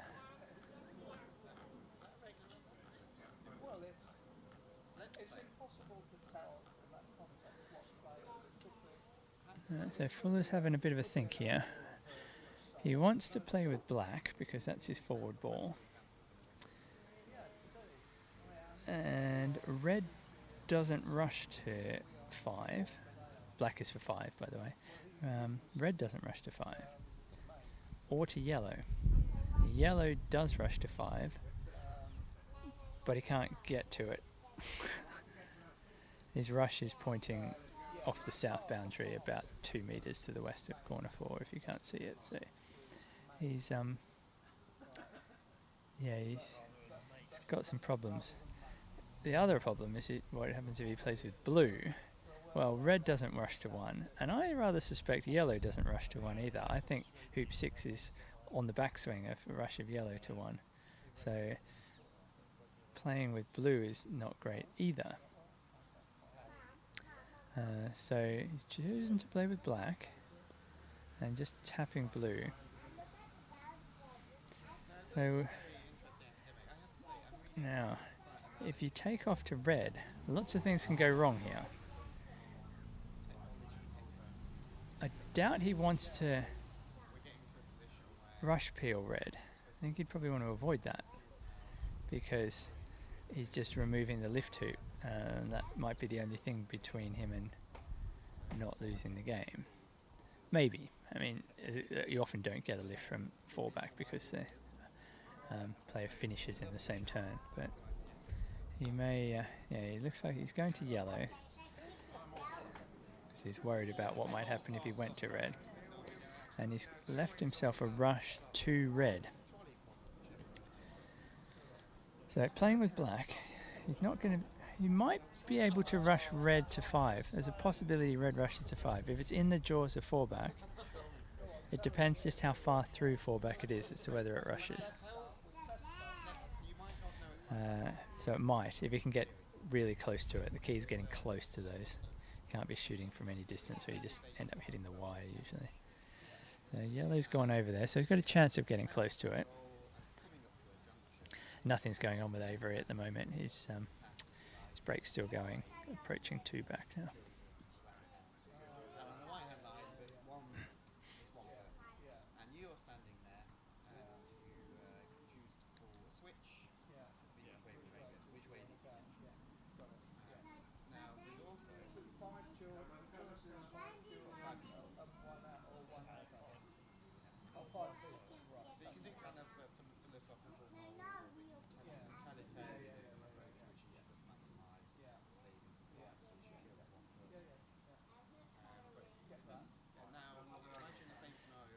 I think he's probably going to try and put yellow to 6. Yeah, he's going to put yellow back to 6, and he's massively overhit this. It's questionable now whether he can even hit red. He should probably get this reft. That's a terrible shot, that one. The yellow's come way too far south as well, so he won't be able to put red anywhere useful. Okay, he obviously didn't need to have it reft. It was still fairly visible to him up there. What's he going to do? He could have a speculative hoop approach, but if he does that, if you're putting red really close to yellow, they're guaranteeing to lose the innings if he doesn't make hoop 5. But with yellow in the lawn, doesn't have many places to put red. Certainly no good places to put it. He can put it somewhere defensive. Up near corner 2, I'm thinking. Probably be defensive. Or down near hoop 1. He was just looking at a spot for black in corner 4 roughly, and what kind of rush that would leave, or whether or not that would leave a double target. So he's thinking about where red goes with the option of retiring back to blue if things don't work out. So I think he's thinking of putting red somewhere near hoop 1. Yeah, that's where he's lining up for. So that gives him the option of playing with red, black or blue next turn, which is quite useful.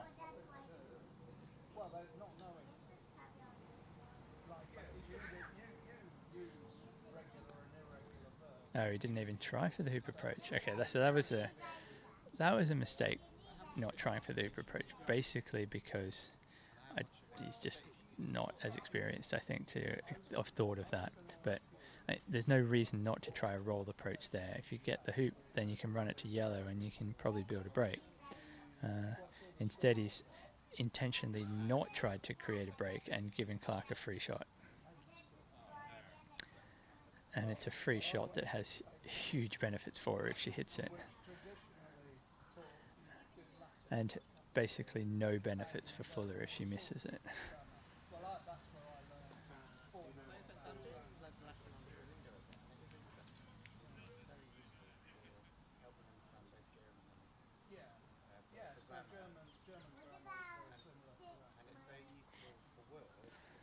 Clark won't have to think too hard about this one. Yep, straight away taking on the shot at blue and black in corner 4.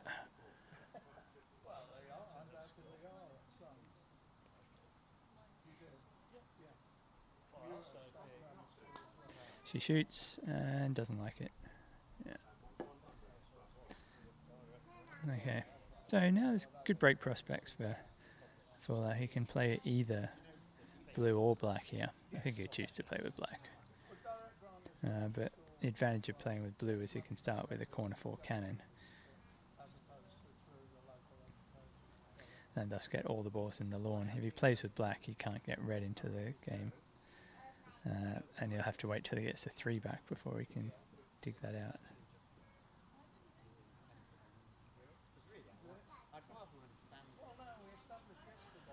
Let's go back to Avery for a second. So he's just setting his leave now. He's gone for an OSL, which seems to be a popular leave today. It's the most popular leave in the last MAC as well. Maybe it's better than the third best leave in croquet. All the good guys seem to be doing it today.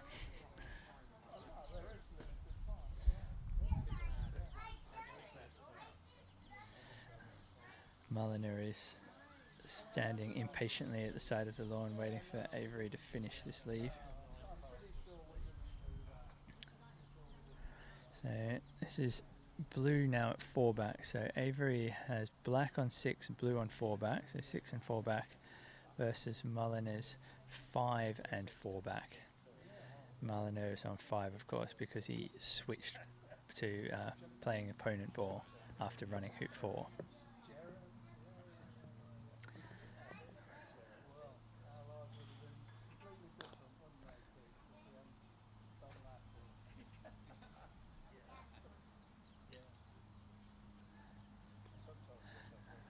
Unfortunately, I took my attention away from the Fuller-Clark game at the wrong second, because Fuller screwed up the little croquet of red out of the corner trying to arrange the rush of blue, and put red exactly in the line that he wanted to play the rush down. So he blocked his own rush. And then he has miraculously bounced his partner ball off red to pretty good position at 5. So they say sometimes 2 wrongs don't make a right, but maybe in this case they have. Depends on this approach. That's perfect, yeah. Yeah, as the shade comes across, the lawns get easier and easier, so he'll start to fancy his chances now, if he can make this hoop and then a couple more hoops. So he'll hit blue after this hoop, nice hoop. He'll hit blue after this, and then he'll have to play a big split croquet, going to yellow as his Soup 6 pioneer. So he doesn't want to rush blue very far. And while I was distracted by that, Mullen has taken his lift and missed, so that wasn't very exciting either. He took the lift of yellow, which was in the middle of the court, and the ball that is for hoop 5, the one he wants to play with, and shot at partner along the west boundary, but missed into corner 2, or rather just south of corner 2.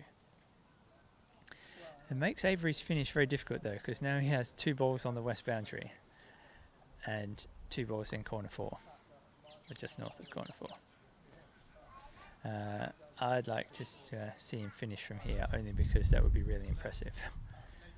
The manager would like to see him finish from here, because that means the quarterfinal will be decided. As we know from 2016 World Championships, though, Mulliner does not know when the game's over. He will keep playing at full intensity until the final ball is hit into the peg. Oh, and also Avery is not for 4 back, he's for 5, I forgot that. 6, sorry. So 6 and 4 back. So this will just be a ball to peg. Right, getting ahead of myself there. 6 and 4 back. Still got some work to do to make 1 back though. His 1 back pioneers are middle of west boundary and corner 2. So they could be in worse places, but they're definitely not in good places.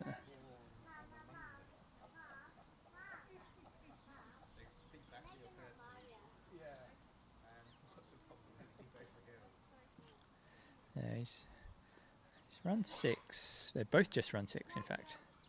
Got mirrored breaks, except Fuller's is a break with pioneers. 3-ball break, whereas Avery is currently a 2-ball break, but he's hoping to extend it to 3 balls. So he's got a rush kind of pointing at corner 2, or he could maybe cut it to red. Both of those are options. And it will just depend on what it looks like from his perspective, which one he takes. He's going to red. And then he can either, depends how far off the line red is, he can either rush red to the hoop or red to yellow. Again, just depends what it looks like from his perspective. They're both okay.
So he's not doing a takeoff. He's doing a kind of half roll split thing, sending blue into the lawn. I think he'd be better off putting blue to 3 back and trying to do an NSL at this stage, but anyway, he's not going to try that. In fact, he's sending it to 4 back. I think he's going to make more hoops. It's not a bad strategy here. In fact, he's going to peg out yellow, isn't he? Didn't think of that. Is that a good strategy though, leaving 1 and peg versus 4 back? It's not a bad strategy. I like it. It will be entertaining. If there's one thing the crowd loves, it's a 3-ball ending at the end of a day at the Open. We get them almost every year. Well, in fact, definitely every year, and sometimes several times. We had one. We had a good one in the middle of yesterday with Suter and Grimsley, where they had 2-ball ending. That was good fun. And I think Fuller and Patel had one at the end of game 1 yesterday night as well, although I'd gone home by that point, so I only heard about it.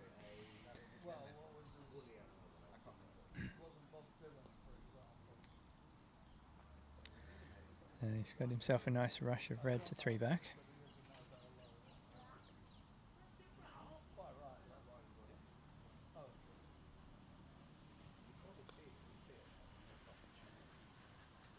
Hit that rush perfectly. That's ideal. So you want to rush back to corner 4 after this. And then he'd be able to stop that further in lawn, rushing yellow up to blue and then sending it to penalt. So he'll have blue at 4 back, yellow at penalt. Yellow's the ball he wants to peg out. So having it as the penalt pioneer is what you want. That'll pivot. Just don't want to have it as the rover pioneer. Well, I'll be walking past with my bike, so... I think this game is where the interest is going to come from in the short term. In the other one at the moment, Mulliner has organised the break after his nice hit in, and he's just made hoop 6 off blue. So Mulliner playing with yellow. Hopefully you can remember that for the rest of this turn. So yellow has the break at 1 back with partner red at 4 back. So he's looking to take this to 4 back and peg. He won't be attempting any peels now. Peely is currently the 1 back pioneer. And Avery's blue and black are 1 back and 4 back, the clips of death. The problem with 1 back and 4 back is you're still the same number of turns from finishing as you were at the start of the game. That's assuming that he would do a TP, which he won't in these conditions. So I guess it's 1 fewer turns. Not a great shot by Mulliner there, leaving the 2 back pioneer a good 4 metres short of its intended target. But with a 4-ball break organised now, pivot nicely in the middle of the lawn, he should be able to cope with that slightly wayward pioneer. Fuller has rushed slightly badly. He's got yellow, the penalt pioneer, too close to his 4 back pioneer, so he's having to croquet away from 4 back, but he's okay. I'm sure he'll have no trouble making 4 back still from here. There we go, nice little dinky rush in front of 4 back.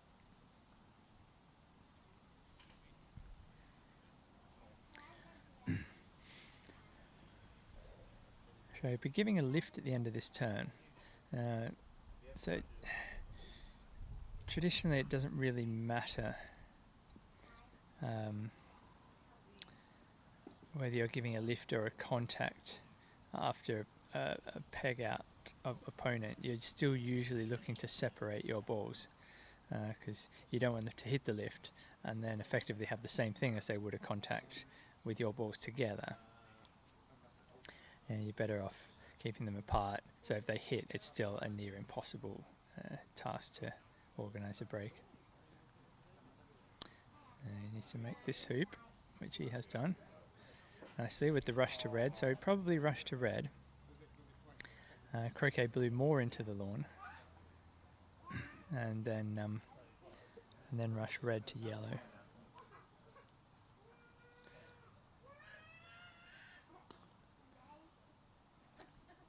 That's okay. So you can croquet blue into the lawn. You really want blue to be at the peg when you're making rover, so that when you peg, you want yellow and blue at the peg. So what you do is make rover off red, and then it doesn't really matter where you leave that, as long as it's not really close to either of your balls, because that's probably going to be lifted. So you just need to stick that somewhere in the middle of the lawn. So somewhere around rover would be absolutely fine, or somewhere near A balk, anything like that. And then what he'll look to do is put blue somewhere near max distance on the east boundary, black somewhere near max distance on the west boundary. That's probably what he'll do. There are other options though.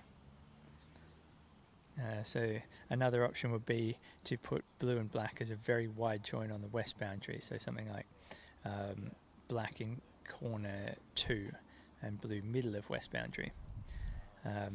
Both of those then are as far away from 4-back as possible, so if Clark hits either of them, it's a very, very difficult task of getting a rush on the other one to 4-back.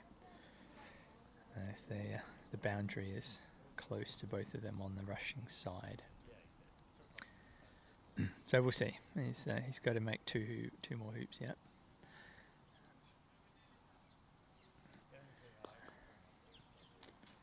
So he's hoping to have rushed red north enough that he can have space to croquet it down to rover and still hold for yellow. I think he's done that there. I think he's got a good enough stop shot that should be fine. At the very least he can get it to near blue, which is almost as good.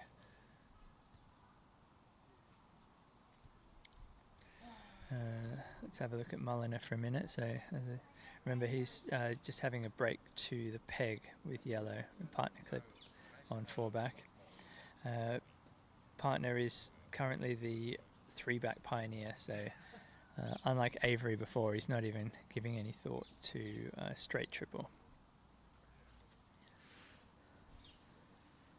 Okay, so Fuller's done something slightly weird here. He's decided he doesn't need a rover pioneer.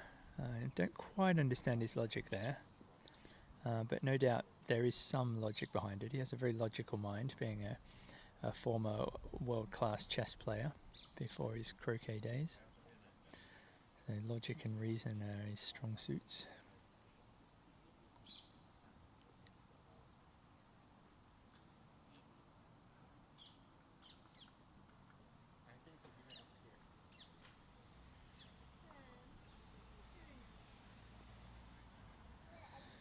Safely through Panot. So now he's going to start thinking, why didn't I give myself a rover pioneer? But before he starts to worry about that, he's just going to tap yellow and croquet it to the peg, I guess. It looks like he's too close to red to get it all the way to the peg, so he's probably just going to play a bit of a split. Yeah, he can't get it to the peg. You can get it in the vicinity of the peg though, it'll still be okay where he gets it, but he wants to now, I presume he's going to try and rush red to blue. Or is he going to rush red direct to rover? He's got himself a rush to rover, and this is what he should do. He doesn't want to make rover off blue if he can avoid it. He's doing it. Okay. So he's making life a little bit harder for himself, but this is still okay. So what he can do is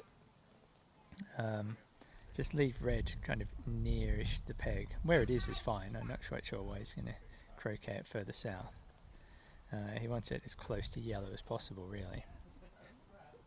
Well, not ridiculously close, but within a metre or two of yellow would be good. Help him get the rush to peg with yellow. Instead, he's decided to croquet it south of rover. Okay, so he's going to use red as the rover receiver ball. And I don't know what he's going to do with blue then. So what you'd prefer to do is make rover off red and have blue near yellow, so you do the peg out and then set your two balls. The way he's going to have to do it now, I think, is... Oh, he's clubbed that. That's a bad shot. That is a terrible shot. Oh my goodness. Okay, yeah, so he's thinking, so he didn't want blue back to the peg. Oh, he's done this Oh, all the wrong way round. This is... Oh. He can save it all with one good hoop approach here, but I just feel this is going to come up short.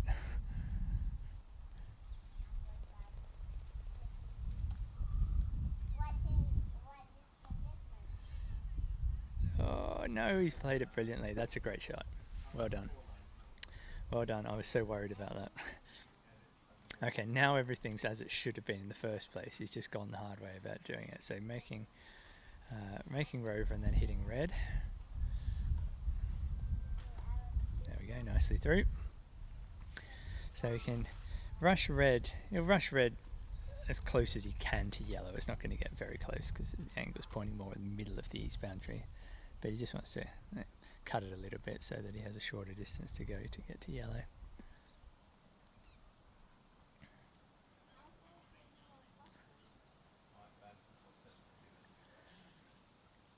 And then what he'll do is peg out yellow and leave a rush of blue to probably max distance east boundary, and then hit black off max distance west boundary, or maybe even corner. Now you don't want to go the corner because it shortens the shot. I think I'll go max distance on both. He could go corner though. Nothing wrong with that. I don't know what he's doing here. This is madness. Well, I guess depends what he's thinking about with the leave. Right. Yeah, this is okay. If he's planning to put black somewhere near max distance on the east boundary, because he wants to lengthen the shot. He doesn't want to leave red there if that's where blue is going to go later. So that's fine. So red we don't care about now because red's going to be lifted anyway, so that can stay there. Now he just has to rush yellow really close to the peg. And he wants to peg that out straight. Don't want to be trying to peg out with any kind of pull here.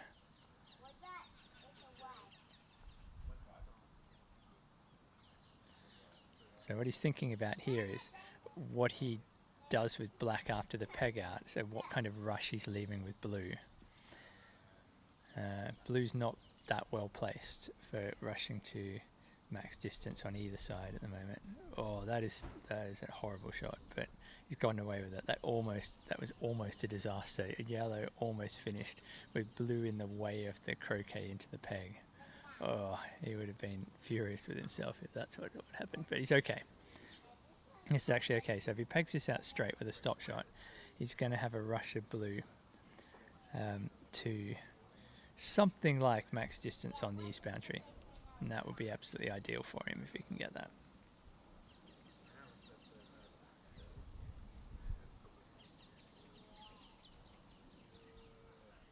There comes the peg out. Nicely done. So yellow's out of the game. So Clark will be left with the ball for 4 back. And Fuller will have 1 and peg. So 1 and peg versus 4 back, which could be over quite quickly if Clark organises a break, or could be a bit of a grind with lots of shots being taken, or somewhere in between. We'll see. He's rushed blue off max distance on the east boundary.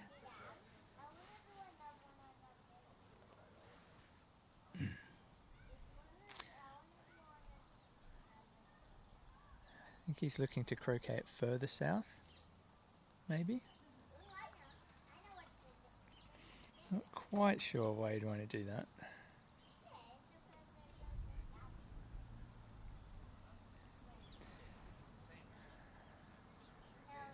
He's giving a lift.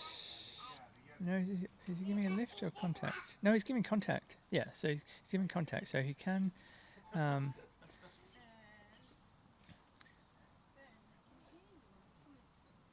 put. Yeah, he needs to make sure he's well separated. And it doesn't matter if he leaves balls in balk. So he could leave a ball in corner 1, for example. It looks like he might be looking at corner 2. Corner 2 would be a good shout here. Yeah, for some reason I've been thinking that Clark will start with the lift, but no, this turn started at 1 back, so he's giving contact. Mullen is still going on his ball to peg, by the way, so approaching rover. with a diagonal spread of some sort coming up. Fuller's just surveying the lawn, making sure all the grass is still there. He's looking for a spot that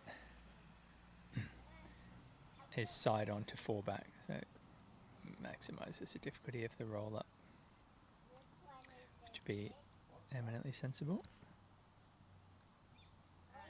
He's decided on that spot.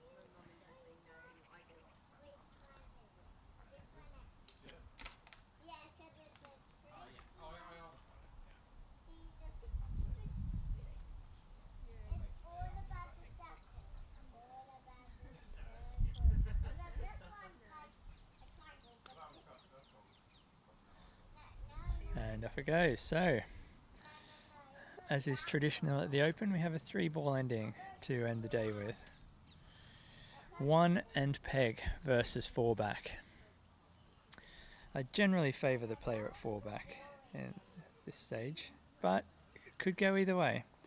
Both players are only 1 break away from winning the game.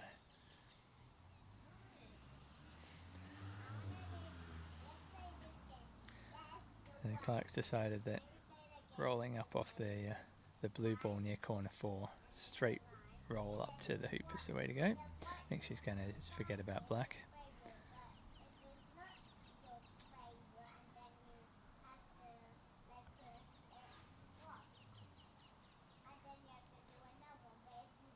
Let's watch this roll. It's heading off to the left. Yeah, that's no good. Yeah, so that's not much use. What can she do now? She might try some kind of triangulation. Go off the north boundary, north of 2. That's an option. I think that's where she's looking. Or maybe even to corner 2. Blue's going to have to play next, so going somewhere near black is a good strategy. Yeah, that's exactly what she's done. So she's within hitting range of black, but blue must move because that's a 4 back pioneer. Can't risk just giving Clark the shot at black. So Fuller won't join up because that just gives everything away as well. He could go for a wide join. Where else could he go? Really wants to be just as far away from 4 back as possible, doesn't he? So probably corner 1, it's not a bad shout. That's where he's going to have to start his break from anyway if he finally gets going with blue. So yeah, I think corner 1's a good idea here. Clark will take the shot at black.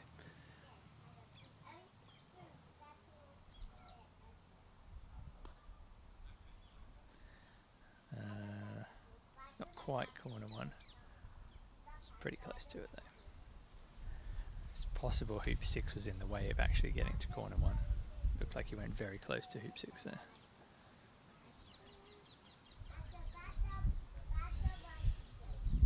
Let's watch Clark's shot, and then Avery's about to take a shot after that, so we need to watch both.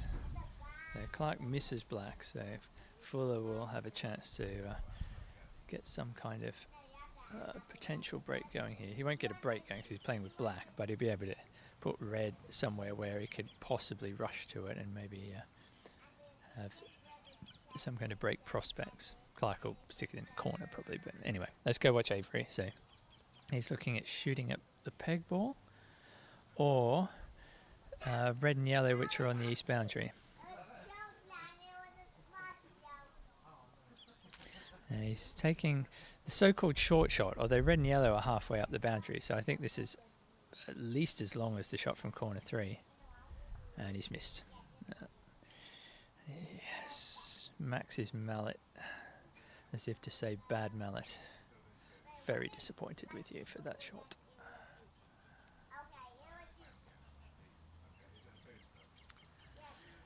So this would be Mulliner to finish from 4 back in peg and take game 2, the Avery game up. That will make it 1-1, and no doubt that will please the manager greatly. Let's go back to Fuller for a sec. He's been standing out there for the last minute pondering what to do, and he doesn't look like he's any close. No, he's closer to deciding what to do. He's going to hit red, I predict.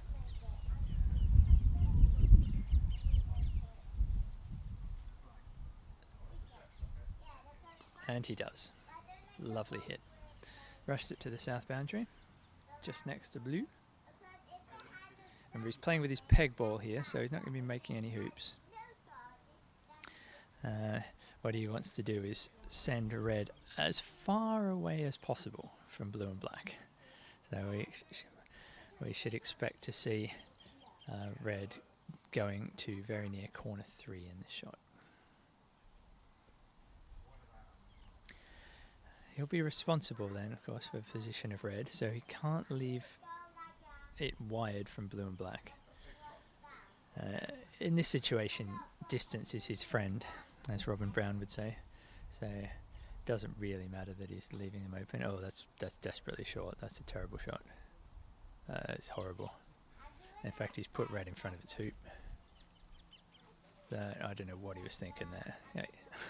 Maybe he was just worried of overhitting it, but hitting red off would not be particularly bad.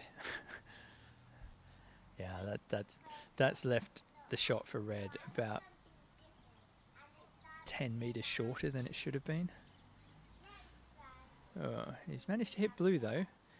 Black stopped just in front of hoop 1 and he hit blue in corner 1. So he'll be able to at least arrange a wiring of the boundary ball, which should be blue. If you can get the boundary ball wired, then when Clark hits black, she will have both balls on the boundary, so won't be able to dig anything out for a break. Let's go back to Mulliner. He's doing something. So he's currently rushing blue to 4 back for his finish. You can see, hopefully, yellow is a reasonable Penalt Pioneer. It's kind of 2 meters away from Penalt on the southwest side. But he'll be able to make 4 back. He's rushed really well to 4 back, so he can organise the rush anywhere he wants after the hoop. What's Fuller doing here? Oh no, nothing. Okay, so let's watch Mulliner still. So he's croqueted red in front of the hoop. He's a little bit angled, as you can see, because he got down on the ground to look at the line, but it doesn't have to be particularly angled for him to do that, so I expect this to be stroked through nicely. Oh, he had to power it through a bit more than I thought, but nicely through. So he's got a rush pointing somewhere like the peg or something like that, I think. Maybe more at yellow. So should be fine to finish from there.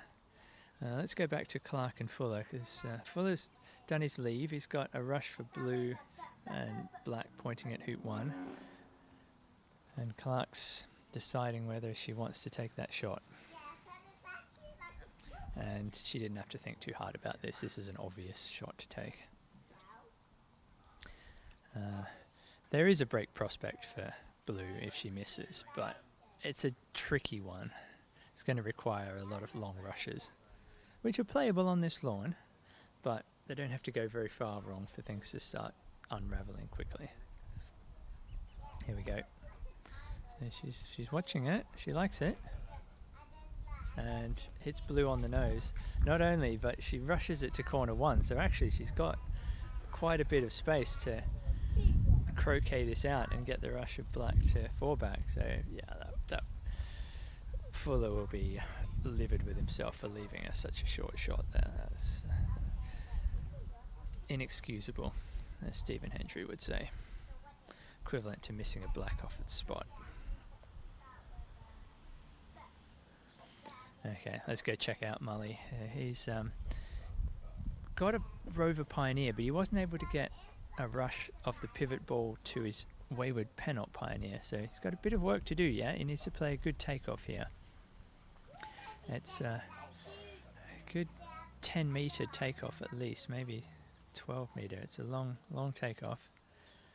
He's walking after it, so I think he likes it. That's pretty good. It's slightly short. He's going to have to cut this a bit. And so he's pointing to the spot on the ground he wants red to hit.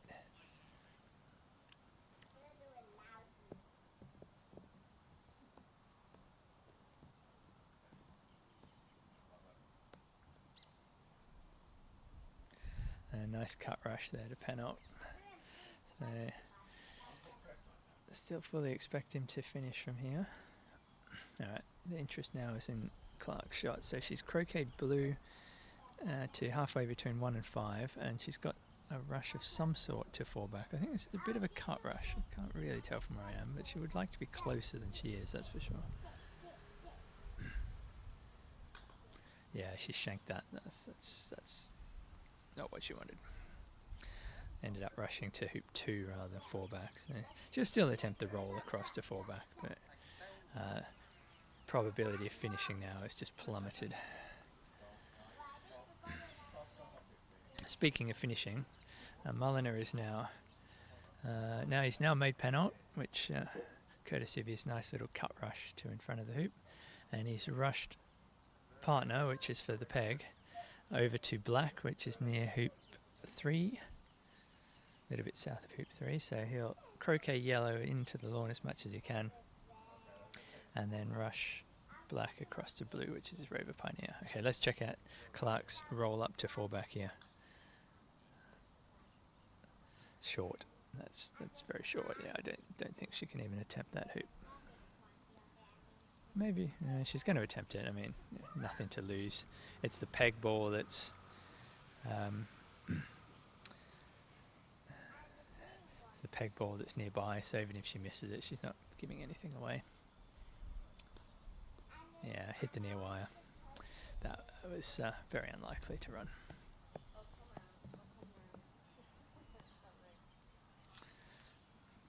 But nothing to lose. So Fuller might be able to take the shot with black, or he might just choose to join up with blue.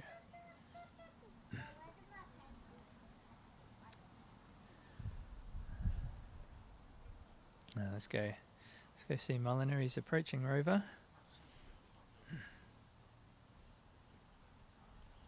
And he's done it very nicely.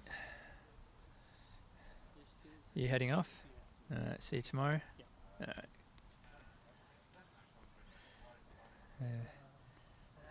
Let's stay with Mulliner. He's about to peg out here. Just collecting himself to run Rover, and does so very nicely. And he's got a rush pointing exactly at partner waiting near the peg. She hits very well, so this is for 1-1. I don't know if they're going to be starting game 3 tonight or not. Don't even know what the time is, judging by where the sun is. I think we're probably somewhere between 8 and 9 o'clock. Looks like, yeah, closer to 9 o'clock, I would say. So they may choose to stop here. I think that's probably the most likely thing that will happen. Oh, I can't watch both the peg out and the shot. Let's go watch Jenny's shot. We know Mulliner's going to peg out from there. So Jenny's taking a shot at blue and black, which are ped up in the lawn, but with a backwards rush. So there is a break prospect if she misses this. She's watching it. No, through the gap. Through the gap. So here's Fuller's first chance to get a finishing turn going. Mulliner did peg out for 1-1.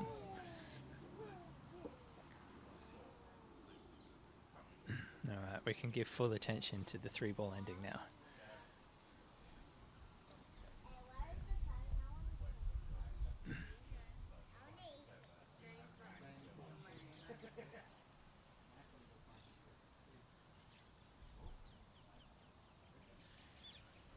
So usually what you do here is tap black, take off to red, and then stop it to 2 approaching hoop 1. But the other option here he has is to rush black to red and then try a more precision line of play. But that's going to involve some long rushing. I think he's more likely going to do the stop-o approach.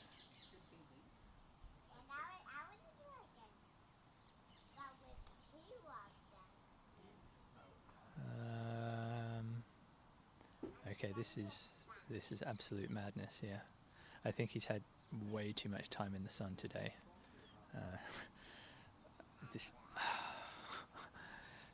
No, this is a really bad idea.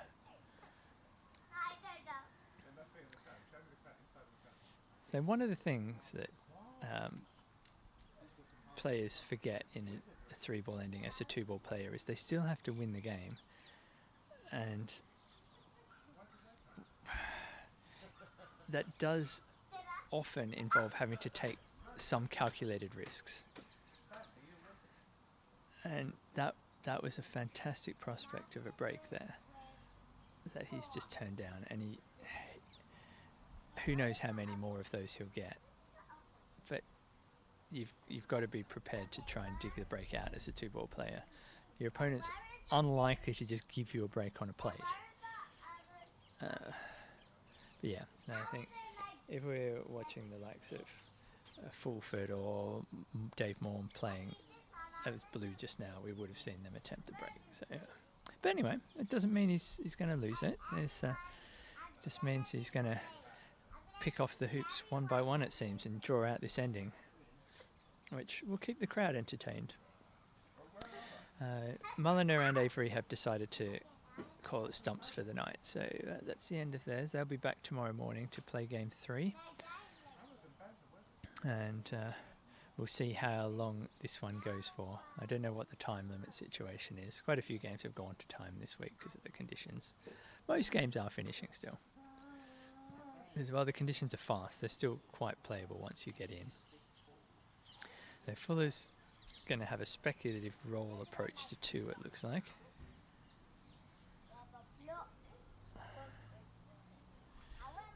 The main thing he has to make sure of here is he doesn't accidentally... Oh no, he can accidentally wire himself from red. So what he might have done, which I don't think he has, is go up and look at where he can place his escape ball. He's croqueted that off the lawn. Look at where he can place black so that it's wired from red's shot. But instead, he just clubbed it off the lawn. He's left himself some way apart. So Clark has options here. She could go corner 2, triangulate. She could take position at 4 back. It's a little bit risky though, that one. It gives away a break possibly. But we've already seen Fuller's not shown any interest in digging out a break, which will encourage Clark to just take shots. She now knows that she can just keep shooting at it until she hits. And if she misses, she's not giving away anything particularly dangerous. So she's missed that by a long way. I don't think that came off the centre of the mallet face.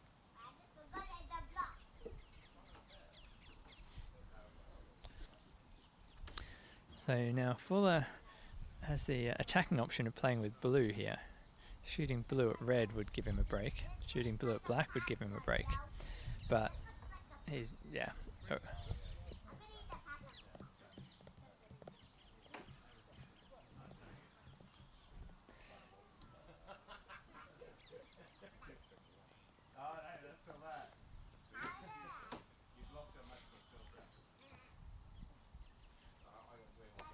And one thing we've been missing at this tournament is dinners. I remember last Open I played at Surbiton, we had sausage and bread roll basically every night at the end of play. We haven't had that this year, which is a shame. Clubs that host the Open should do that because most of us are here until dark most nights, so it's a bit unfair to make us wait until 10 p.m. before we go out for dinner. Most places are even closed by that point. To have to last from afternoon tea at 4 o'clock till the end of play is a bit mean.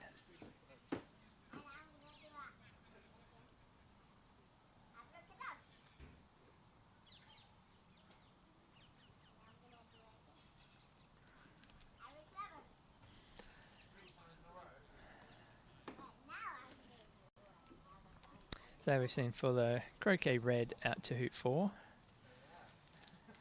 And now he's going to rush blue into corner 2, or near corner 2. Just has to be careful he hasn't put his balls in a line with red and hoop 4, because Clark won't have a backswing if hoop 4 is in the way, and that would give her a wiring lift. You have to be able to have a backswing. You don't have to have a follow through. The laws don't care about the mallet hitting a hoop after you've contacted the ball, but you have to be able to have a backswing.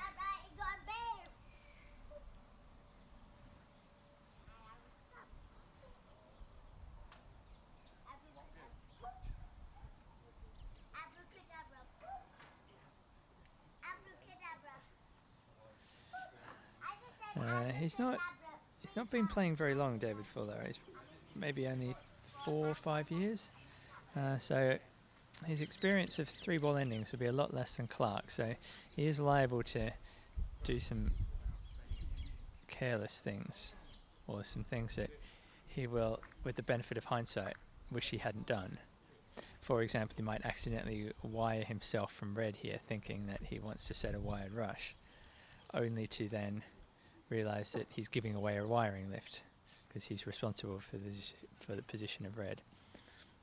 From where I'm sitting, it does look like he's completely wiring red from everything, but looks can be deceiving. I'll go out and have a look at it now, see what it looks like.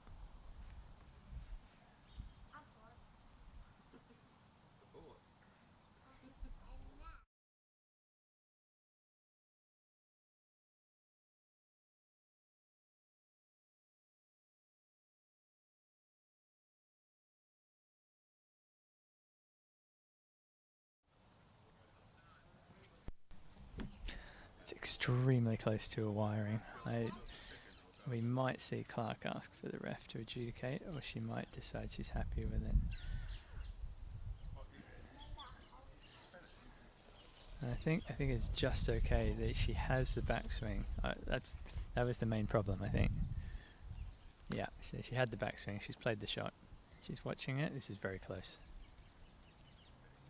Oh, somehow it went between blue and the hoop. I don't know how that missed. Now, here's a break prospect. It turns out Fuller did the right thing by not going for the break before. This is a much easier break prospect if he hits red first.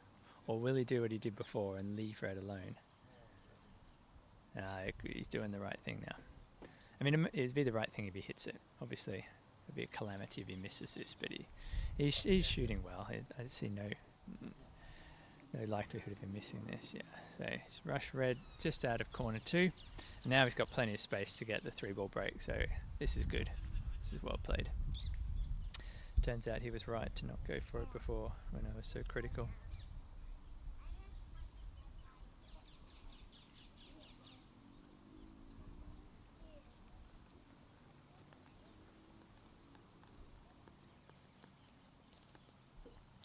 Maybe that was all a bit of a ruse to lull Clark into a false sense of security about going for breaks. See, she maybe didn't think so hard about taking that shot because he turned down the break prospect earlier. And then when she did shoot into a suicide shot like that, he's now gone, aha, gotcha, and dug out the break. So he should finish from here now. No reason not to finish from here. We just have to wait and see what he does.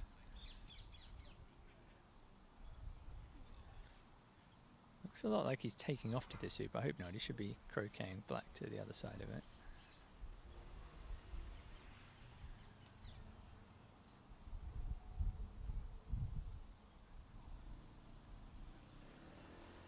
Yeah, that's okay. So nice approach. Yeah, no reason not to finish from here.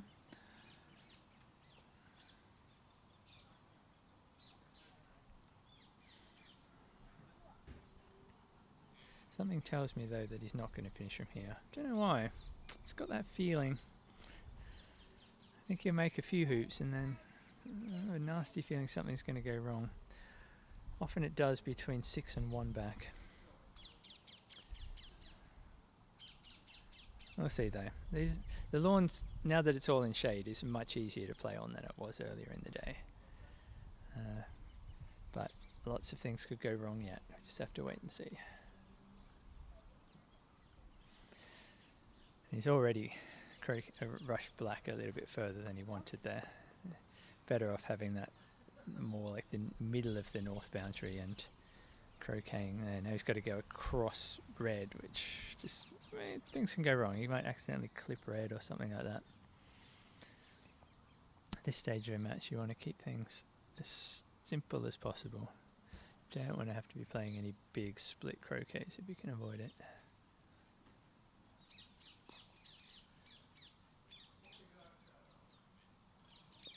No, that's a decent shot.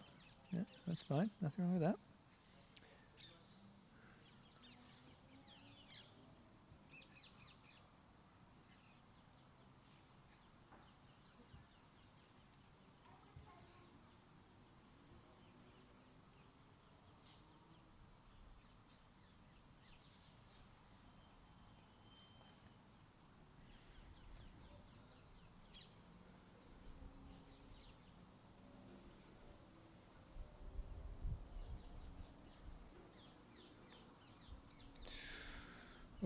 little tentative on that approach. He's left it quite angled.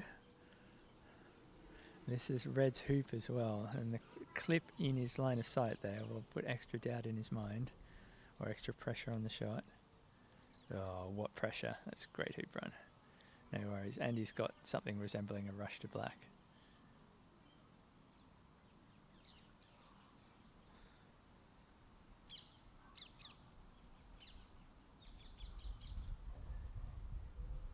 You just want to rush this to halfway between 4 and 5. Or, no, not quite there. A bit more north of that. Oh no, he had an angle. Okay, so he's gone past suit 5, and no, he hasn't. He's gone through rover. That's okay. Now we can just play a thick takeoff going to black. There are lots of spots he could rush red there where he had an easy croquet to black, and that's probably one of the best spots to go to.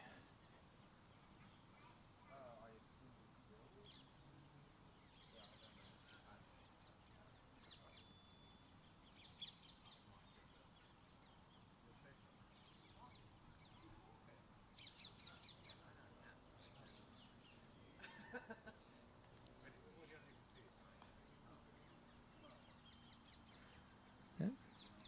Perfect, sir.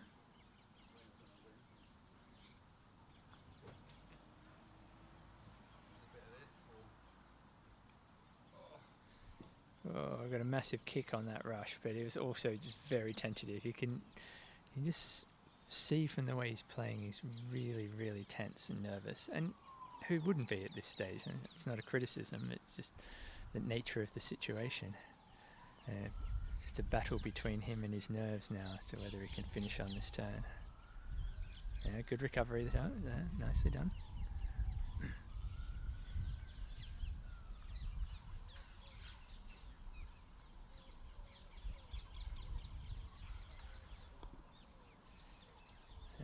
Safely through, and with the perfect rush pointing at red, so still all going well so far. He's just got to hold his nerve.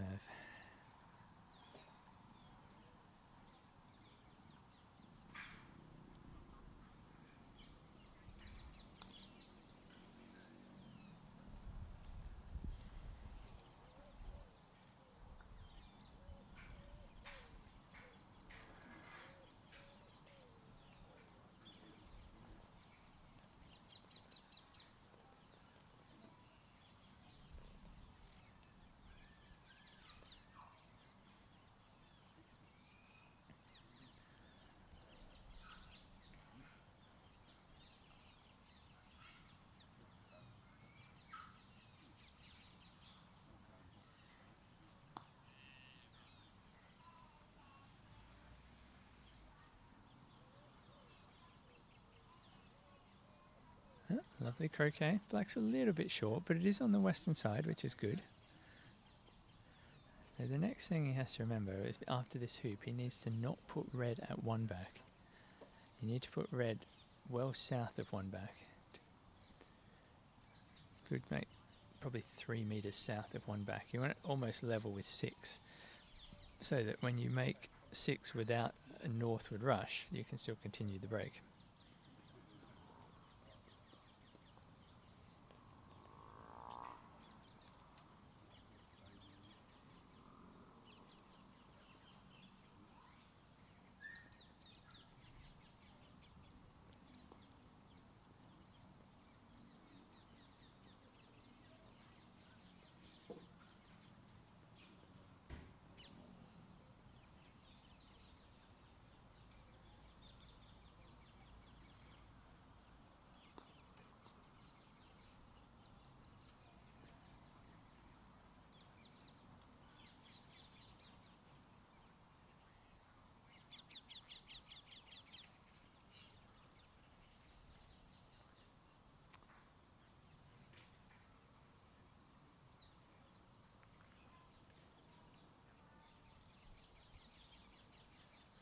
Let's see how careful he is to leave red south of one back here. You want something just under a full roll here. Like a 5/6 roll or something. Ooh, it's okay. I think that's okay. Yeah, that's good. Yep, be happy with that. He's decided to take his sunglasses off. I think that's a terrible idea to stop mid-break to do something like that, but each to their own.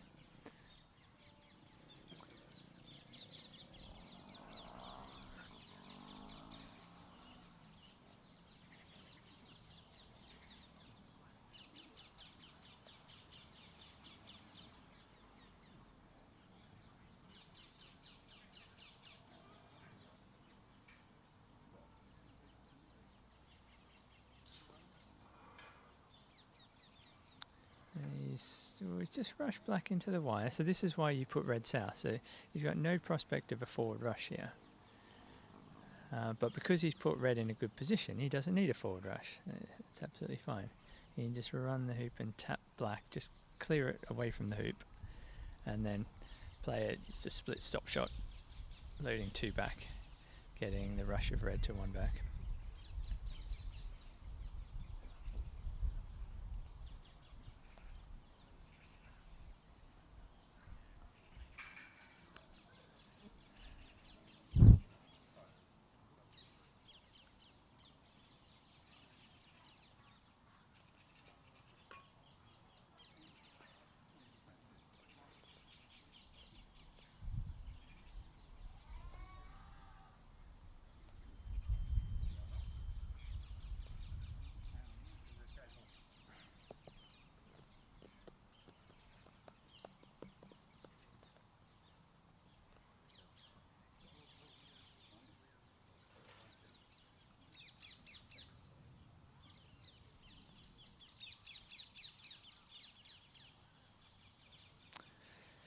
The green parakeets are very excited about the 3-ball break currently underway, making all sorts of noise in the trees around here.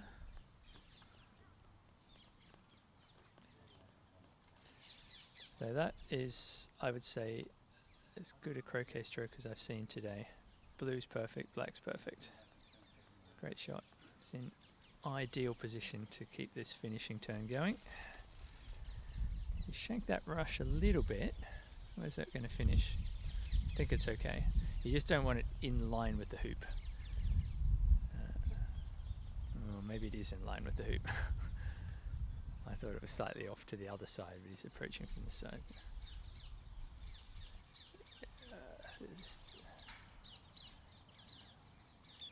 This could be problematic.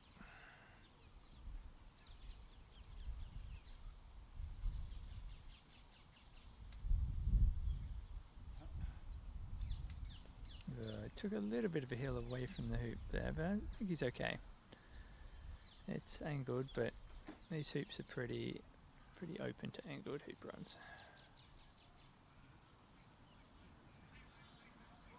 Yeah, no worries, safely through. Okay, so that little banana skin negotiated. He's now got to play a giant split roll going down to his pioneer at 2 back. Luckily, his 2 back pioneer is very well placed, so he doesn't have to land on any kind of rush. He just needs to be within hitting distance of black. But it is a long, long shot.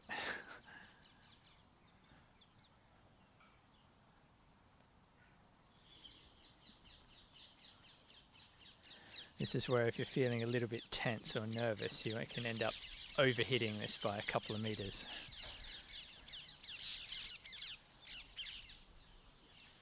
The parakeets are loving the show here. Well, they're putting on a show of their own. Fuller's staying focused though. Oh, he's not got that right. It's not terrible though. It's okay. As I said, he just needed to be within hitting distance of black, and he is. And red's okay. Nothing wrong with red being a little bit north of 3 back. If anything, it's better slightly north than too far south. But he just needs to make sure he hits black just quarter ball on the right. Just want to clip it a little bit. You don't want to hit it full ball. Oh, he's absolutely welted that. Okay, he's decided that he's not going to try and continue the break now. I think that was just a little bit of nerves getting to him there. He probably thought, if I trickle at this and miss, then I'm giving everything away. So he's decided discretion is the better part of valor, and he's going to leave black over there. I would have thought he'd stick it a bit further up the line, shorten the length of the lift shot. Blue into corner 2, or just further up the west boundary. I think that would be fine. Kind of level with hoop 2 or something like that would probably do the job.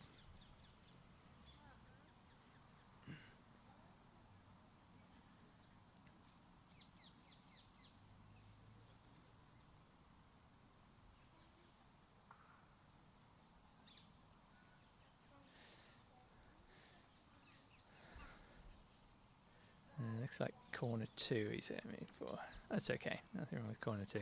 Slightly shorter lift shot to hit corner 2. But the chances are Clark's going to shoot at black anyway, because black's the peg ball. My mom's card, because I want to... You taking it for a joyride or a spin or something? Yeah. I'll get another bottle of wine, Ben.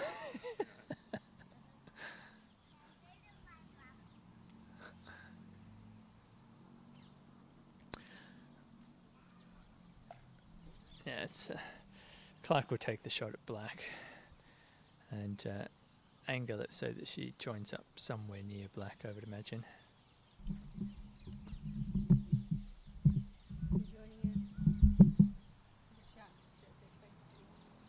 Joined here by expert commentator Sam Murray. Good evening, everybody. It's a very generous description of me from Joel. Jenny's taking this fairly straight, so she is probably lining up the double rather than the possibility Joel described of shooting so she ends up close to black. Yeah, this is risky. If she ends up near blue, then there's a good chance of digging out a break with black. They come kind of down the rush line of black a little bit. Yeah. She can, he can now aim red back over to 3 back, and if he goes a bit off the lawn near black, he's not really giving anything away.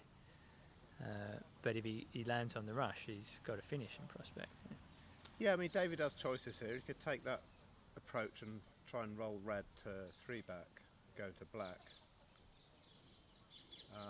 He could take a far more defensive option and take off down to black and either make a leave or try and make 2 back. But Jenny, by taking the more aggressive option of lining up a double, means that David's backwards ball is in play. He's going for the takeoff. Yeah, one other good thing about this is that now David will be responsible for the position of red, so he can't lay any kind of wired rush. So she'll get another shot, at least. David made 1 back on the previous turn, so he won't be giving away a left for another 3 hoops. He can look to make a hoop or 2, not necessarily immediately, but in time without worrying about the left. I think he'll go for the speculative roll up to 2 back here to send black to the south boundary, try and put blue in front of its hoop, and then if it doesn't land, pair up on the south boundary, giving Clark a huge shot. I think that makes sense. It would be a hugely risky shot for Clark to take on. And not that beneficial for her if she hits, because her hoop's at the opposite end of the lawn. So the best she'd have would be a 2-ball break. Not entirely sure what David's looking at here.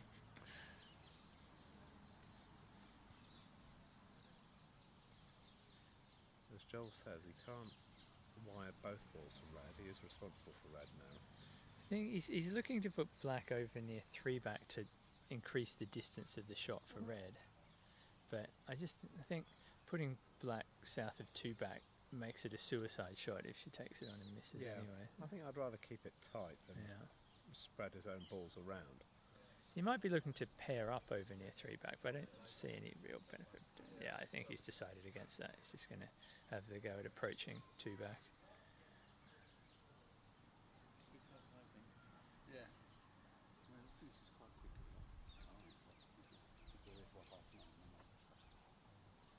No, he's changed his mind. He's going to go back to the spot he looked at.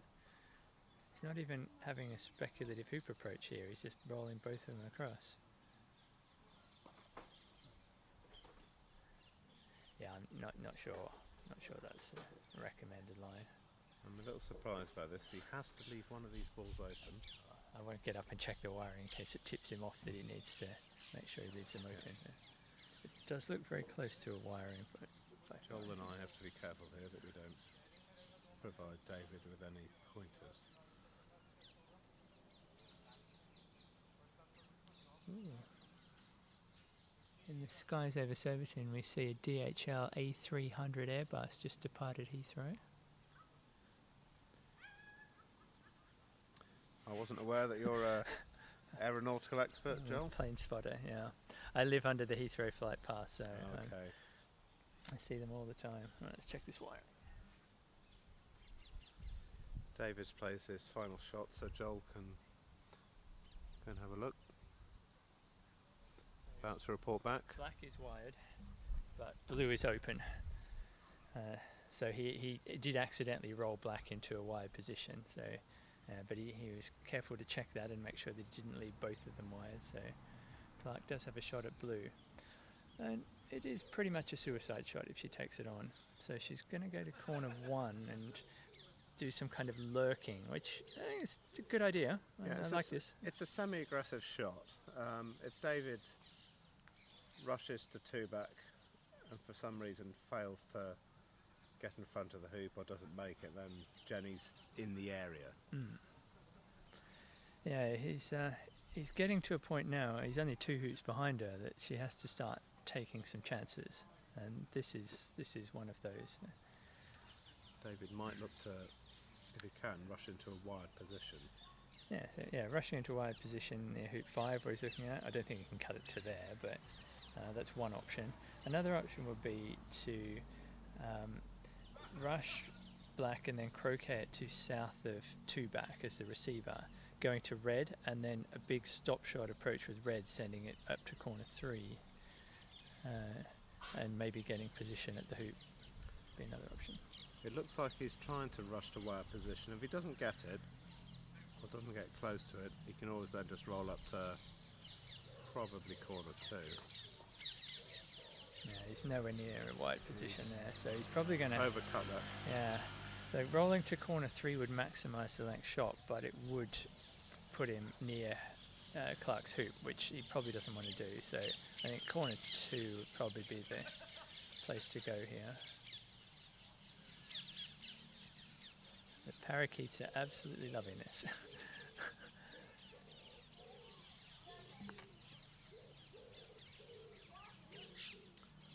Southwest London is festooned with parakeets since a number of them escaped from an aviary or a zoo Is that what a couple of happened? decades ago, I think. They found their way out to Windsor now. We see them there in the evening. Not in anything like this kind of numbers, but they're increasing. Whilst they're quite pretty, they're noisy and they're presumably displacing native species.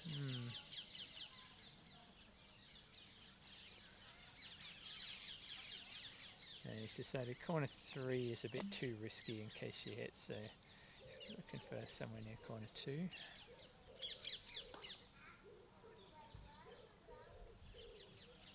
Now, he showed earlier in this ending that he's not really willing to take any risks, which, well, it may or may not be a good thing. We're yet to find out. But, going up there gives Clark a free shot. It's a really long shot, but it is another shot, and if she hits it, she might have a chance of finishing from there. And yeah, you can't keep giving a player like Clark shots. Eventually, she's going to hit one. Jenny's a very good single ball shot player, so good straight hitter.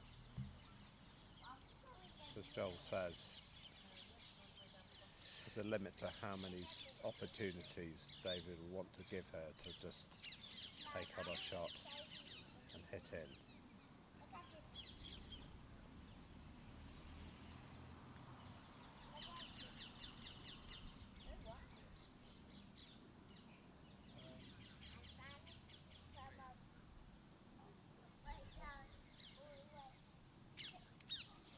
rolled black quite close to corner 2. So he's deciding where he wants to put blue. Wants to make absolutely sure he doesn't leave any kind of double target for red, which is in corner 1. Yeah, he's been very cautious there. Make sure no double. That's good. But whatever he did, Clark was going to be taking this shot. She didn't hesitate. Straight up and picking the corner peg out of the ground, ready for it. So even if Jenny misses this shot, David will be able to get himself a rush to 2 back, but he won't be able to send red out far at all. No, so it'd be a 2 at ball most break. Jenny would be conceding 1 hoop here. She's watching it. Through the gap. She seems to hit that more gently than she normally does. I'm not quite sure why. Been a long day. Although this is Clark's only match today. So, yeah, Jenny's had a long wait to get involved in this game. Fuller played 2 games against Patel before this, and then immediately into this game after at most a 5-minute break. He'll be feeling a bit tired by this stage. He's doing well despite that, hanging in there. So Clark's shot means that David should make 1 hoop, but he'll then have to probably make a defensive leave, maybe in corner 4. Yeah, I agree. I think that's what's going to happen. He'll make 2 back, but not get a rush to 3 back. He needs a really good rush here if he's going to get more than 1 hoop on this turn, and I'm not sure he's going to get it with that. It looks like it's pointing more at corner 1 than hoop 1. When you're the 2-ball player in an ending such as this, normally you'll be more conservative. But that's not to say you shouldn't take any risks. Some players make the mistake of never taking any risks when they're the 2-ball player. You still want, if possible, to set up opportunities to, finish the game with a 3-ball break if you can. Yeah, he did that very nicely to be completely risk averse. I believe at the start of this 3-ball ending I said exactly that, so it's nice to hear the expert commentator confirming my views. I think I heard something very similar to that from Rob Fulford himself at one time. Yeah. That's a great roll-up. He won't be able to hold for the rush to 3 back, but he will get 2 back.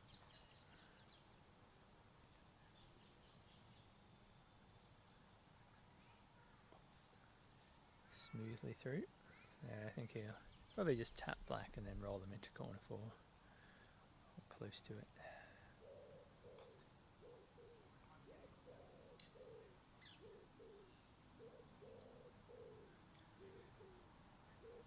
So David didn't play a great rush to 2 back, but atoned for his sins with a good approach and a good hoop stroke. So,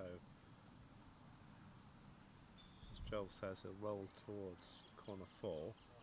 Needs to leave at least 1 ball open.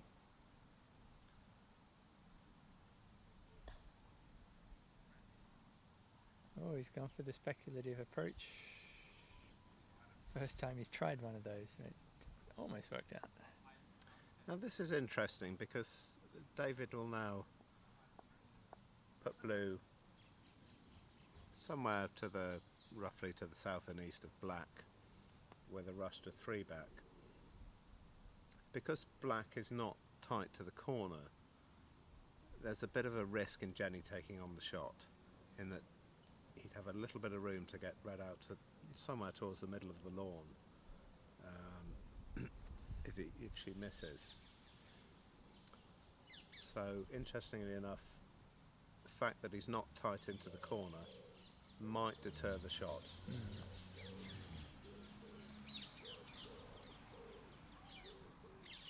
Jenny will be mindful of the fact that a lift is due after 4 back, so might not want to take a unnecessary risk at this stage.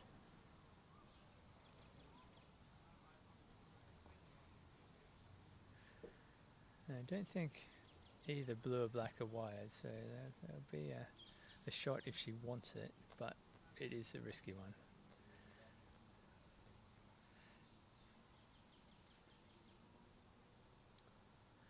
maybe at this stage she might think it's worth the risk because she's running out of hoops. She does have a lift pending, but problem with waiting for the lifts is the opponent tends to separate, and so even if you do hit the lift, it's often really hard work to get going. So if she hits the lift, it might involve a big roll up to 4-back and then an attempt to 2-ball. The huge risk in shooting here is that David will be able to stop a ball a reasonable way towards 4-back before making 3-back, and might get a finishing break. Yeah. Jenny's having a think about she's where she wants walking to around go. like she's not going to take a shot. She's looked at places she can put red somewhere more along the north boundary, I think. Maybe even in corner 3. Yeah.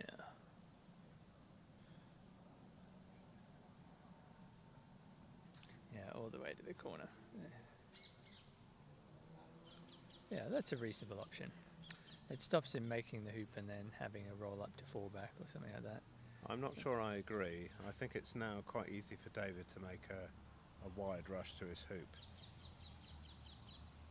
He may not be thinking of that, but it wouldn't be hard now to get a wide rush to the hoop, and Jenny would then probably have to move.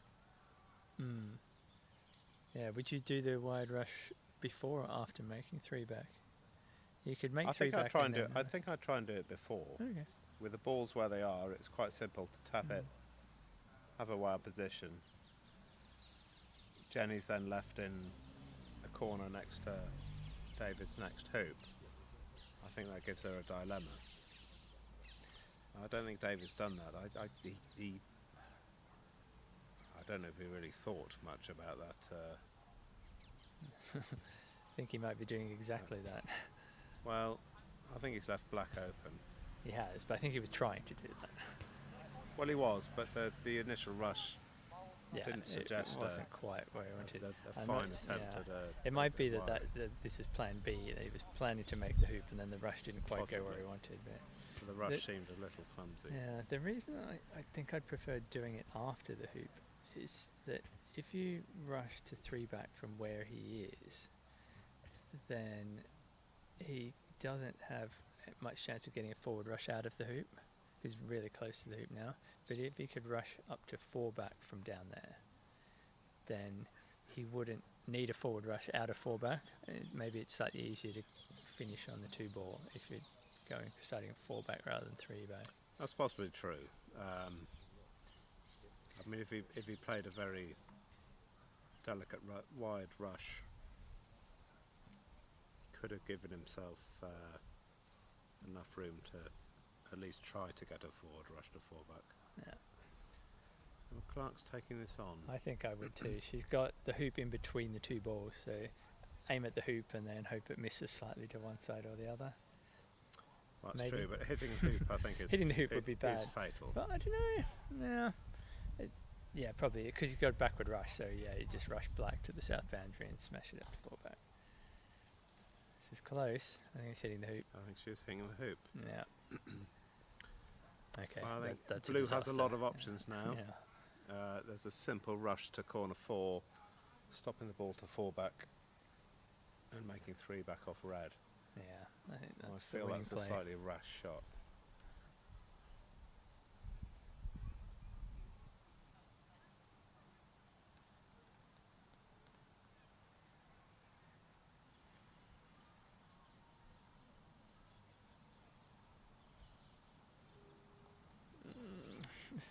I don't understand that. I don't understand that. To my mind, it would have been very easy to rush into corner 4, stop black to 4-back. Red's very close to the hoop. Use that to make 3-back. It should have been a relatively straightforward 3-ball break to finish. And now he's stopping and thinking. Yeah. Now he's in a position he didn't really want to be in. I think he's turned down the finishing turn here.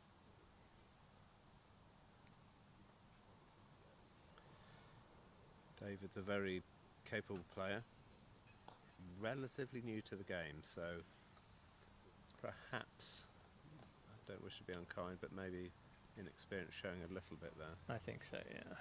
That was... Yeah, there was one time earlier in this 3-ball ending where he turned down what I thought was an easy and fairly risk-free break opportunity as well. Seemed to just be overly cautious. And this is the second such incident. Yeah, this is very strange. I guess he just... I suspect he didn't think of rushing to the south boundary and then getting 3 back off red. I think to return to our earlier conversation that when you're the 2-ball player, you still need to look for opportunities to pick up a 3-ball break to finish the turn, to finish the game. And that's the chance David had there. I don't think he was in that mindset. I think he was looking at making a hoop, being cagey, keeping Jenny out of the game. So I think that is perhaps a slight lack of experience, that he's not thinking about how do I potentially finish the game in this turn. He's thinking more about how do I make a hoop and then be defensive. How do I not give away the game? Yeah, exactly, but you've got to be thinking about how could I finish the game this turn. And he didn't adopt that mindset. I think he's turned down a very good chance to finish the game here. He might have a large wide area over there from red. Red's quite close to the hoop, so it's probably a reasonable wide area. He may do, but the chances are now that even if he's still in control... Oh yeah, obviously this is not as good as finishing on that turn, but... No, but he's now likely to probably at some point make 4 back and concede a lift, giving Jenny another chance. I think there was a clear chance for a 3-ball break to finish the game there. But that's behind us now.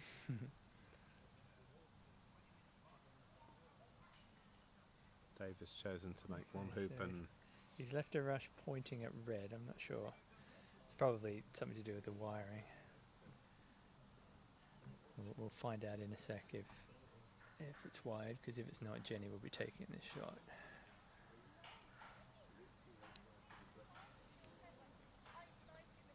Again, not a lot of sense in the rush to red. Obviously, red's not going to be there at the end of the next turn. She's holding this for a jump. She's not jumping the hoop, is she? Jenny's taking a particular grip with a mallet, suggesting a jump. Jumping the hoop. This is exciting. This would be an extraordinary shot. Oh, she nearly. I thought that was happening earlier, and then he did turn around and hit her ball and dig out the break. That's when he started his break from hoop 2. So, ball and dig out the break. That's when he started his break from hoop 2. So.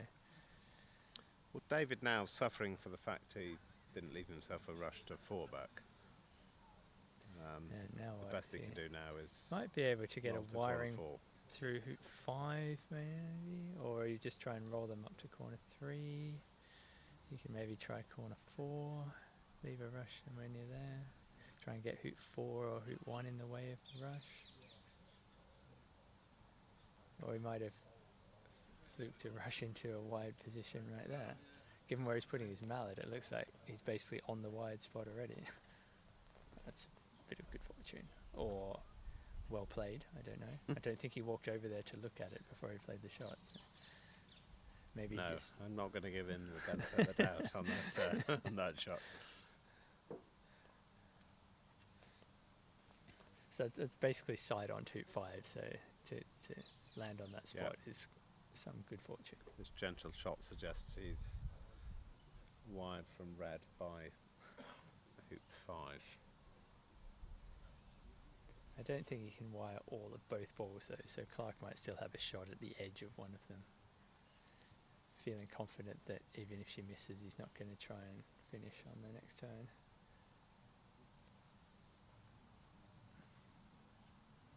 He was trying to nudge black with that final shot. It suggests it wasn't in quite the right spot. He might have even left blue and black in contact, that close to each other. It did look like black rocked back into its final position.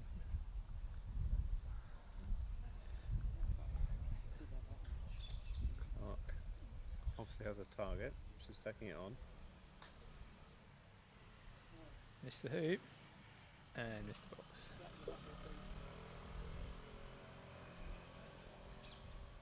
Blue and black are very close. If they're not in contact, he's okay, but it's actually very hard to judge the strength of a rush if you're half an inch apart. It's a tricky shot to play. And what happens is striker ball hits the croquet, the rush ball multiple times, I think, as the mallet passes through. So you get unexpected contacts.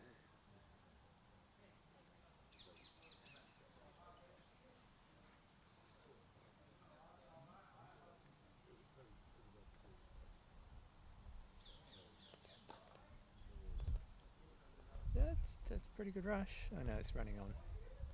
Thought it was good and then it didn't stop. Now what? He could try and wire behind fullback here. Don't know how far he needs to move for that to happen. Probably quite a way actually. Yes, I think you'd probably have to move it. I'm guessing it's hard to say from here, but probably 4 or 5 feet to get that into wide position. The danger is if he leaves it open and Clark hits, she can finish. End of game then. Yeah.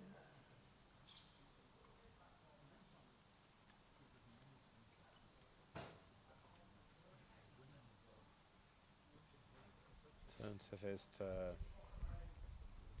make the hoop and then play a big split off to the west boundary. Yeah, you can definitely still approach the hoop from here. Just looking for a wide spot. It's a long way to move the balls. But it is easier now that the sun's gone away to land the balls on a particular spot.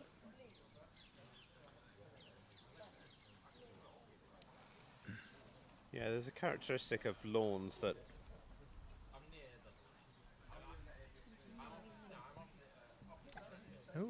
as the temperatures drop, lawns slow down.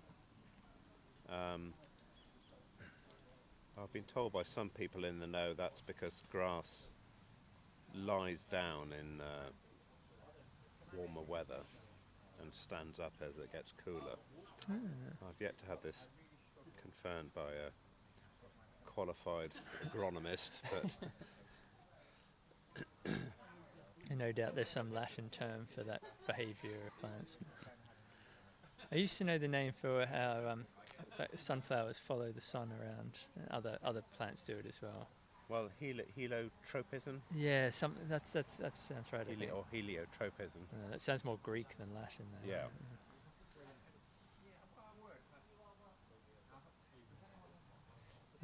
I don't think he's got black wired. The spot he was looking at is not where black's finished. No, it looks as though he might be retreating here. Or scattering? Is this a scatter shot? Or he's just whacking it into corner 2? Well, a sort of combination of the two. Yeah, scattering. Yeah, this is ugly. Well, it gives that Clark means a free Jenny shot. has a free shot at black, assuming it's not wired. Yeah, and if it is, I always feel that it's a free shot at blue as well. He's probably not going to do anything useful with it if she misses. It's going to be quite tricky to get black to 4-back. Yes, and if Jenny were to hit blue, she'd have a pioneer of kinds near 4-back. Yeah. But I guess that's just as good as hitting black, really. All it should be doing is probably taking off from blue. If she can see black, shoot at that. So it's a risk-free shot. Good looking swing. No, she doesn't like it. Body language said no. She's missed on the left side. So black can rush to blue, and then David can take his pick as to where he wants to make his leave.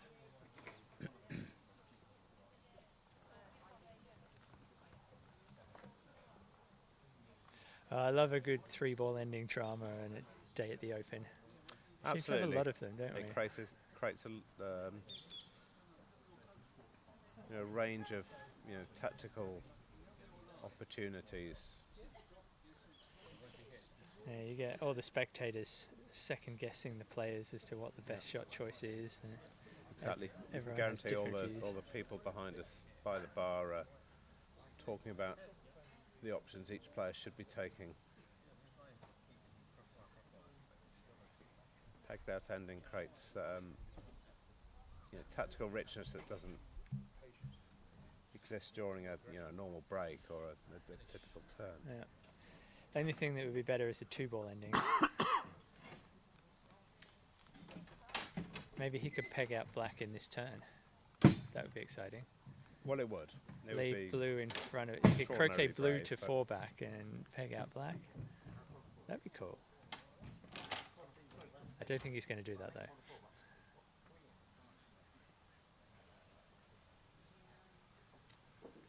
My guess is he'll try to rush somewhere near Corner corner 4. Yeah.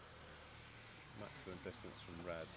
And Jenny will take the shot again. It's a risk-free shot.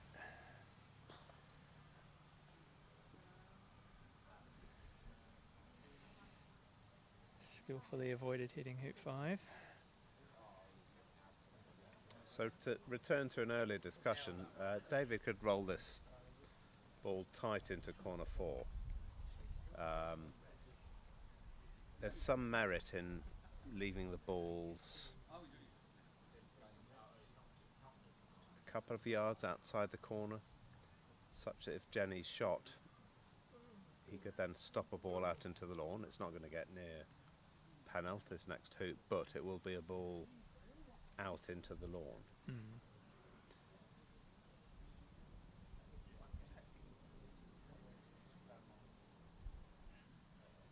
Yeah, I think typically what you should be doing there is trying to get blue on the yard line and wired from red, so that if Clark does hit black, then there's no way she can get both balls in the lawn, so she should be playing a 2-ball break at best. But leaving them off the yard line like this gives her more scope for hitting, getting something in the lawn, and then getting behind another thing and rushing it.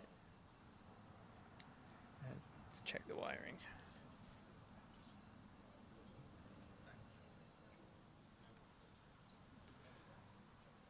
My co-commentator Joel is off to see what's wired here. Yeah, blue wired, black open. Black's open, Jenny will shoot.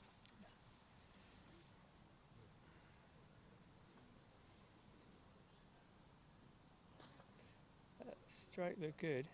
She's walking after it like it's missing though. Yeah. This is slightly to the left.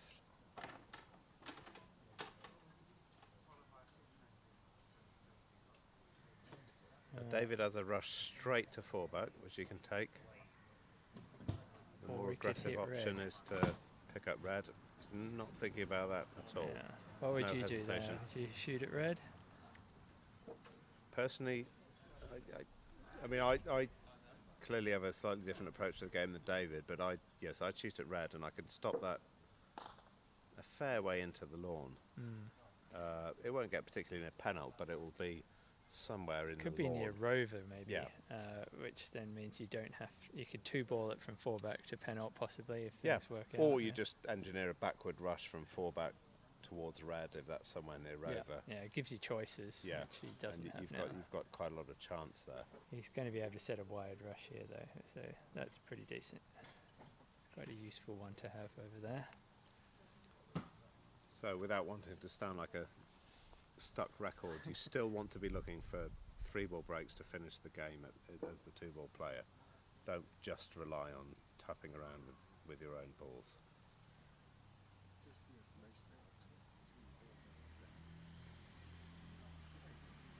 We've been told there are 22 minutes left in this game, so could be a factor.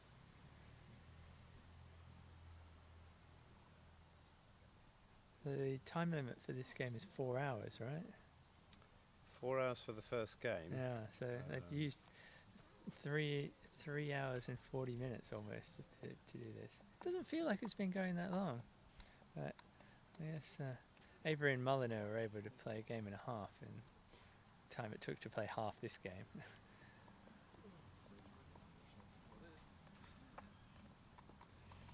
I'm going to go and check this myself. Okay. It looks from my position like blue and black are cross wired from red.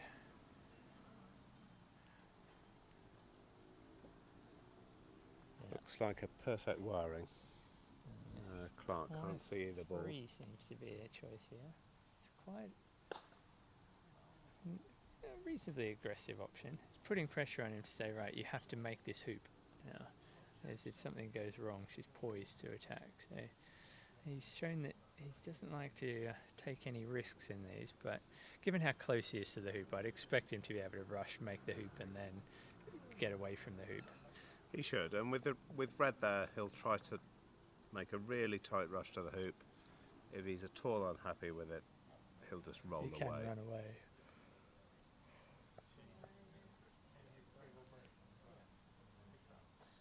He obviously didn't leave himself a straight rush at the hoop.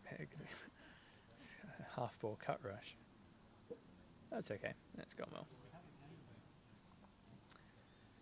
So try and make 4 back with a rush to pen out here, and still be trying to finish on this turn, but just with a 2-ball break. And if something goes wrong at some point, it will hopefully be at a time when he can split the balls up and get into safe positions. The worst thing that could happen is if he fails a hoop, because that will leave all the balls in the lawn. That looks like a reasonable rush to penalt. Does, yeah. Taking a reasonable bit of wire going through 4 back. Just the right amount of wire, it would appear.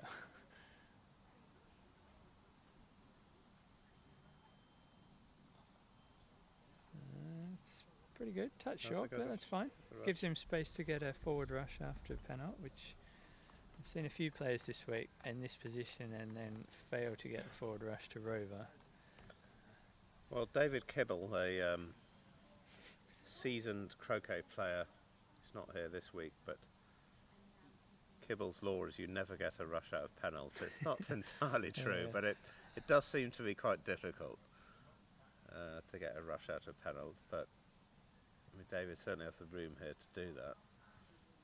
Yeah, you don't want to send black south of the peg, because then the peg can get in the way, but yeah, that's a good length there. Be happy with that. We've been shown the clock, 18.5 minutes remaining. Yeah, I don't think time will become a factor here. There's still plenty of time for them to have lots of turns each, but you never know. Stranger things have happened. He's safely through. I don't know if he's got a backswing for this forward rush though. Checking whether black is wide from red. Does he have a backswing? Yeah. Hesitates. Yeah, I think he might have half a backswing. They do look slightly awkwardly placed. I think he's going to end up having a poke at this one way or another. Poking at it and missing would be a disaster. Poking at and hitting obviously is what he wants, but yeah, running away to max distance with blue and leaving black there would be bad too. Oh no, we had pretty much a full swing at that. That was okay. Yeah, wasn't as bad as it looked. Black. Now, do you roll black deep as you approach Rover, knowing that there's a lift coming if things don't quite go right? I think he's going to go for it. I think he will. I think in a situation like this, you should just play it as though you're almost forgetting the situation. You just approach the hoop as you would normally try to approach Rover. That's pretty good. Yeah, happy with that.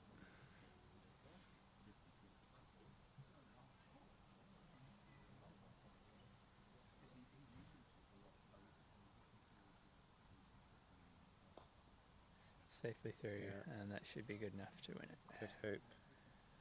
You should be able to rush this to within a couple of yards of the peg.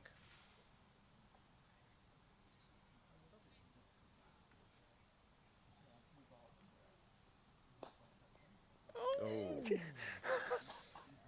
Some late nerves there. Just when you thought that it was all over, I was just about to start wrapping it up, and then he does that. So I think, what do you do now? Do you go for the peg out with a roll and peg the back ball out even if black misses? I think that's what I'd do here. The shot's about 7 yards. Now if he misses it, it's going to be to the west of B bulk, so Jenny won't have any kind of rush on blue towards her hoop, so he can play it. I think he's going to roll it gently. He's playing with a roll. I'd play this as more of a drive, personally. You Looking just have to less leave it control next to with the this. peg, yeah. And He's got it. not close with the forward ball. Yeah, that's good. It's worked out. Nicely done.